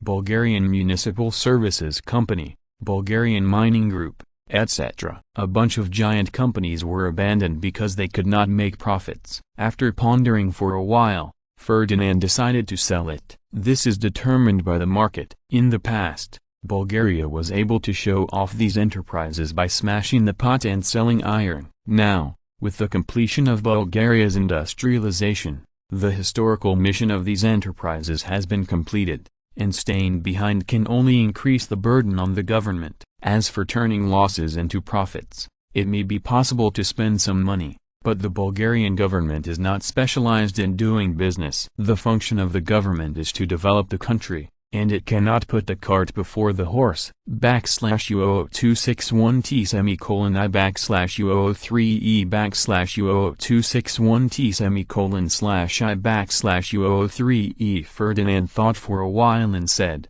"Then prepare for the auction." The government can send invitations to buyers all over the world to try to sell at a good price. Constantine replied with a wry smile, "Yes, get a good price." How is this possible? No matter what time it is, the European Big Six is in vain, and capitalists are indeed waving checks to find investment projects, but the current factories are worthless, and the machinery and equipment are the price of Chinese cabbage. Are the German factories demolished by Britain and France still looking for someone to take over? Didn't Ferdinand also buy a lot of cheap equipment? Who doesn't want a bargain? The biggest problem for the capitalists in Bulgaria is that their capital strength is insufficient. This world war is a feast for capital. They are directly reduced to spectators and have not been able to complete enough primitive accumulation. Of course, there are banks in /U00261T semicolon I /U003E /U00261T semicolon / I /U003E. Ferdinand thought to himself, after this auction, the royal family will have a deeper grasp of the country's economy. As for the embezzlement of state-owned assets, this is a good choice. The premise is to have enough strength, There is no doubt that the cabinet will conduct public auctions of these companies this time. Even if they have ideas, they must be able to operate them, right? Collusion with so many competitors to jointly lower prices? Just think about it. Don't look at how many vests Ferdinand has in it. It will be exposed in minutes, and then the house will be raided and destroyed immediately. Anyway, Bulgaria's current laws are so overbearing. Although they committed crimes and resisted themselves, they always confiscated all their property. After all, it is impossible to tell from the money which one is illegal and which one is legal. /U00261T semicolon I /U003E /U00261T semicolon /I /U003E. So now the richer Bulgarians are, the more cautious they are, for fear that some bastard in the family will do something wrong and lose the family business together, and they haven't dealt with it yet. Of course, in fact, there are not many cases of home raiding, and most of them are corrupt officials. As long as ordinary people are not too deadly, they are not enough to raid their homes. This time the government enterprise split. In fact, the biggest loss was the military, whose small treasury Bulgarian agricultural company was spun off. Don't look at this ordinary agricultural company. In fact, this humble company is still the most profitable company in Bulgaria in this era. It has a large amount of land and a large number of real estate in the country. And the income of agricultural companies is also very stable, mainly including land output, real estate rent, and supporting grain processing enterprises. /U00261T semicolon I /U003E /U00261T semicolon /I /U003E. This enterprise monopolizes 1/3 of Bulgaria's grain production, 1/2 of grain processing, and 80% of grain import and export trade. They can create an output value of nearly 3 billion levs every year, and turn in nearly 400 million levs of profits. They are well-deserved bosses among all state-owned enterprises. The birth of this freak started with the raiding of homes in the Stamburov era. Since that era, the land confiscated by the Bulgarian government has been handed over to this company for management. In the later stage, except for part of the land obtained through the war, the rest fell into the hands of this company. And finally a behemoth appeared like a snowball. He has been firmly in the hands of the military for a long time. Taking the opportunity of this restructuring, Ferdinand also deducted it. As compensation, the military has also obtained the right to reclaim farms in the colonies. From now on, all the colonies in Bulgaria are open to the military. They can open up wasteland at any time, and all the profits go to the military, but only for farming and animal husbandry industry. /U00261T semicolon I /U003E /U00261T semicolon /I /U003E. None of this is important. The key is to destroy the military's own financial resources and further eliminate the hidden dangers of the birth of warlords. As for the future benefits that the army can obtain by reclaiming land, it has been automatically ignored by Ferdinand. Everyone knows that military expenditures are getting higher and higher. The current hundreds of millions of levs and the future hundreds of millions of levs are not the same concept at all. The current hundreds of millions of levs are enough to support the Bulgarian Navy, Air Force, or hundreds of thousands of troops, but in the future, it will only be a warship or even a plane. Purchasing power is not the same. The results are naturally different. As soon as the measures for the restructuring of state-owned enterprises in Bulgaria were announced, the media all over the world were boiling. The capitalist world believed that this was a progress of human civilization. The Bulgarian government finally realized their mistakes and wanted to return to the right track of a free economy. /U00261T semicolon I /U003E /U00261T semicolon /I /U003E. Many overseas consortiums are gearing up to make a big profit. Don't get me wrong, they won't come to buy factories. These consortiums are waiting for the Bulgarian government to open up the financial market. Obviously they think too much. Ferdinand is very aware of their feces and urine. If they are allowed to come in and toss, Bulgaria will not become a replica of France. The struggle for dominance between the real economy and the financial economy has never ceased, except that the capitalists win the virtual economy every time for their own interests. Ferdinand also took a lot of effort to tame the Bulgarian bourgeoisie, so that a kind of society has formed, a down-to-earth economic concept. How could they be ruined? Now the propaganda of the Bulgarian government is, industry and prosperity. Virtual economy liar. Only real industries are the wealth of the country. Stocks and bonds are all clouds. /U00261T semicolon I /U003E /U00261T semicolon /I /U003E. Therefore, the outside world is harassing, and everyone is just taking it as a joke. Ordinary people do not believe that there will be pie in the sky. The propaganda of foreign economic experts is a waste of effort. In contrast, the employees of state-owned enterprises are not so calm, which is related to their jobs. After all, the government has sold the enterprise.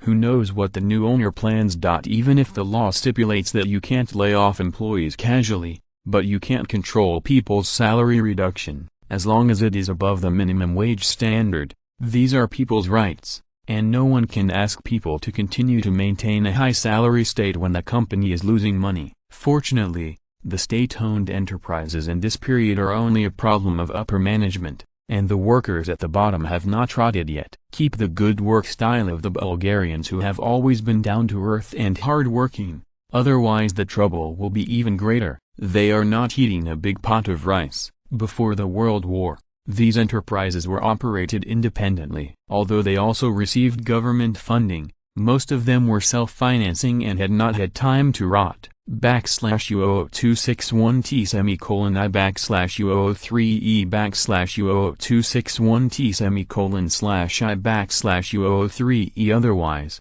this auction will not be so easy to open. How can the capitalists invest indiscriminately if they are not stupid? Kennedy asked, Xiong, did you come here in person? Constantine smiled slightly and said, I still don't know what to do. We have taken out so many companies at one time. Can I sell it? I have to be concerned about it, right? How about it? How many buyers are there now? Can they eat this batch of enterprises? Kennedy said calmly, we have put out a total of 89 companies for auction this time, with a total asset of 500 million leva. If it is just our domestic capitalists, it is estimated that we really can't eat it. But it shouldn't be a big problem now. This time, there are 427 capitalists who have submitted deposits to us, of which Russian capitalists account for 1/3. /U00261T semicolon I /U003E /U00261T semicolon /I /U003E. As far as I know, because of the October Revolution, many people here have lost a lot of industries and are now seeking new exhibitions. However, given the current situation in Russia, it will not be peaceful in the short term, and it is not suitable to continue investing. They are still looking for new investment directions, and we happen to be one of their goals. Capital is profit-seeking, and they can be unscrupulous for the sake of profit, but capitalists also pursue stability, and they also hope to have a stable investment environment. Right now, the Russian Empire is raging with war, which is obviously not suitable for investment, and they have to look overseas. And Bulgaria happens to be one of their favorite places. First, the political situation is stable, and the government is clear, which is suitable for investment and industry. Don't look at a lot of capitalists. They like to engage in crooked ways and use illegal means to make profits, but that is all in their old nests. They are local snakes. /U00261T semicolon I /U003E /U00261T semicolon /I /U003E. If they go to a foreign country, they are most worried about the administration of officials. After all, they are no longer hunters after leaving their nests, but become prey. At this time, they naturally hope that the government can notarize them strictly and protect their interests. Therefore, they dared to be reckless in the Russian Empire for the sake of profit, but after leaving the Russian Empire, they became cautious in Bulgaria. The previous network of relationships is no longer useful here, and they are not deep-rooted high-profile families, but an outsider who needs to be cautious. Second, they are close enough to the Russian Empire, they can watch the situation, and there are many acquaintances here who can take care of each other. Third, It is easy to make money semicolon. Their relationship in China is still there, and they can also use domestic channels to sell their products, and soon they can get a share of the domestic market. U000261T semicolon I U0003E U000261T semicolon /I U0003E. With so many advantages, powerful Russian capitalists will naturally establish some industries here, and the easiest way is to directly purchase. As long as they acquire a local Bulgarian industry, they can take this opportunity to integrate into the Bulgarian bourgeoisie, which can not only increase a source of money, but also add a back path. After listening to Kennedy's explanation, Konstantin's dangling heart was relieved. As long as Russian capital joined in, there would be no problem with today's auction. Don't look at the poor industry of the Russians and their rotten economy, but this does not mean that the Russian capitalists have no money, especially the group of bankers, who have just looted the entire Russian Empire, and now have a lot of money in their hands, looking for new investment channels. Investment banks are an option, but practically impossible for them. Where in the world are there no local snakes? The financial market has long been divided up, and the rest are only 3 melons and 2 dates. If they dare to intervene strongly, it is estimated that the local forces will ask them how to behave. This is the sequelae of killing chickens and taking eggs. Although they made a lot of money, their reputation is also ruined. Banks and consortiums in various countries will be hostile to their behavior of breaking the rules, even if everyone makes money together. But when it comes to fighting opponents, no one will be soft-hearted. For example, if a Russian bank opens a branch in Bulgaria, it is estimated that it will be difficult to generate a single business. They have also been hacked from scratch. Now that it has changed its face, it is a good choice to start with the real economy. Anyway, it is all about making money, so why not do it? Genius website address. Mobile version reading website, Chapter 444, The Power of Capital. After the auction, Konstantin, who was in a good mood, personally attended the evening banquet and had a close communication with the capitalists who participated in the auction. Of course, that's all. In order to prevent the collusion between officials and businessmen, the Bulgarian government prohibits in-depth exchanges between officials and capitalists. Naturally, Konstantin will not really become friends with the capitalists. He attended the banquet in person, nothing more than to show goodwill to the Russian capitalists, saying that the Bulgarian government would treat them equally and would not suppress foreign capital. As for preferential treatment, I'm sorry, Bulgaria has never said preferential treatment of capitalists, not at home, and naturally not abroad.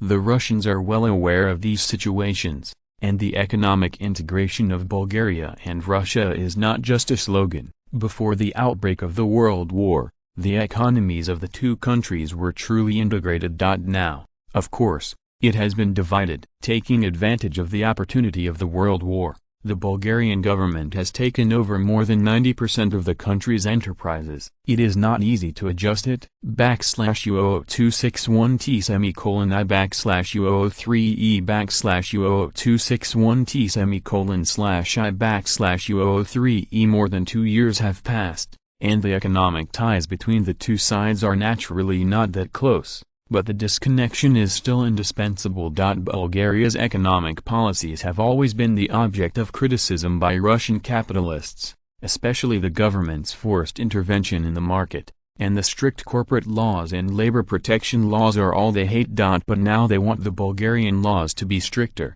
because although these laws harm their interests, they also protect their interests.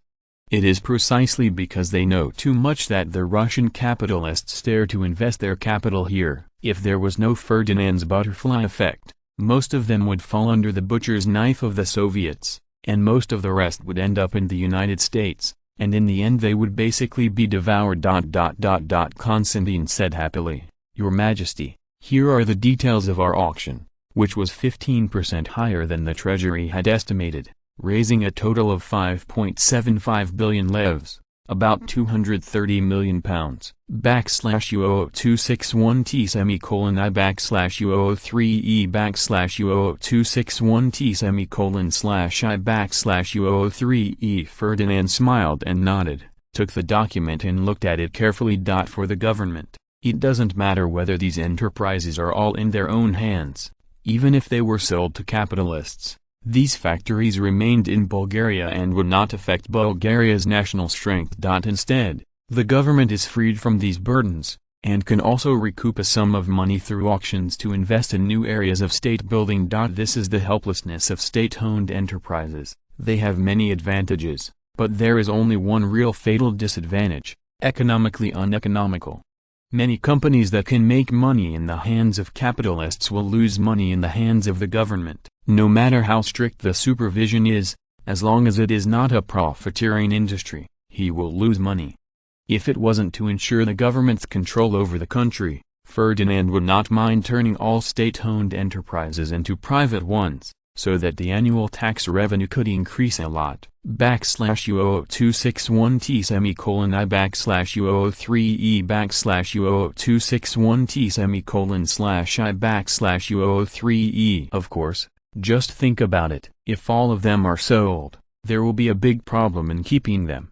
For example, the Bulgarian Railway Company, if it is handed over to the capitalists to operate, it is estimated that the profit can be increased by 3 or 5 times. And the consequence is that many unprofitable railway lines will be suspended. But these routes that have no economic value, since they have been built, are naturally for national defense and security. For the government, the military value is often more important than the economic value. There is not a lot of information. After a cup of tea, Ferdinand read the information and said with a smile, "Well, not bad." This time, the restructuring of state-owned enterprises is progressing very smoothly, but you will continue to improve in the later stage. Guarantee the smooth handover and transition of the enterprise.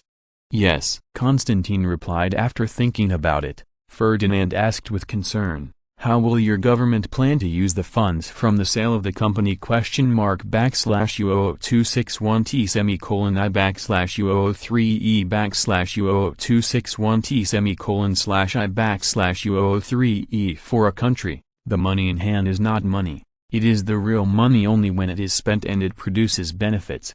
Constantine replied confidently, "Your Majesty, the government plans to invest this money in infrastructure construction, which mainly includes 3 aspects. First, the Balkan Ring Island Railway Plan, connecting all the Balkan Peninsula with railways, mainly Romania, Transylvania and Bosnia and Herzegovina. The Ministry of Communications expects to build 12,000 kilometers of railways before completing this plan.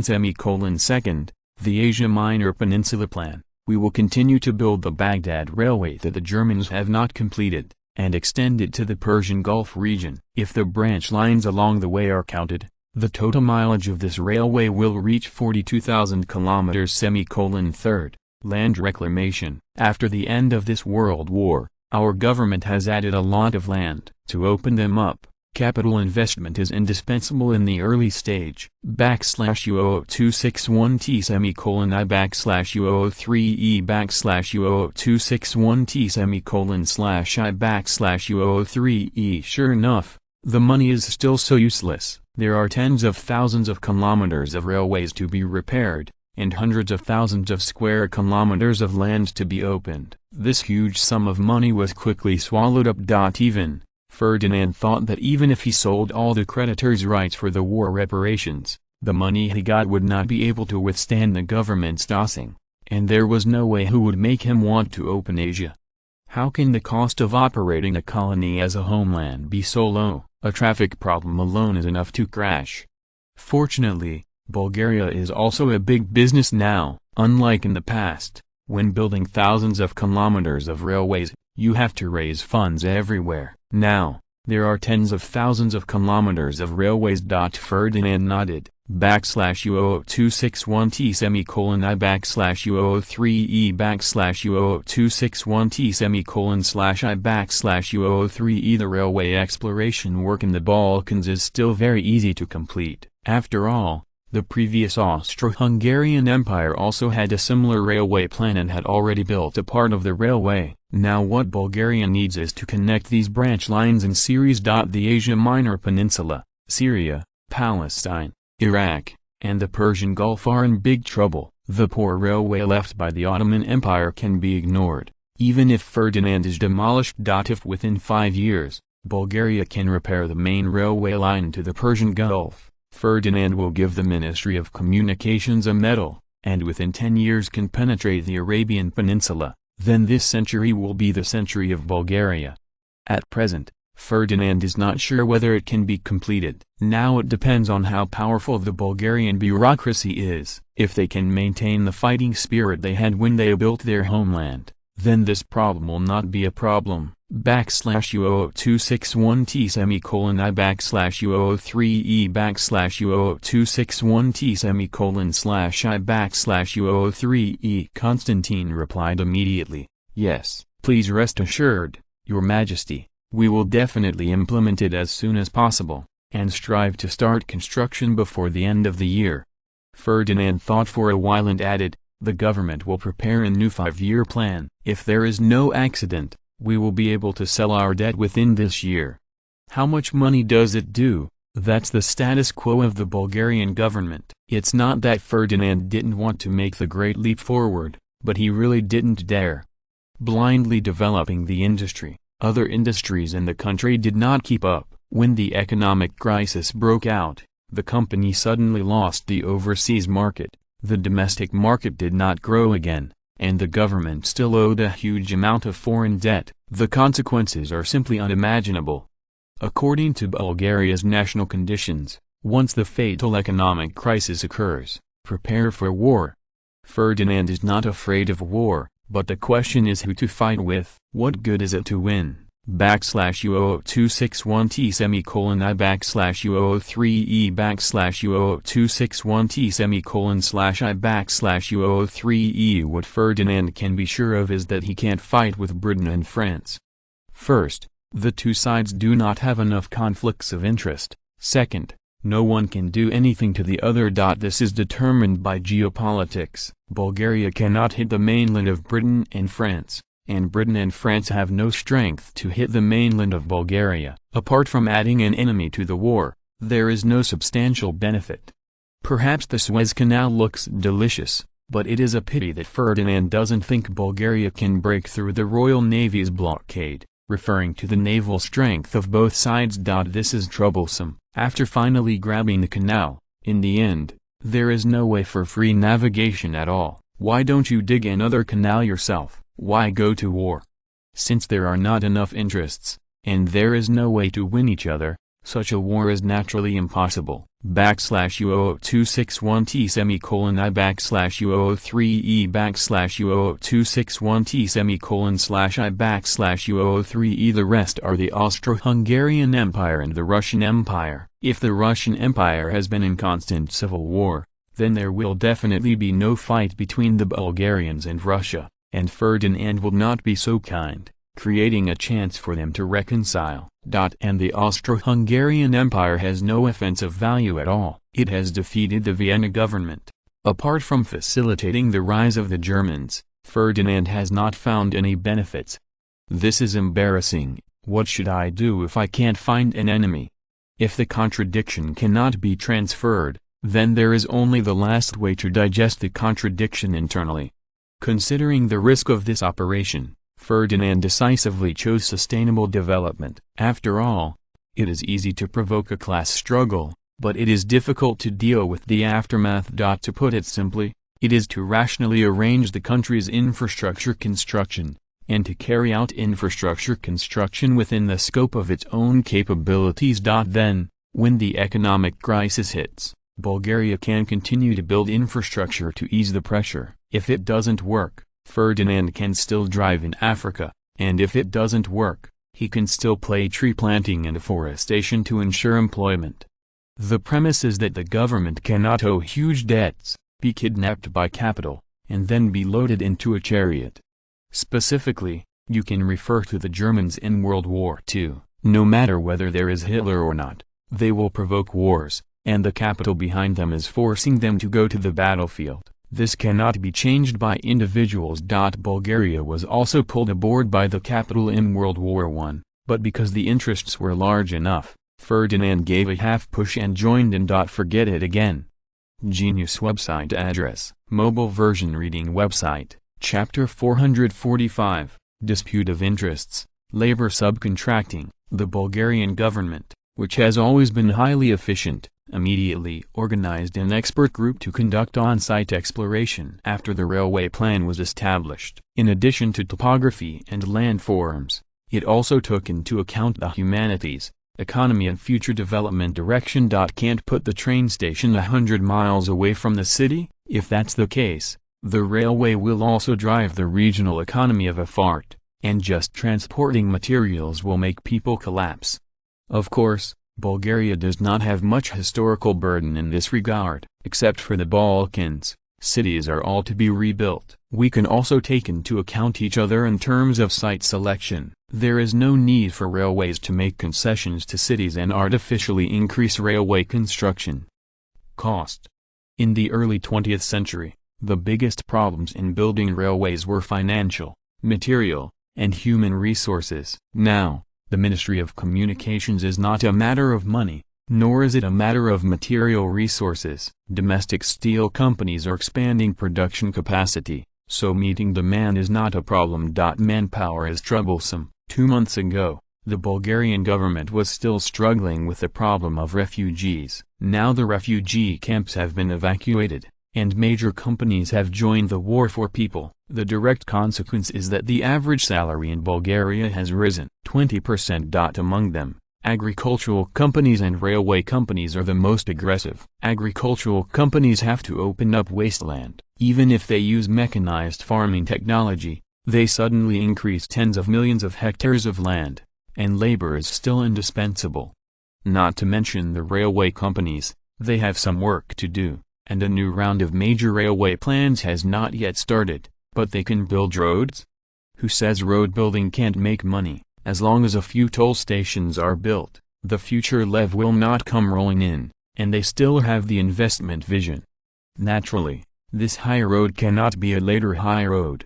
It is mainly composed of cement roads, and cars can run for 100 or 80 yards on it. In this era, it is already a proper high road. Now the railway company is lobbying the government to open the toll station, and the Ministry of Communications naturally supports it, but the cabinet has not made up its mind for a while, mainly because of traditional problems. Since ancient times, building bridges and paving roads, all of them are for the public good. Now that the fees are suddenly changed, everyone is afraid of causing adverse social impact, so they are temporarily stuck. However, with the increase of private cars in Bulgaria, future charges are also inevitable. The question is how to charge? Now there are people in the government who have also put forward another proposal, which is to let the capitalists pay for the road, and then authorize them to build gas stations on both sides of the road. In this way, the government does not need to invest heavily, and tolls can also be cancelled, but fuel costs will also rise. Well, in this era, there were only hundreds of thousands of private cars in Bulgaria, and the people who drove them were local tyrants. On this issue, Ferdinand was also a little swayed. The government invested in the construction of highways, so the toll was inevitable, otherwise the maintenance in the later period would be devastating.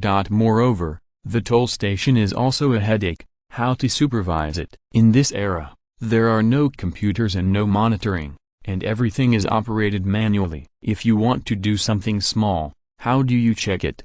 1,000 cars pass through every day, or only 100 cars pass through. This problem can only be counted by manpower. Whether it can make money in the end depends on the moral integrity of these frontline personnel.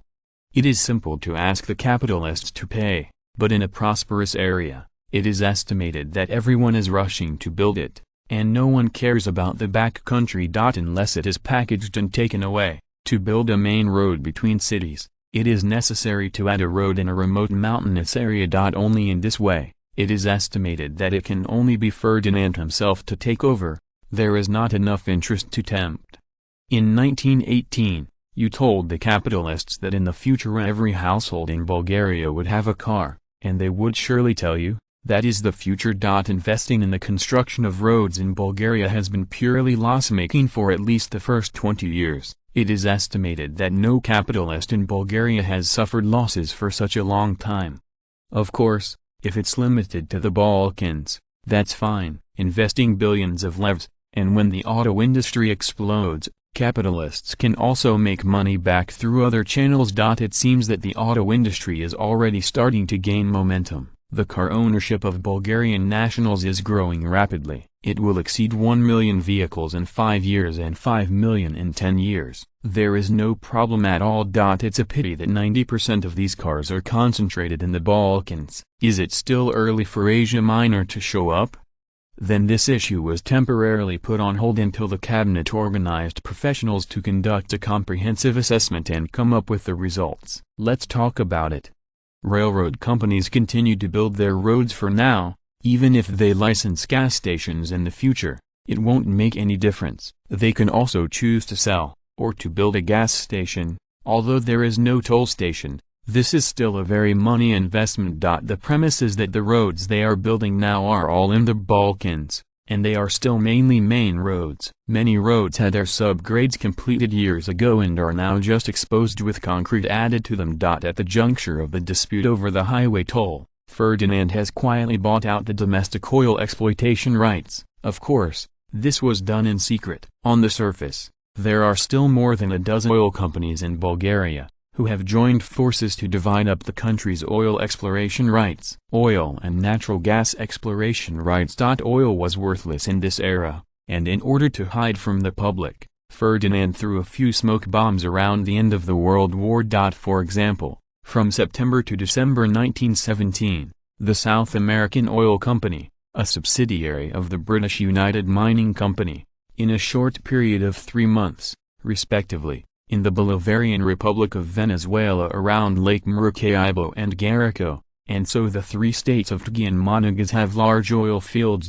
Before Christmas in 1918, South American oil companies also found large oil fields in the Amazon plains of Ecuador. Immediately after the French Whiter Oil Company, an oil field was discovered in Tunisia. In just half a year, the number of oil fields in the world has exceeded 20. And the oil resources that were in short supply have suddenly become worthless. Of course, the oil has not yet been released, so the international crude oil price has dropped by less than 20%, and there is no avalanche. But capital is no longer so optimistic about oil. No matter how important it is, as long as the quantity is large, the price will definitely not go up. And South America has suddenly become the focus. The world's largest oil-producing areas are now gathered in South America, and the conflict of interest between the United Kingdom and the United States and South America has become increasingly fierce. Taking this opportunity, Ferdinand also listed the South American Oil Company in London, which was quickly sought after under the banner of the world's largest oil company. The capitalists in London are still celebrating. They have obtained the most oil resources in the world, which means that they have taken a dominant position in the new round of energy revolution. After diverting the attention of international capital, the auction of Bulgarian oil exploration rights has become indifferent, and the exploration cost of tens of millions of levs is undoubtedly an astronomical figure for the local capitalists in Bulgaria. Ferdinand's vest melee. Having done all this, Ferdinand began to sit back and watch the fight between American Petroleum and BP. Of course, the strength of the oil group in this era is not so huge, and the struggle between them is not enough to lead to a war. However, as time went on, the battle between the two sides was gradually escalating. The consortium that manipulated the oil group behind the scenes gradually moved to the foreground. The conflict between Britain and the United States escalated at the end of 1918. Under the influence of capital, the London government has officially listed the Americans as the #1 enemy, and the #1 enemy of the Washington government has always been the British. Although the final outcome of the Anglo-American oil dispute has not yet come out, Ferdinand also knew that the British would win this time, which was determined by the comprehensive strength of both sides. The John Bulls of this era are still #1 in the world. With their means of pulling allies, the Americans have no way to resist, unless they also want to learn from the Germans and challenge the world. In order to resolve the unfavorable situation in diplomacy, the Americans are conspiring to break up the Anglo-Japanese alliance. At the same time, They are also trying to win over the two countries, in an attempt to dismantle the Anglo-French barrier treaty. Transport Minister Tom Ivanov said cautiously, "Your Excellency, this is the preliminary railway plan of our Ministry of Transport. If the cabinet approves, we can start construction next month." Konstantin took the document and browsed it quickly. He frowned and asked, "How do you solve the problem of labor? There is a labor gap of up to 500,000 people. Do you want to compete with other industries in China?" Snatching people is a very taboo thing for the Bulgarian government. For the sake of the exhibition of one industry, it cannot disrupt the order of other industries and affect the overall exhibition. The Minister of Transport immediately explained, "Of course not. How could our Ministry of Transport be so ignorant of the big picture? We have actually solved the problem of labor."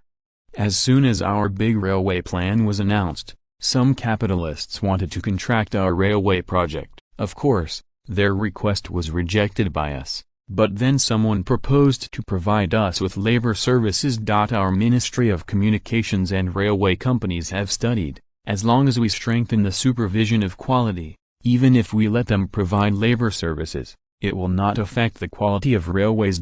We have already inquired about the source of their labor. Most of them are from overseas. As long as the specific situation does not violate our laws, I don't think it will be a problem. Although he didn't say it clearly, Konstantin also knew that the way these workers came was not so normal.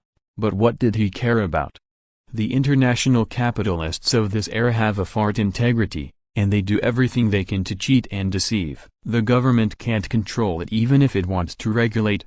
And this kind of labor subcontracting is not the first to appear, but in order to prevent foreign labor from impacting the domestic human resources market, it was severely cracked down by the government and did not form a scale. But now Bulgaria has a serious shortage of labor, and it is inevitable to open an opening. The Ministry of Communications has just come to the front. Konstantin hesitated for a moment, and said, "Well, but you still need to strengthen supervision. I don't care how these people are fooled by the capitalists. But when they come to Bulgaria, they must abide by our laws, and they must not be allowed to arbitrarily, presumptuous. You should know how much trouble this kind of thing will cause us once it spreads." "That's right, it can't spread." In other words, domestic capitalists cannot be allowed to follow suit. If they all hire a group of outsourced workers and oppress them unscrupulously, what will happen to the employment of Bulgarians? With cheaper labor, the capitalists are not stupid and naturally know how to choose. What follows is the reduction of domestic labor wages, which will inevitably lead to the escalation of the contradiction between the domestic working class and the bourgeoisie and intensify the society.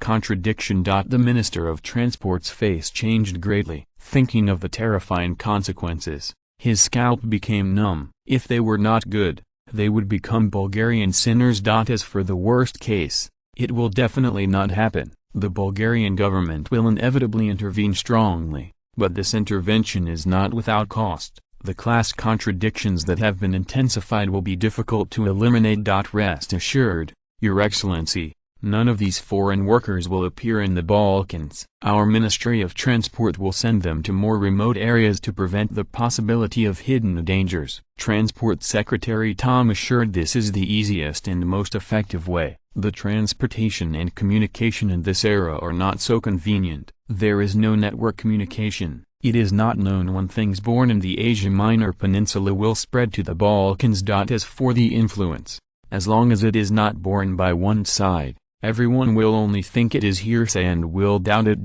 Coupled with the government's attack, the capitalists are not desperados. How can they all take risks? As long as it is contained in the beginning, it will be easy to deal with later. The National People's Congress is blindly obedient. As long as everyone follows the rules, the latecomers will naturally follow suit! Genius website address, mobile version reading website.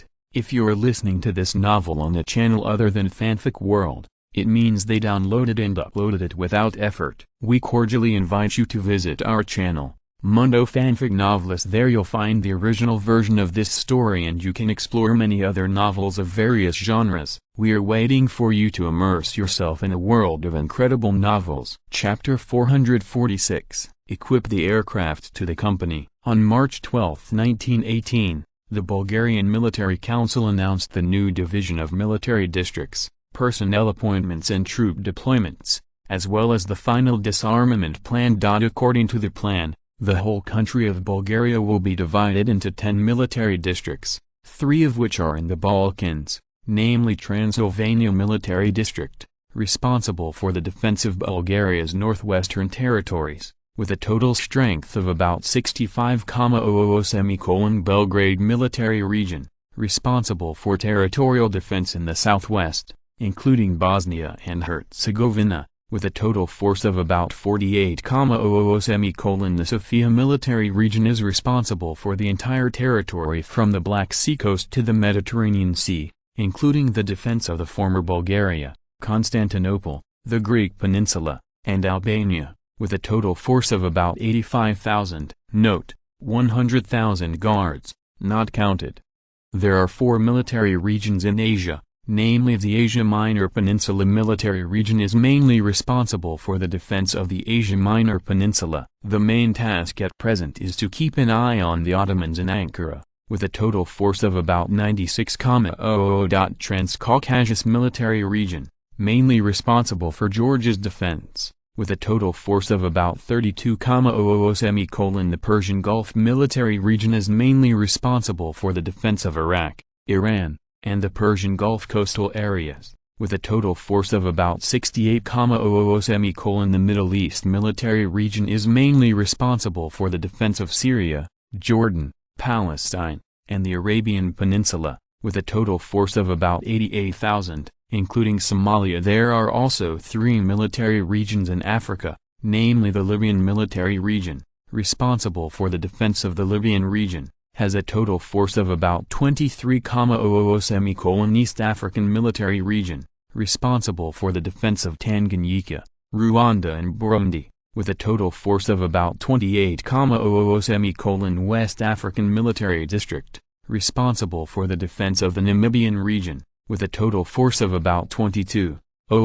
The total strength of the 6th Army in Bulgaria is still as high as 655,000 people. If the Navy, 76,000, and the Air Force, 68,000, are added, the total national strength is as high as 799,000!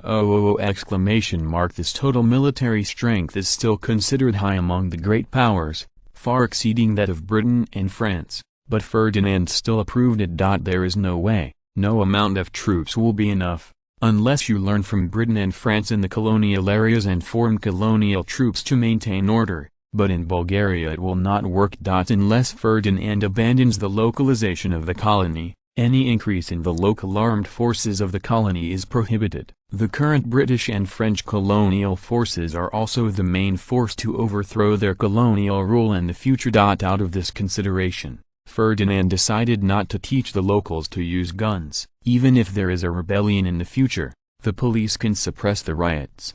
Don't doubt. The chiefs of this era really have very few firearms, and they can't produce them themselves. They can only buy a small amount of equipment for their cronies to use, which is not a threat to the regular army. Perhaps after the colony is cleared, Bulgaria's 6th Army will cut its troops again, and the Navy and Air Force will not move, but this reduction is limited to tens of thousands of people, and the final total national strength is still impossible to be less than 700,000. Can't sleep without Ferdinand.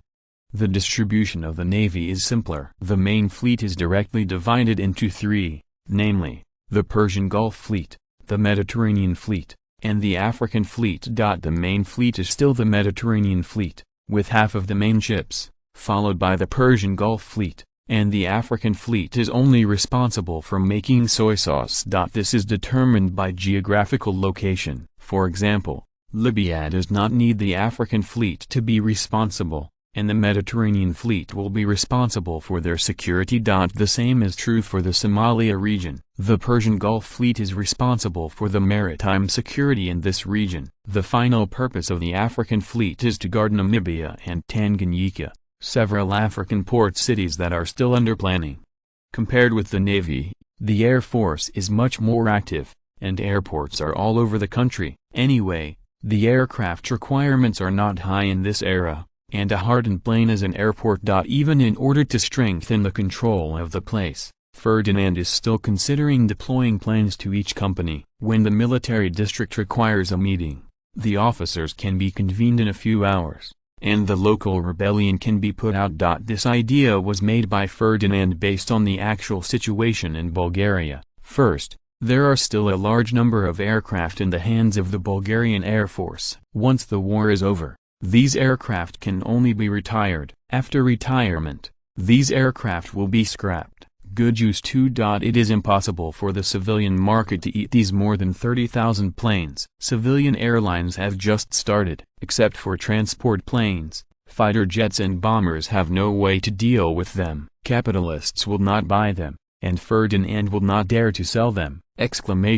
Secondly, the maintenance cost is simple and cheap. The performance of the aircraft in World War I was not good, and it was also very durable in operation, and the requirements for driving skills were not high. There is also cheap fuel. Bulgaria is unlikely to be short of fuel anyway. The government can purchase fuel at a very low price, and the cost is not too high. Marshal Ahmadimedov has been having a headache recently, since the great Ferdinand inadvertently proposed the idea of equipping the company with aircraft at the staff meeting. The military generals have been looking for them one after another. There is no doubt that the Sixth Army will definitely support it, and the Air Force will naturally oppose it. Once this plan is completed, there will be no Air Force in the future colonial war. To deal with the indigenous rebels in the colony, any aircraft is a black technology, and there is no need to worry about anti-aircraft firepower. One company has one plane, one regiment is one squadron, and one division has one squadron. In future wars, they don't need to call for Air Force support. The number of them can kill the enemy. Popov, Minister of the Sixth Army, asked unhappily, "Your Excellency Chief of the General Staff, deploying aircraft to each company, what is your staff still hesitating about for such a good thing? Did the Air Force put pressure on you? Impossible. Yemia, you are not a coward. Those little brats in the Air Force dare not threaten you." Ahmadimedov's face sank. He wanted to say, "Is there anyone else other than the 6th Military Department who dares to threaten the Chief of General Staff?" Ahmadimedov asked unhappily, "Enough Popov, am I still thinking about it? You think I don't want to equip the aircraft to the company? But is the question so simple? What about logistical maintenance? What about the crew? What about the cost? As long as these problems can be solved, the planes are ready-made and stacked in the warehouse. I will mention it to you immediately," Popov said calmly. "Our 6th Army is not picky, as long as it is an aircraft, whether it is a fighter or a bomber, even a transport aircraft. The crew, aren't they already made? You can drop from the 6th Army to the Air Force. Why can't you transfer back to the 6th Army from the Air Force? They are all Bulgarian troops, but without that law, internal transfers cannot be made. As for logistical supplies, don't we have oil fields? Can't you just buy it at direct cost? The big deal is that I will do their work myself. I believe the capitalists will support our work." Ahmadimedov searched his forehead and said, "Impossible. You can't move any of the Air Force's crew members, and the 6th Army's staffing cannot be increased, and military spending can't be increased. If you can get ready. You don't have to worry about the aircraft. We have some ready-made products, all of which are produced by our own military-industrial enterprises, with guaranteed quality. If you want after-sales service, you can also find someone, and the rest is up to you." Popov gritted his teeth and said, "Well, anyway, our 6th Army is going to order this batch of planes, so it's all right to let the Air Force help us train them, right? We don't ask to train fighter pilots, as long as we can fly a plane. I can't do it. With so many people in our 6th Army, we still can't make up more than 10,000 pilots." Ahmadimedov asked worriedly, "What about the logisticians? Do you want to train a crew for each company?" Popov smiled and said, "Why do we need such a complicated plane? We only need the simplest plane, and send the repairmen in the army for training. Isn't repairing a car the same as repairing an airplane? As for the other crew members, of course, Ordinary soldiers have part-time jobs. What's wrong with learning a little more knowledge? Don't forget the knowledge level of our 6th officers and soldiers now, but it is very high. Dimitrov has to admit that Popov's idea is still somewhat feasible. Now the knowledge level of the officers and soldiers in the Bulgarian active duty troops is indeed not low, at least they graduated from primary school, and even retired. Back home. If they were asked to study, it would not be difficult to train a group of logisticians. The only troublesome issue was funding. The problem of pilots is automatically ignored. With the huge base of the 6th Army, it is really not a problem to train 10,000 to 8,000. Dimitrov said helplessly. Well, I agree.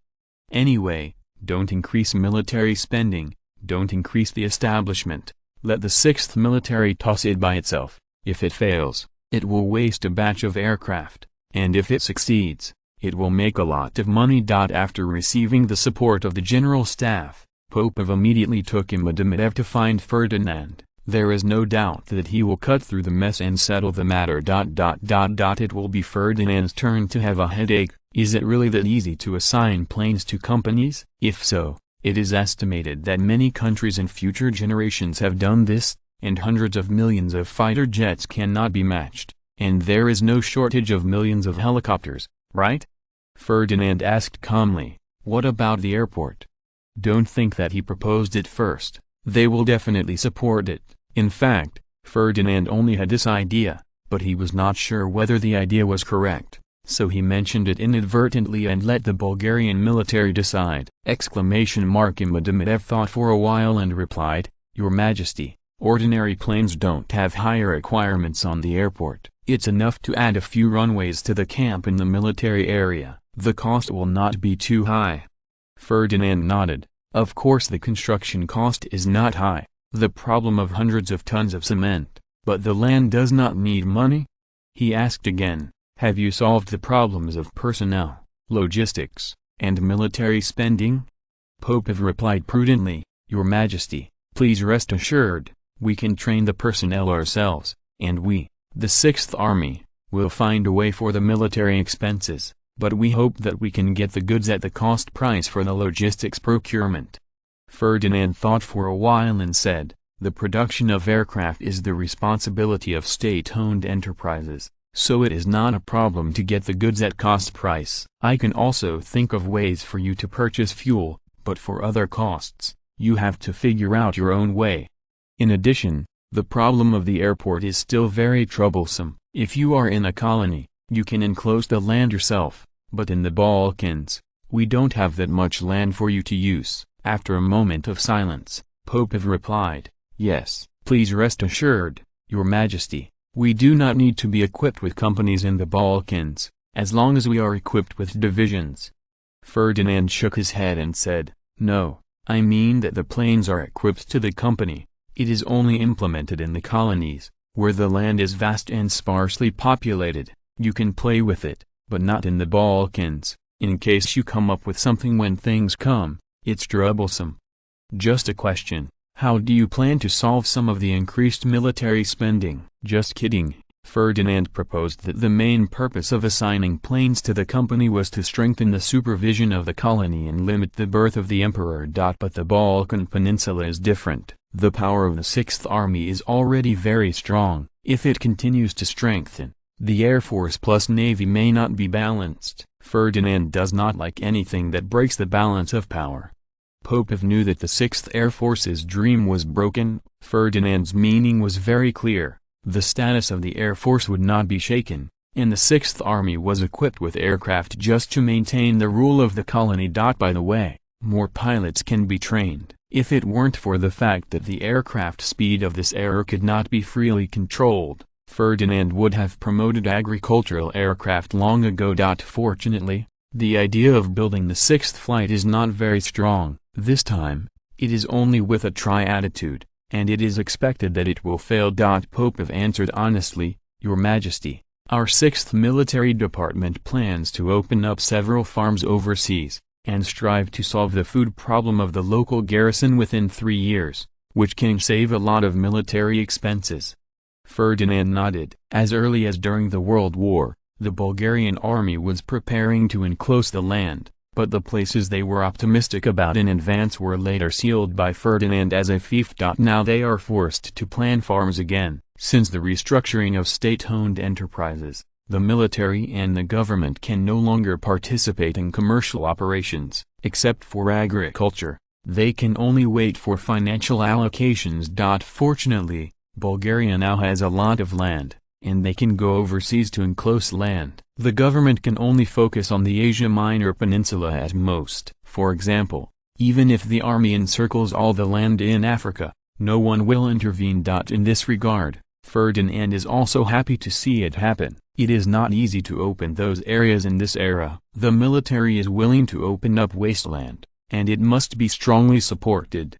Ferdinand smiled and said, "Well, then I wish you good luck. I will personally sponsor you another 100,000 tons of fertilizers, and I hope you can produce results soon." Ferdinand didn't care about how the army opened up the wasteland. Anyway, he didn't think the army would go to the fields honestly. Maybe there will be plantations in the Bulgarian colonies soon. Anyway, the army will not be short of labor. The two predecessors of Britain and France have already set an example. They have no reason to learn!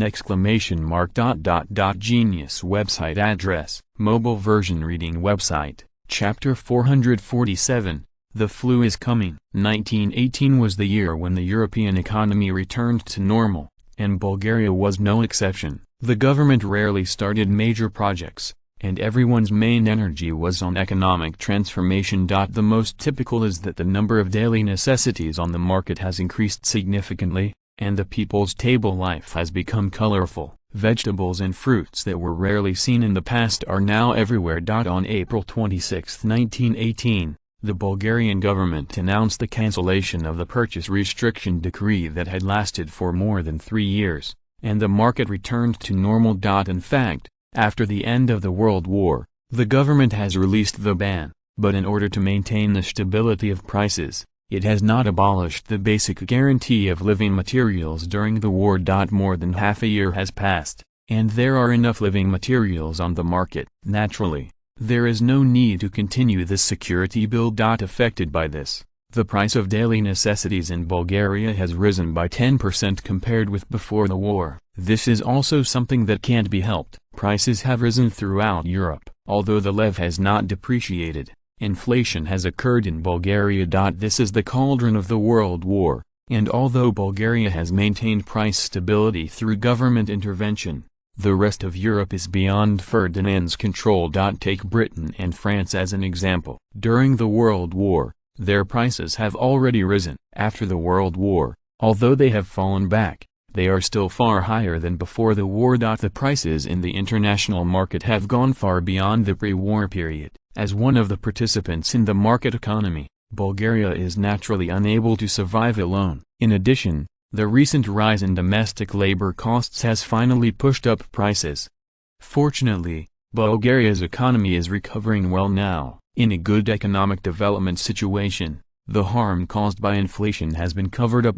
But the world economy is still not optimistic. With the end of the World War, many neutral countries with war wealth are now facing a common problem: overcapacity. To this end, Ferdinand also held several economic meetings to discuss whether to increase tariffs to protect the domestic market. However, before the issue was discussed, Ferdinand's attention was diverted, and in March 1918, the British initiated an international conference with the aim of establishing a League of Nations. Obviously, John Bull also found that their strength was not enough to suppress the world, and continued to build a new international order to consolidate their world position. This League of Nations is completely the butterfly effect of Ferdinand, and it has nothing to do with the League of Nations in history. Whether it is the purpose of its creation or the originator, it has changed.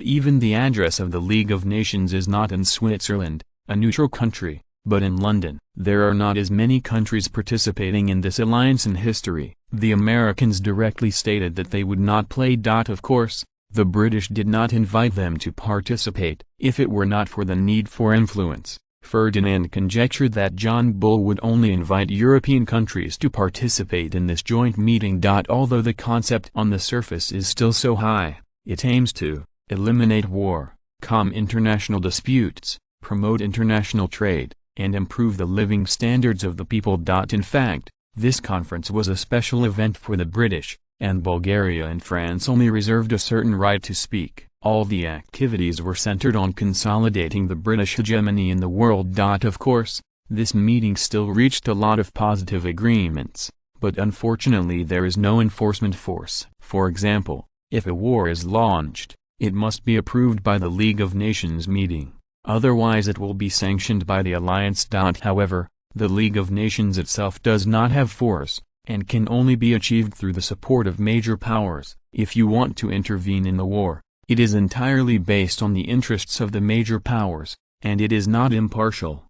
The British were able to make the two countries cooperate with their actions, and John Bull naturally gave them no less benefits, such as trade care, and everyone strengthened military and economic exchanges. World trade in this era is still inseparable from the British. With their support, it will be much more convenient. At least the probability of merchant ships being robbed by pirates will be greatly reduced. As soon as the League of Nations was established, 38 member states joined it, and finally formed the Tri-Power Council of Britain, France, and Paul. The Americans, along with their younger brothers, were absent from the meeting this time. John Bull achieved most of their goals, restricting the colonial expansion of countries in the form of treaties, that is, not to expand colonies to member states. This is supported by many small European countries. It is already tragic enough to be neighbors with the big brothers. Now the colonies in their hands are no different than children holding golden bricks in the midst of trouble. The current treaty is exactly what they want. With the League of Nations coming out to endorse them, they can finally sleep at ease. Among them, the Dutch and Portuguese are the most common, who told them that they had enough colonies and their own strength was weak enough. The Dutch colonies have always been spied on by the Japanese. Without the support of the British, they would have changed hands by their own strength. The Portuguese colonies have not been spied on, but the Portuguese government has a guilty conscience, because they overthrew the king, Manuel II, in the World War, which caused strong dissatisfaction with the Gotha family. At that time, everyone was busy with the war, and Portugal joined the Allied powers decisively, so they didn't bother them, but it didn't mean that it was over. The British royal family has always planned to support the restoration of Manuel II, but after the end of the World War, George V was almost empty, and he did not dare to spend too much political resources in his hands for Manuel II. But on the other hand, Ferdinand has no such concerns. If he can help Manuel II to restore, and collect the Portuguese colonies as a reward, it is estimated that the Bulgarians will be very happy to deal with them. Now that the colony has been preserved through an international treaty, the possibility of Bulgaria intervening in their internal affairs has been reduced. In their view,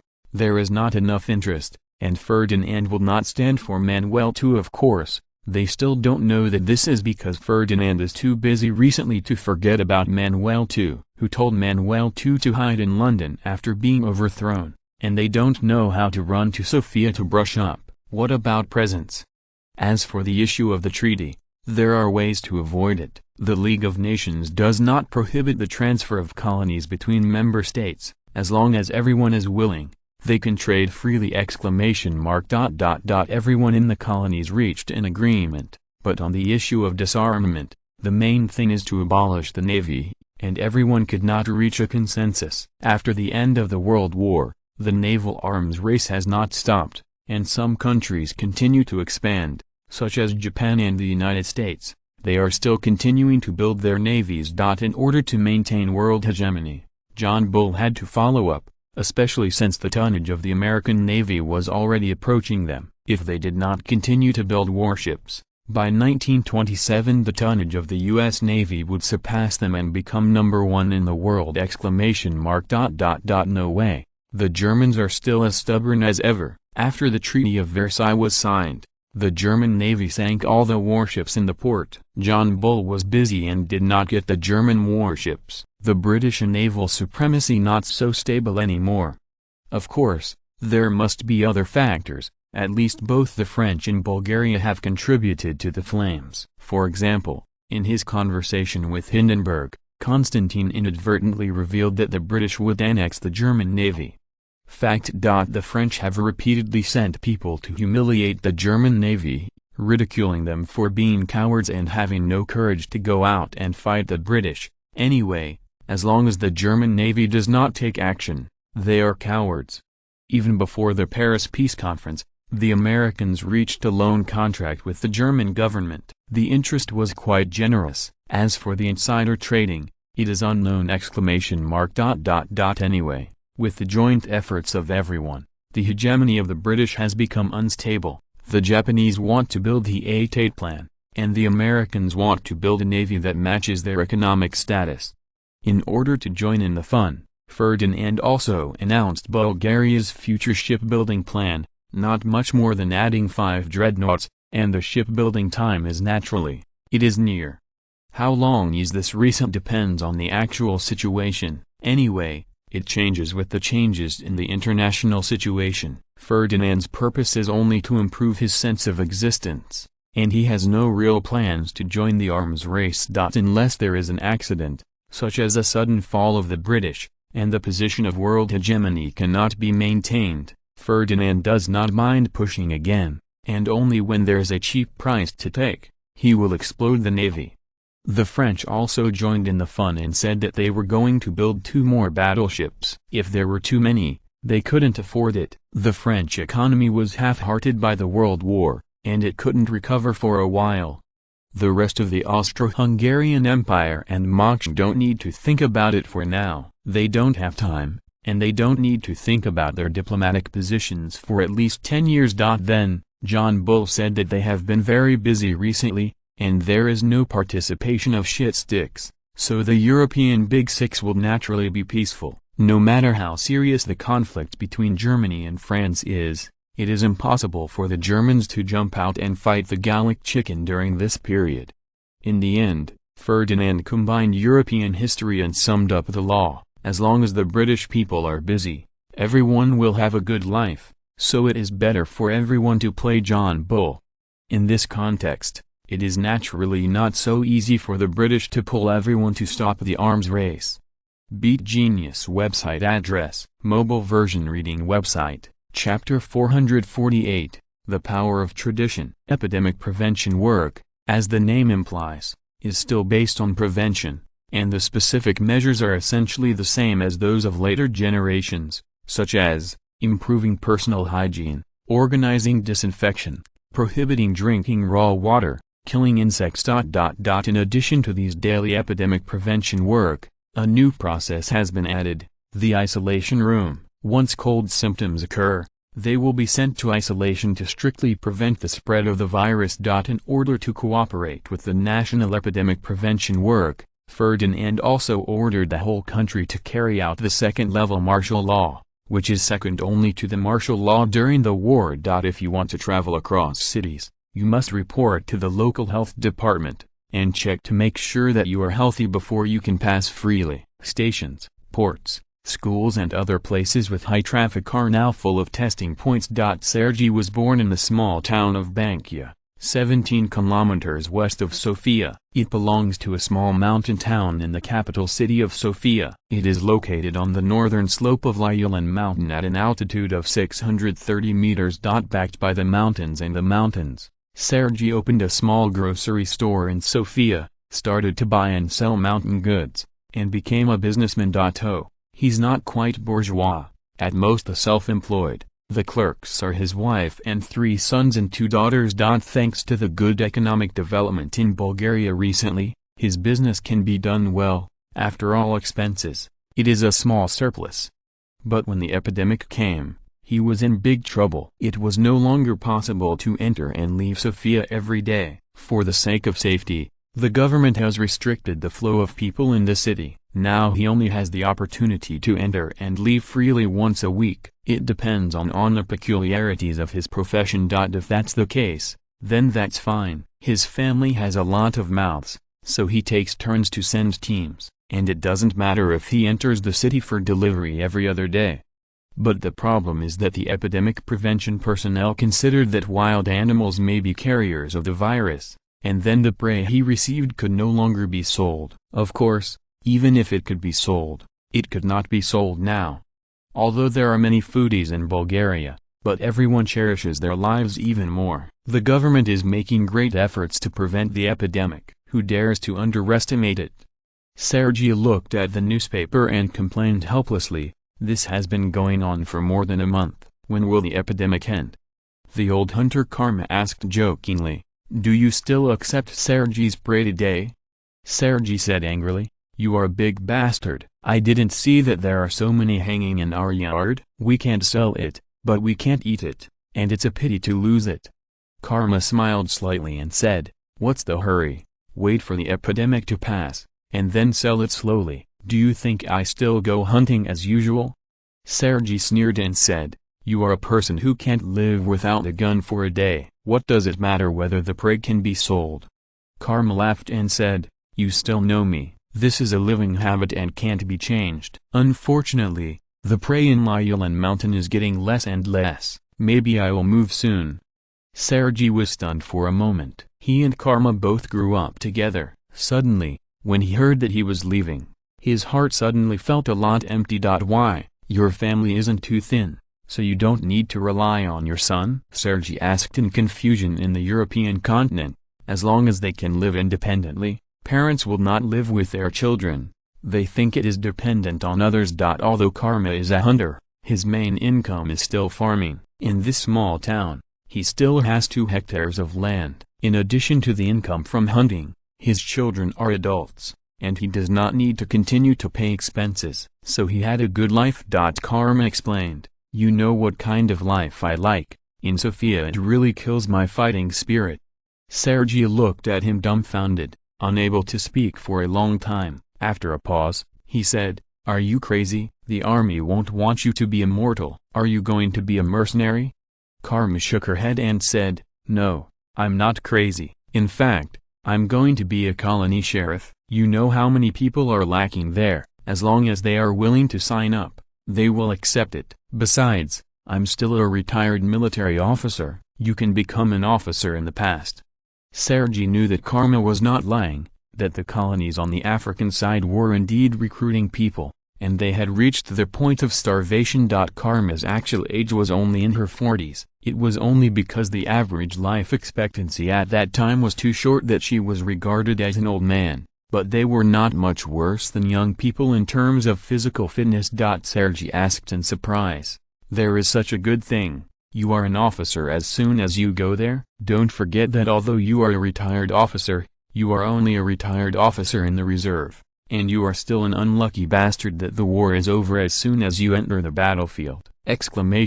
Karma blushed. This retired officer was putting gold on his face. Although he participated in the Balkan War and the World War, he had no chance to play. He had just been mobilized to take up arms and rushed to the front line, and then the war was over.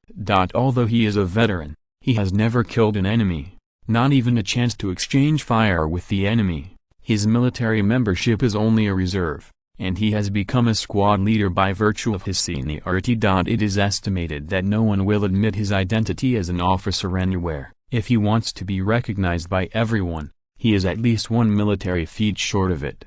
This is also a Bulgarian rule. Everything is equal to the merits of war. If you are lucky, even if you are just a civilian who transports supplies and kills a few enemies, you can still gain everyone's respect. Anyway, even if the regular army has no merit in battle, it will be inferior.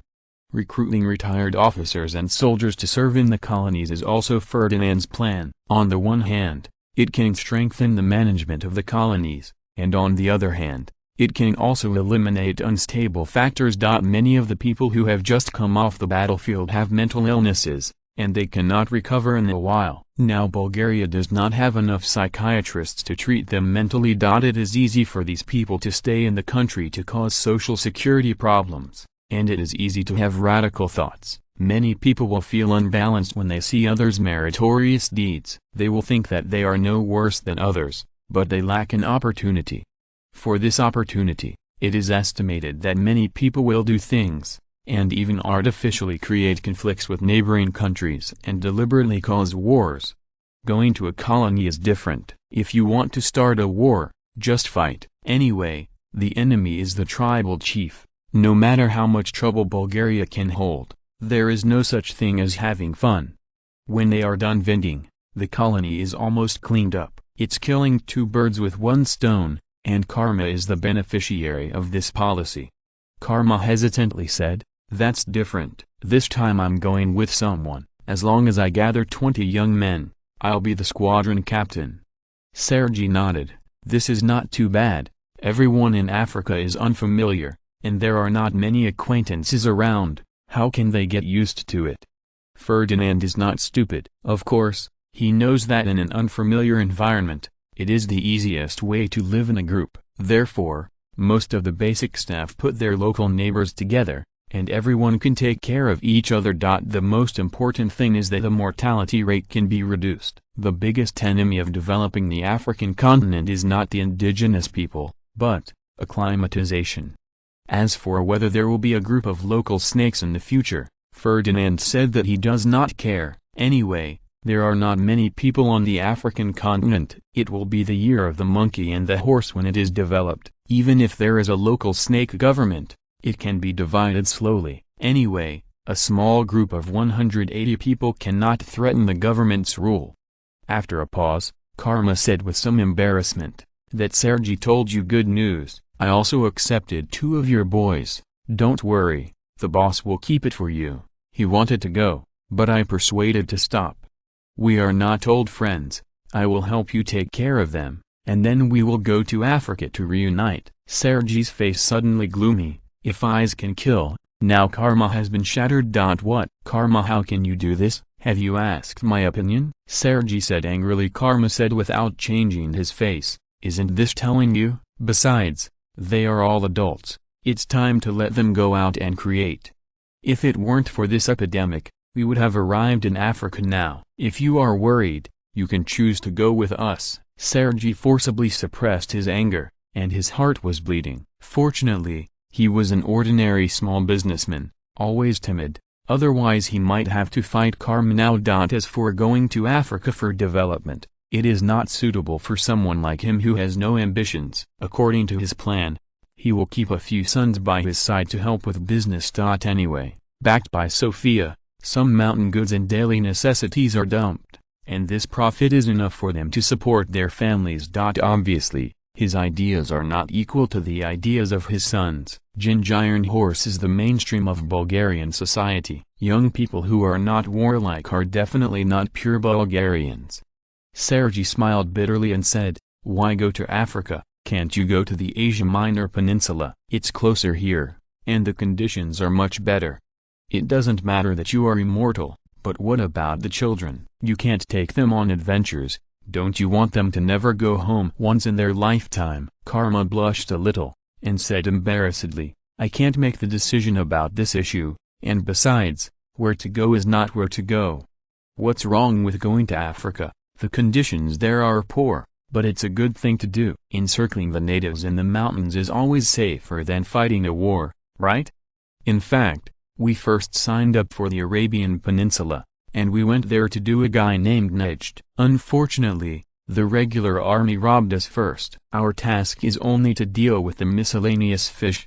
You know I'm a hunter. It's not my fault. My ancestors were hunters, and I've been a hunter for more than 20 years. So they all agreed that I was suitable for hunting orangutans in Africa." Karma was also very aggrieved, because he was born as a hunter, so the group he brought was determined to go to the African jungle. Judging from the fact that it is easy to make military exploits, the Arabian Peninsula is the best choice. It is about to attack the indigenous kingdom, and fight a kingdom with a population of 2 or 3 million. No matter how you look at it, it has a future to deal with a group of tribal chiefs.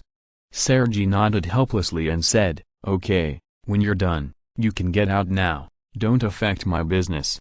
Obviously, he is still very angry, but as a father he cannot interfere with the choices of his sons, which is also a European tradition. According to European tradition, the eldest son stayed behind to inherit the family business, and the second son left home to explore the world. Karma did not kidnap his eldest son, but took his second son out to seek a living, which was in line with local traditions. So despite being angry, Sergey didn't break out. Now the two younger sons are married, and even if they don't leave now, they will leave the house in a few years. If they stay at home and live with their parents and brothers, they will be looked down upon.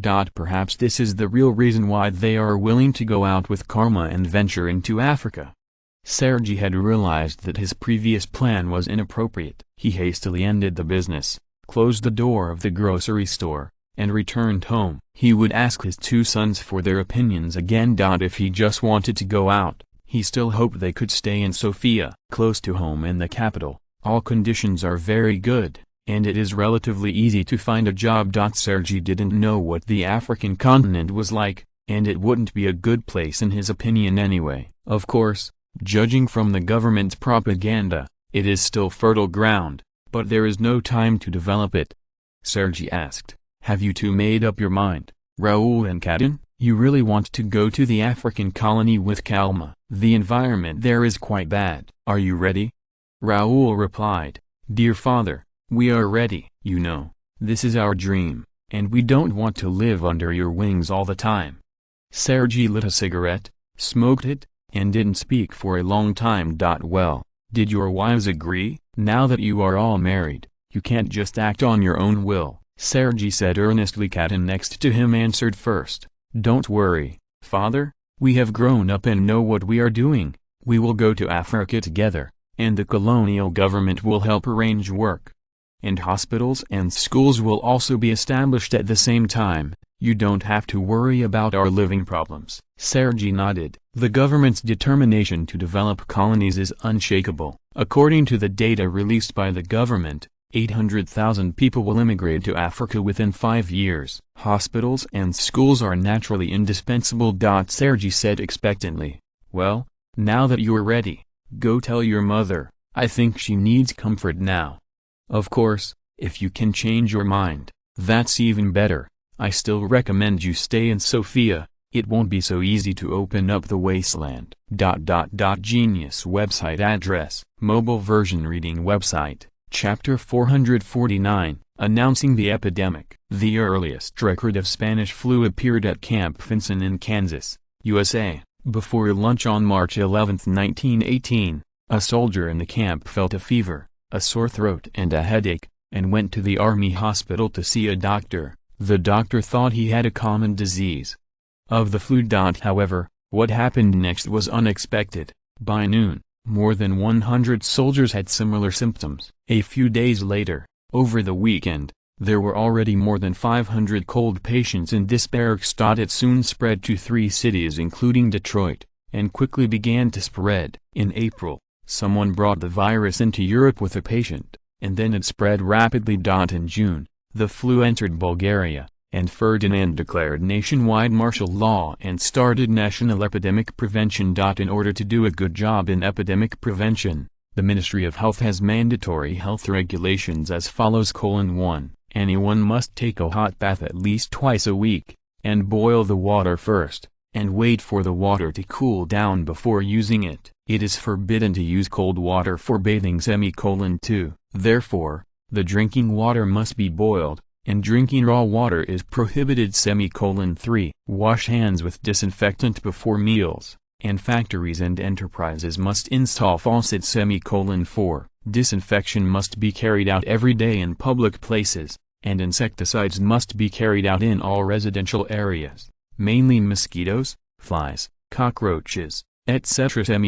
5. Pets are isolated, close contact with animals is prohibited, distance must be maintained for feeding, and the government organizes manual killing of animals that stray into the city. 6. The government provides masks for free, and everyone must wear them in public places. 7. All schools are closed. Before the epidemic is over, no one is allowed to enter or leave without authorization, and the government will bear all the increased expenses. 8. Factories and enterprises must organize a comprehensive disinfection once a month. Establish disease isolation rooms. 9. Some entertainment venues are temporarily closed, and it is recommended that everyone go out less often. Comprehensive epidemic prevention is the first time for the Bulgarian Ministry of Health. No one has any experience. In order to control the epidemic, It is natural to be strict. Bulgaria seems to be back in the World War once again. Everything has become serious, even more serious. Even the colorful entertainment life has been cut across the board. Not only was the country under martial law, but even the palace was no exception. The virus did not recognize people. Ferdinand knew how terrible the Spanish flu was. How could he ignore it? It's even more strict. Everyone in the palace has to be checked by a doctor every day. Once they have any symptoms, they can be declared to be furloughed. At least they won't be used to work until the epidemic is over. Constantine was very unaccustomed to stepping into the palace, and there was a pungent smell of disinfectant on his face. He frowned and was examined by the doctors before being put into the palace. That's right, he thinks that the Bulgarian government is making too much of a fuss. Although the flu has broken out, the mass death has not yet occurred. Like most people, Constantine also believes that this is just a common viral cold. Of course, common viral colds in this era are also killing people, but most of the young and strong can resist the past, and the mortality rate of the old and the weak is higher. Originally, Constantine wanted to persuade Ferdinand to lift martial law across the country. The current epidemic prevention work has seriously hindered the normal operation of the Bulgarian economy. Many projects have been forced to terminate, factories have also been ordered to prohibit overtime, and shopping malls are even more depressed. However, after seeing the situation in the palace, he realized that the king paid more attention to the epidemic than his imagination. No matter how strictly guarded the outside world, no one would restrict his travels. But when he got here, he was first checked by the doctor before entering the palace, and then he was forced to ask to change his clothes. The attendant's explanation was, "The clothes may carry viruses. For the safety of the king, please change to safer clothes." Constantine was a little speechless. Well, the king is the king, and this arrogance cannot be compared with others. Everyone who enters the palace must change into sterilized clothes. It's not just them, including the guards who come in and out every day, and the personnel who are responsible for delivering supplies. Each person will be given a set every day. Constantine didn't think that these clothes would be taken back or reused many times. The king's face must not be lost, and the daily cost of tens of thousands of levs was indispensable. Looking at the trees and seeing the situation in the palace, he knew that the situation was serious. Now that the epidemic has not appeared in Sofia? With a depressed mood, Constantine saw Ferdinand, who was drinking tea. Both of them were wearing masks. The picture was so comical. Constantine asked suspiciously, "Your Majesty, are you making too much of a fuss? This isn't the Middle Ages when the Black Death spread. Does it need such a big fanfare? Although this flu has spread widely, it is not very harmful to the human body. Now all of Europe are talking about our epidemic prevention work." This Ferdinand interrupted, "Are we the laughing stock again?" Constantine nodded. Although the Bulgarian government has not been ridiculed by the outside world once or twice, what is different from before is that most of the previous Bulgarian government's actions have been confirmed to be correct. In the current situation, at least Constantine himself has not found out, what is the reason for doing this. Ferdinand smiled slightly and said, "Let them laugh at the sight, and wait until they cry in the future. If action is not taken in time, I am afraid that the death toll caused by this pandemic may not necessarily be less than the death toll caused by the Black Death in the Middle Ages." Constantine's complexion changed greatly. As a pure European, he had not listened to the legend of the famous Black Death. It only caused the death of 1/3 of Europeans at that time, and European civilization directly 100 years back is enough to terrify anyone. "Your Majesty, isn't this an exaggeration? If it was the Black Death, a large number of patients should have died by now, but there are many places in the world where the flu broke out, and the phenomenon of mass deaths of patients has not appeared?" Constantine asked suspiciously. Ferdinand sighed, and then explained, "A biological expert told me that the influenza virus is mutating this time. In Darwin's terms, the virus is evolving. At present, it is only highly transmissible. The lethal virus has combined, and it is very likely that it will evolve into a Black Death again in the end." Constantine can't wait to give himself a slap right now. It's not good to give an example. He wants to talk about the Black Death. This time it's really coming. Although this is only a possibility, it must also be paid attention to, otherwise when the possibility becomes a reality, everyone will be ready to cry. Seeing Constantine's expression, Ferdinand knew that he was frightened. It is estimated that any normal European would be frightened when he heard that the Black Death is coming again. Ferdinand comforted, "Don't be so nervous, this is just a possibility, and it's the worst guess. With our current medical level, the Black Death is not completely incurable, and most of the patients can be cured. If you are worried, you can also check the information. The Black Death also occurred in the East, and they were contained by them. The destructive power is much smaller than we imagined.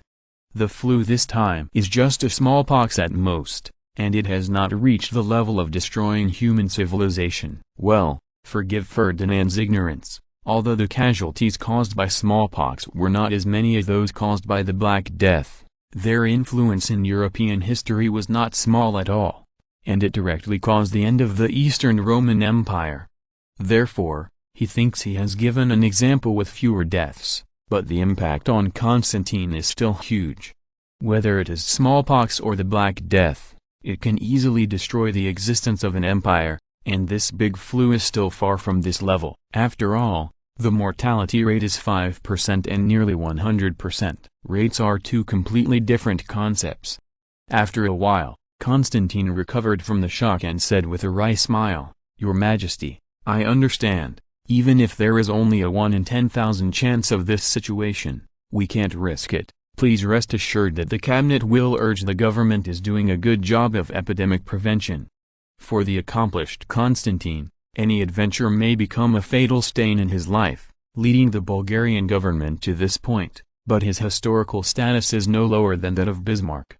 He was even more successful, because Germany was already crippled, while Bulgaria was still growing. Not surprisingly, when he returned to the field, Bulgaria was already the #1 industrial power in Europe.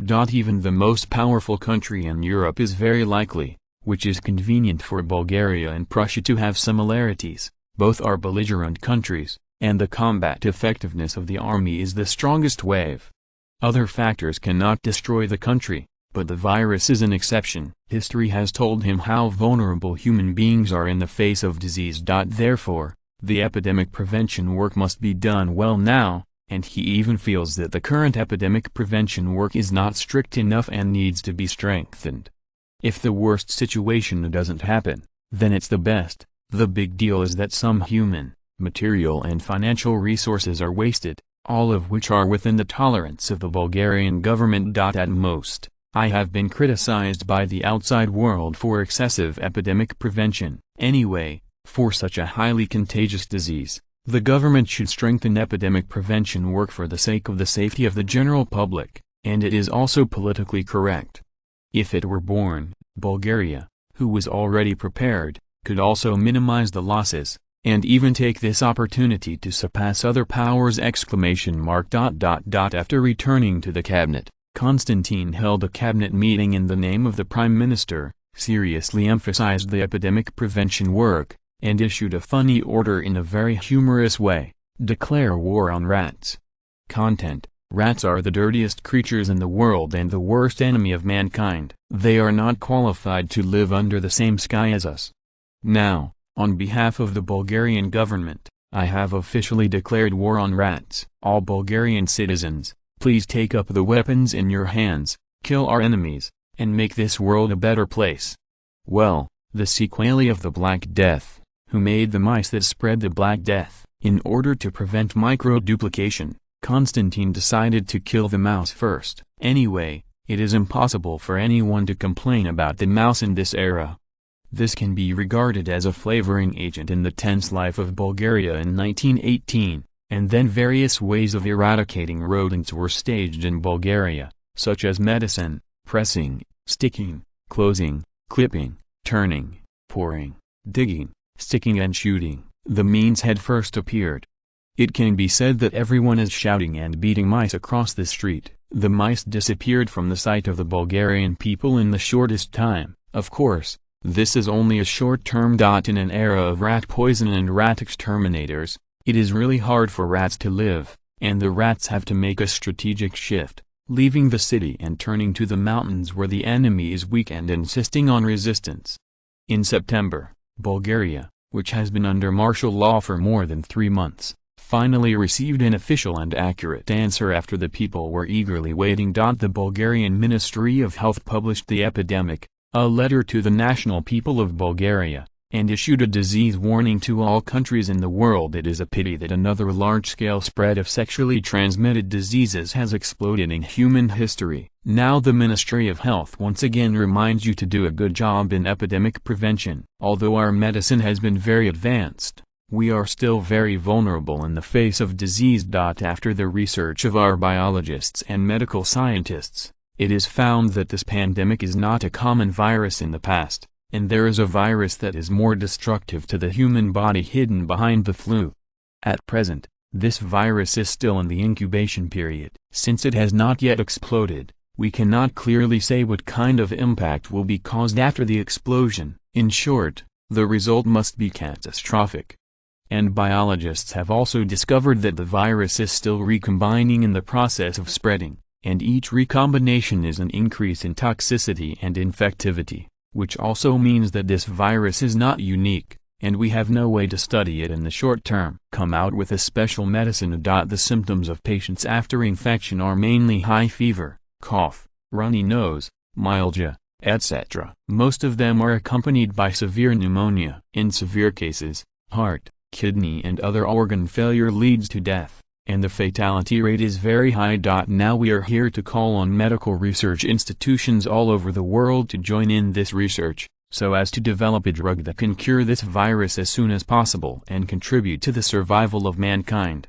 At the same time, here we also warn governments of various countries to prepare for epidemic prevention to avoid catastrophic consequences after the outbreak of the virus! Bulgarian scientists do not eat dry rice. Under the strong request of Ferdinand, considerable results have been achieved in the past few months, but the special medicine does not exist. Everyone's virus is not exactly the same. Prescribing special medicines in this context is completely nonsense. So Ferdinand simply chose to make the news public. As for whether European and American countries can prescribe vaccines or drugs to cure the virus, scientists have clearly told him that it does not exist at the current level of technology. If they just prescribe a special cure for a certain patient, they can do it now, but the medicine that is suitable for curing most people is still a difficulty that cannot be overcome.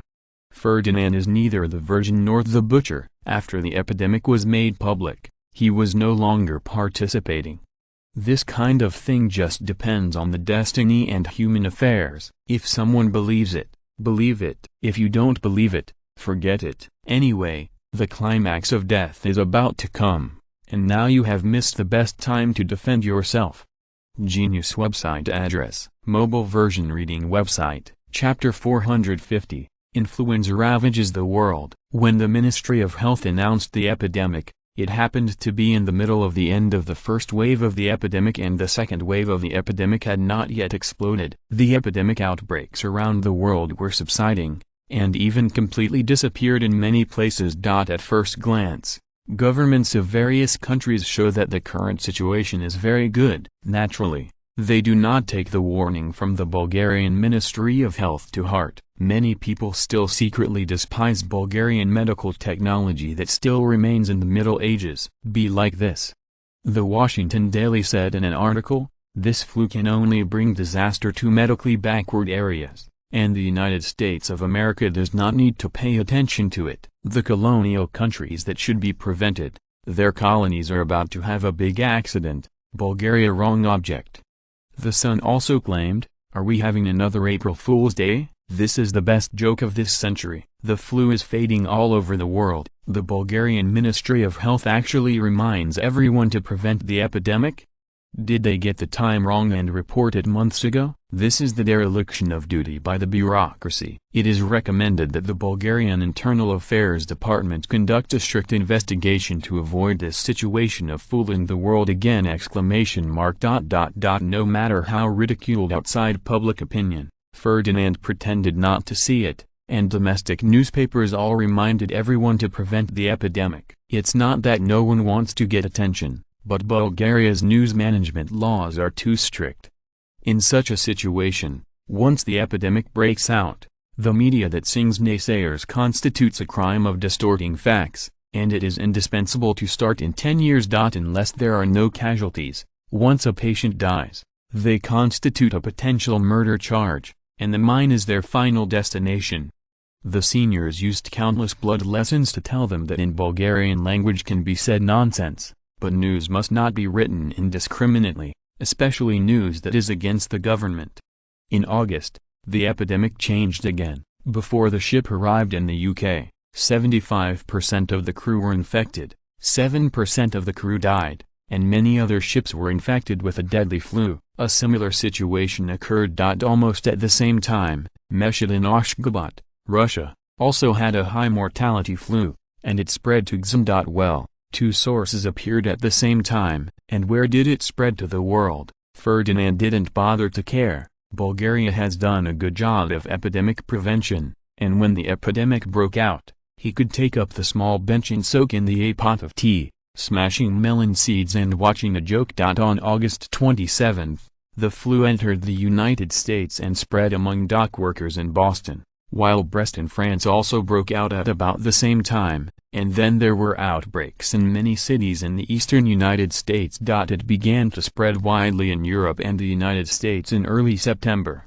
and within a few weeks, the flu spread to the world again. The second wave of influenza is different from the past influenza. The mortality rate is particularly high among young adults aged 20 to 35 years old. In addition to high fever and headache, the symptoms include blue complexion and hemoptysis. Influenza often causes complications. The most deaths were caused by pneumonia. Many cities restricted citizens from going to public places, and movie theaters, dance halls, sports venues, etc. were closed for up to a year. Tram attendants in Seattle are refusing passengers without masks to ride on trains. In October of the same year, the darkest month in American history, 200,000 Americans died in this month, and the average life expectancy in the United States in 1918 was reduced by 12 years than usual. Seeing that the booming epidemic around the world did not spread in Bulgaria, Ferdinand was relieved. In early August, Bulgaria temporarily closed all ports and cut off trade with other countries in the world, so this wave of influenza did not spread in Bulgaria.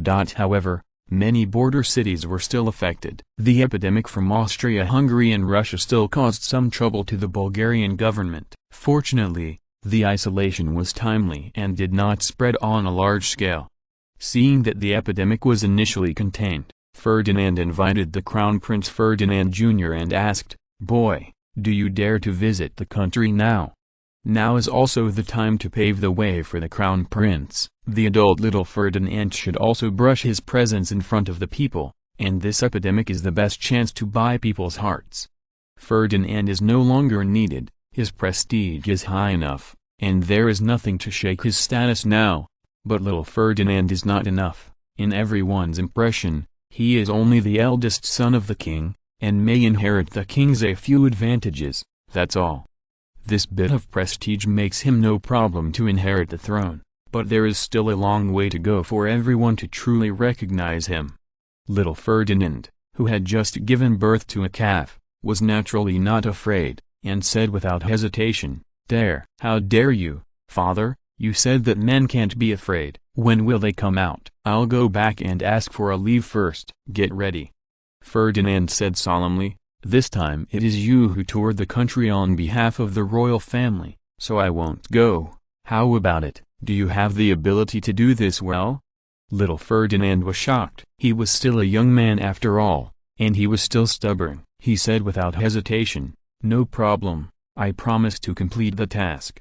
Ferdinand smiled slightly. It's good to have the courage to go. If he encounters a cowardly crown prince, then he can only cry. If he doesn't know how to take advantage of such a good opportunity, then he will be finished. Look at how hard George V worked so hard, in order to gain a sense of existence. He fell ill, so did King Alfonso XIII of the Spanish kingdom next door, who accidentally put himself in. And of course they all survived in the end. It is not that dangerous to patrol the whole country in Bulgaria. The officials below have isolated the patients. Even if they are patrolling, they will go to the safe area. Do you still expect the Crown Prince to visit patients? Even if you want to see it, it is to visit a patient who has recovered. In order to prevent the spread of the disease, the patients in the quarantine area are prohibited from visiting anyone. This is the regulation of the Ministry of Health, and everyone must abide by it. Ferdinand asked worriedly, "You decide where to go this time. You don't need to go to the colony. The epidemic there has already been out of control. You just need to visit the Balkans, and the epidemic has already broken out. Don't go to the area. Don't look at Bulgaria's good epidemic prevention work. It is only for the mainland. Only a few residents in the colony have taken measures, and the vast indigenous living area, who has nothing to do when they are full, and who cares about their life and death. There is no medicine, no medical treatment, and no epidemic prevention measures. If the virus is allowed to spread, you can imagine what kind of scene it is in those areas now." According to statistics from later generations, there are 1.7 billion people in the world. 100 million people are infected with influenza virus, and the mortality rate is between 2.5% and 5%. This is only in some areas. The number of deaths is also different. The recorded death population is about 2,200,000, and the number of deaths in the colonies that has not been counted is about 5,000 to 100 million. The exact number cannot be determined. Anyway, the more backward medical care and the worse the sanitation conditions, the higher the mortality rate. Little Ferdinand reacted, and co-authoring is to go out for a show. I said it earlier, I was startled, and I thought I would really go to see the patient? Seeing Ferdinand's expression, Ferdinand knew what was going on, but as a father, it was impossible for him to push his son into the fire pit. Little Ferdinand said hesitantly, "Father, this is not good. If you don't go to the epidemic area, it won't look too bad."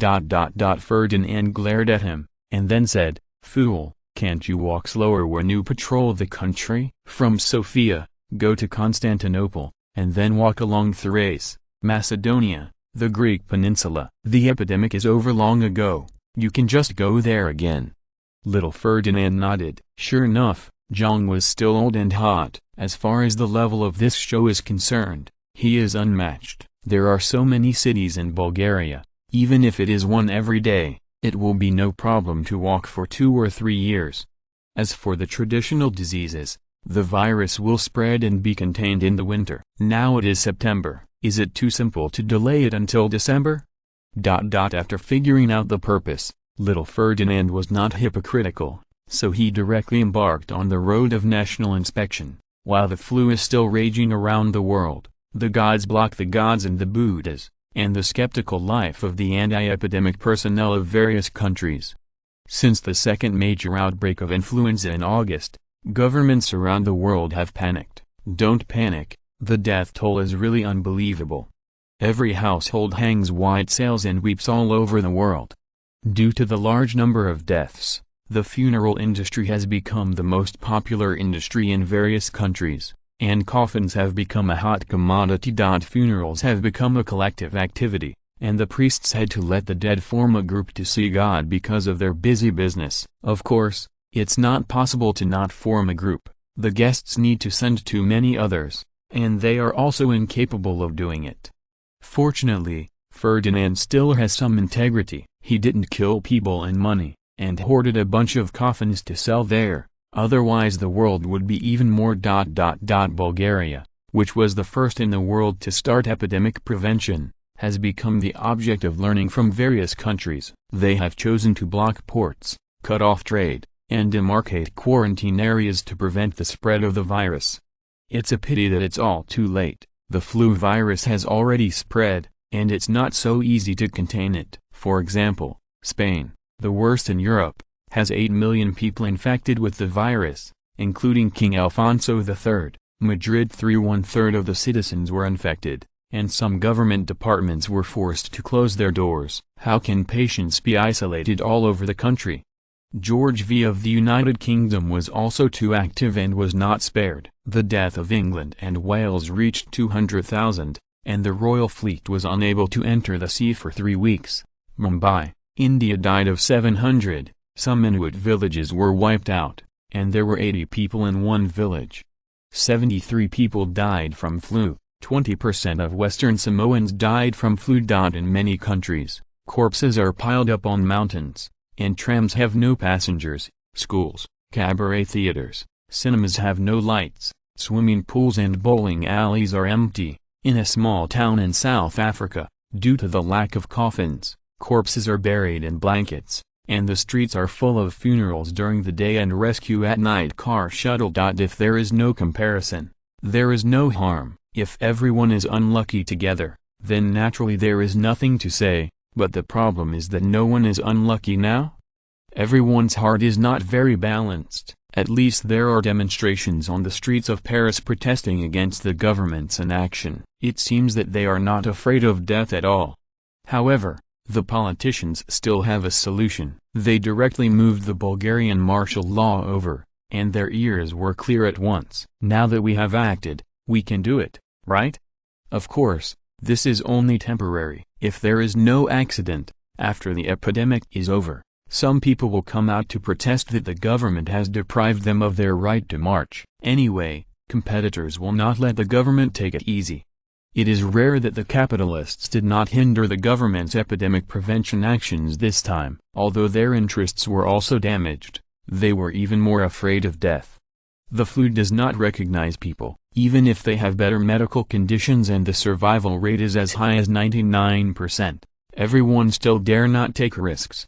The main reason is that the virus announced by the Bulgarian Ministry of Health is still evolving, which really scared everyone. Now it is so powerful. If it continues to evolve, isn't it a replica of the Black Death? No one dares to gamble on this. Medical institutions all over the world are involved in virus research, but unfortunately this thing is really not the technology of this era. It can be solved. Viruses are different. How to create a special medicine.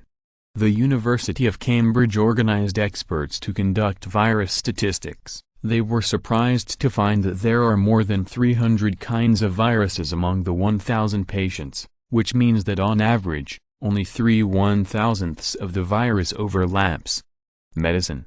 Even if more than 300 kinds of medicines are made, the virus is still unstable, and changes are taking place at any time. If a medicine is developed today, the virus will mutate again tomorrow. What is the use?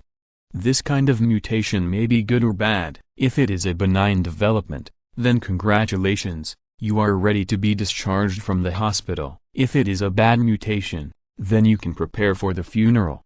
Then the British scientific community once again proved the possibility that there is no special drug developed in the short term, so everyone should work together to fight the virus. Otherwise, if one is bad, human beings will have to play. Perhaps by God's blessing, the winter of 1918 came quickly, the epidemic began to subside, and governments all breathed a sigh of relief. The last 2 or 3 months have been so fucking exciting. In just a few months, the total number of deaths in various countries has directly surpassed the sum of the 2.5 years of world wars. The world's economy has entered a state of Great Depression, and the flu has dissuaded everyone's enthusiasm for purchasing. If it is not for purchasing necessities, many people will choose to stay at home and not go anywhere! Genius website address, mobile version reading website. End of this chapter. Thank you very much for reaching the end. Don't forget to like. Looking for more exclusive content and immediate access? Subscribe to our Patreon. Remember, every like, subscription, or donation encourages us to continue. Thanks to everyone. See you in the next video.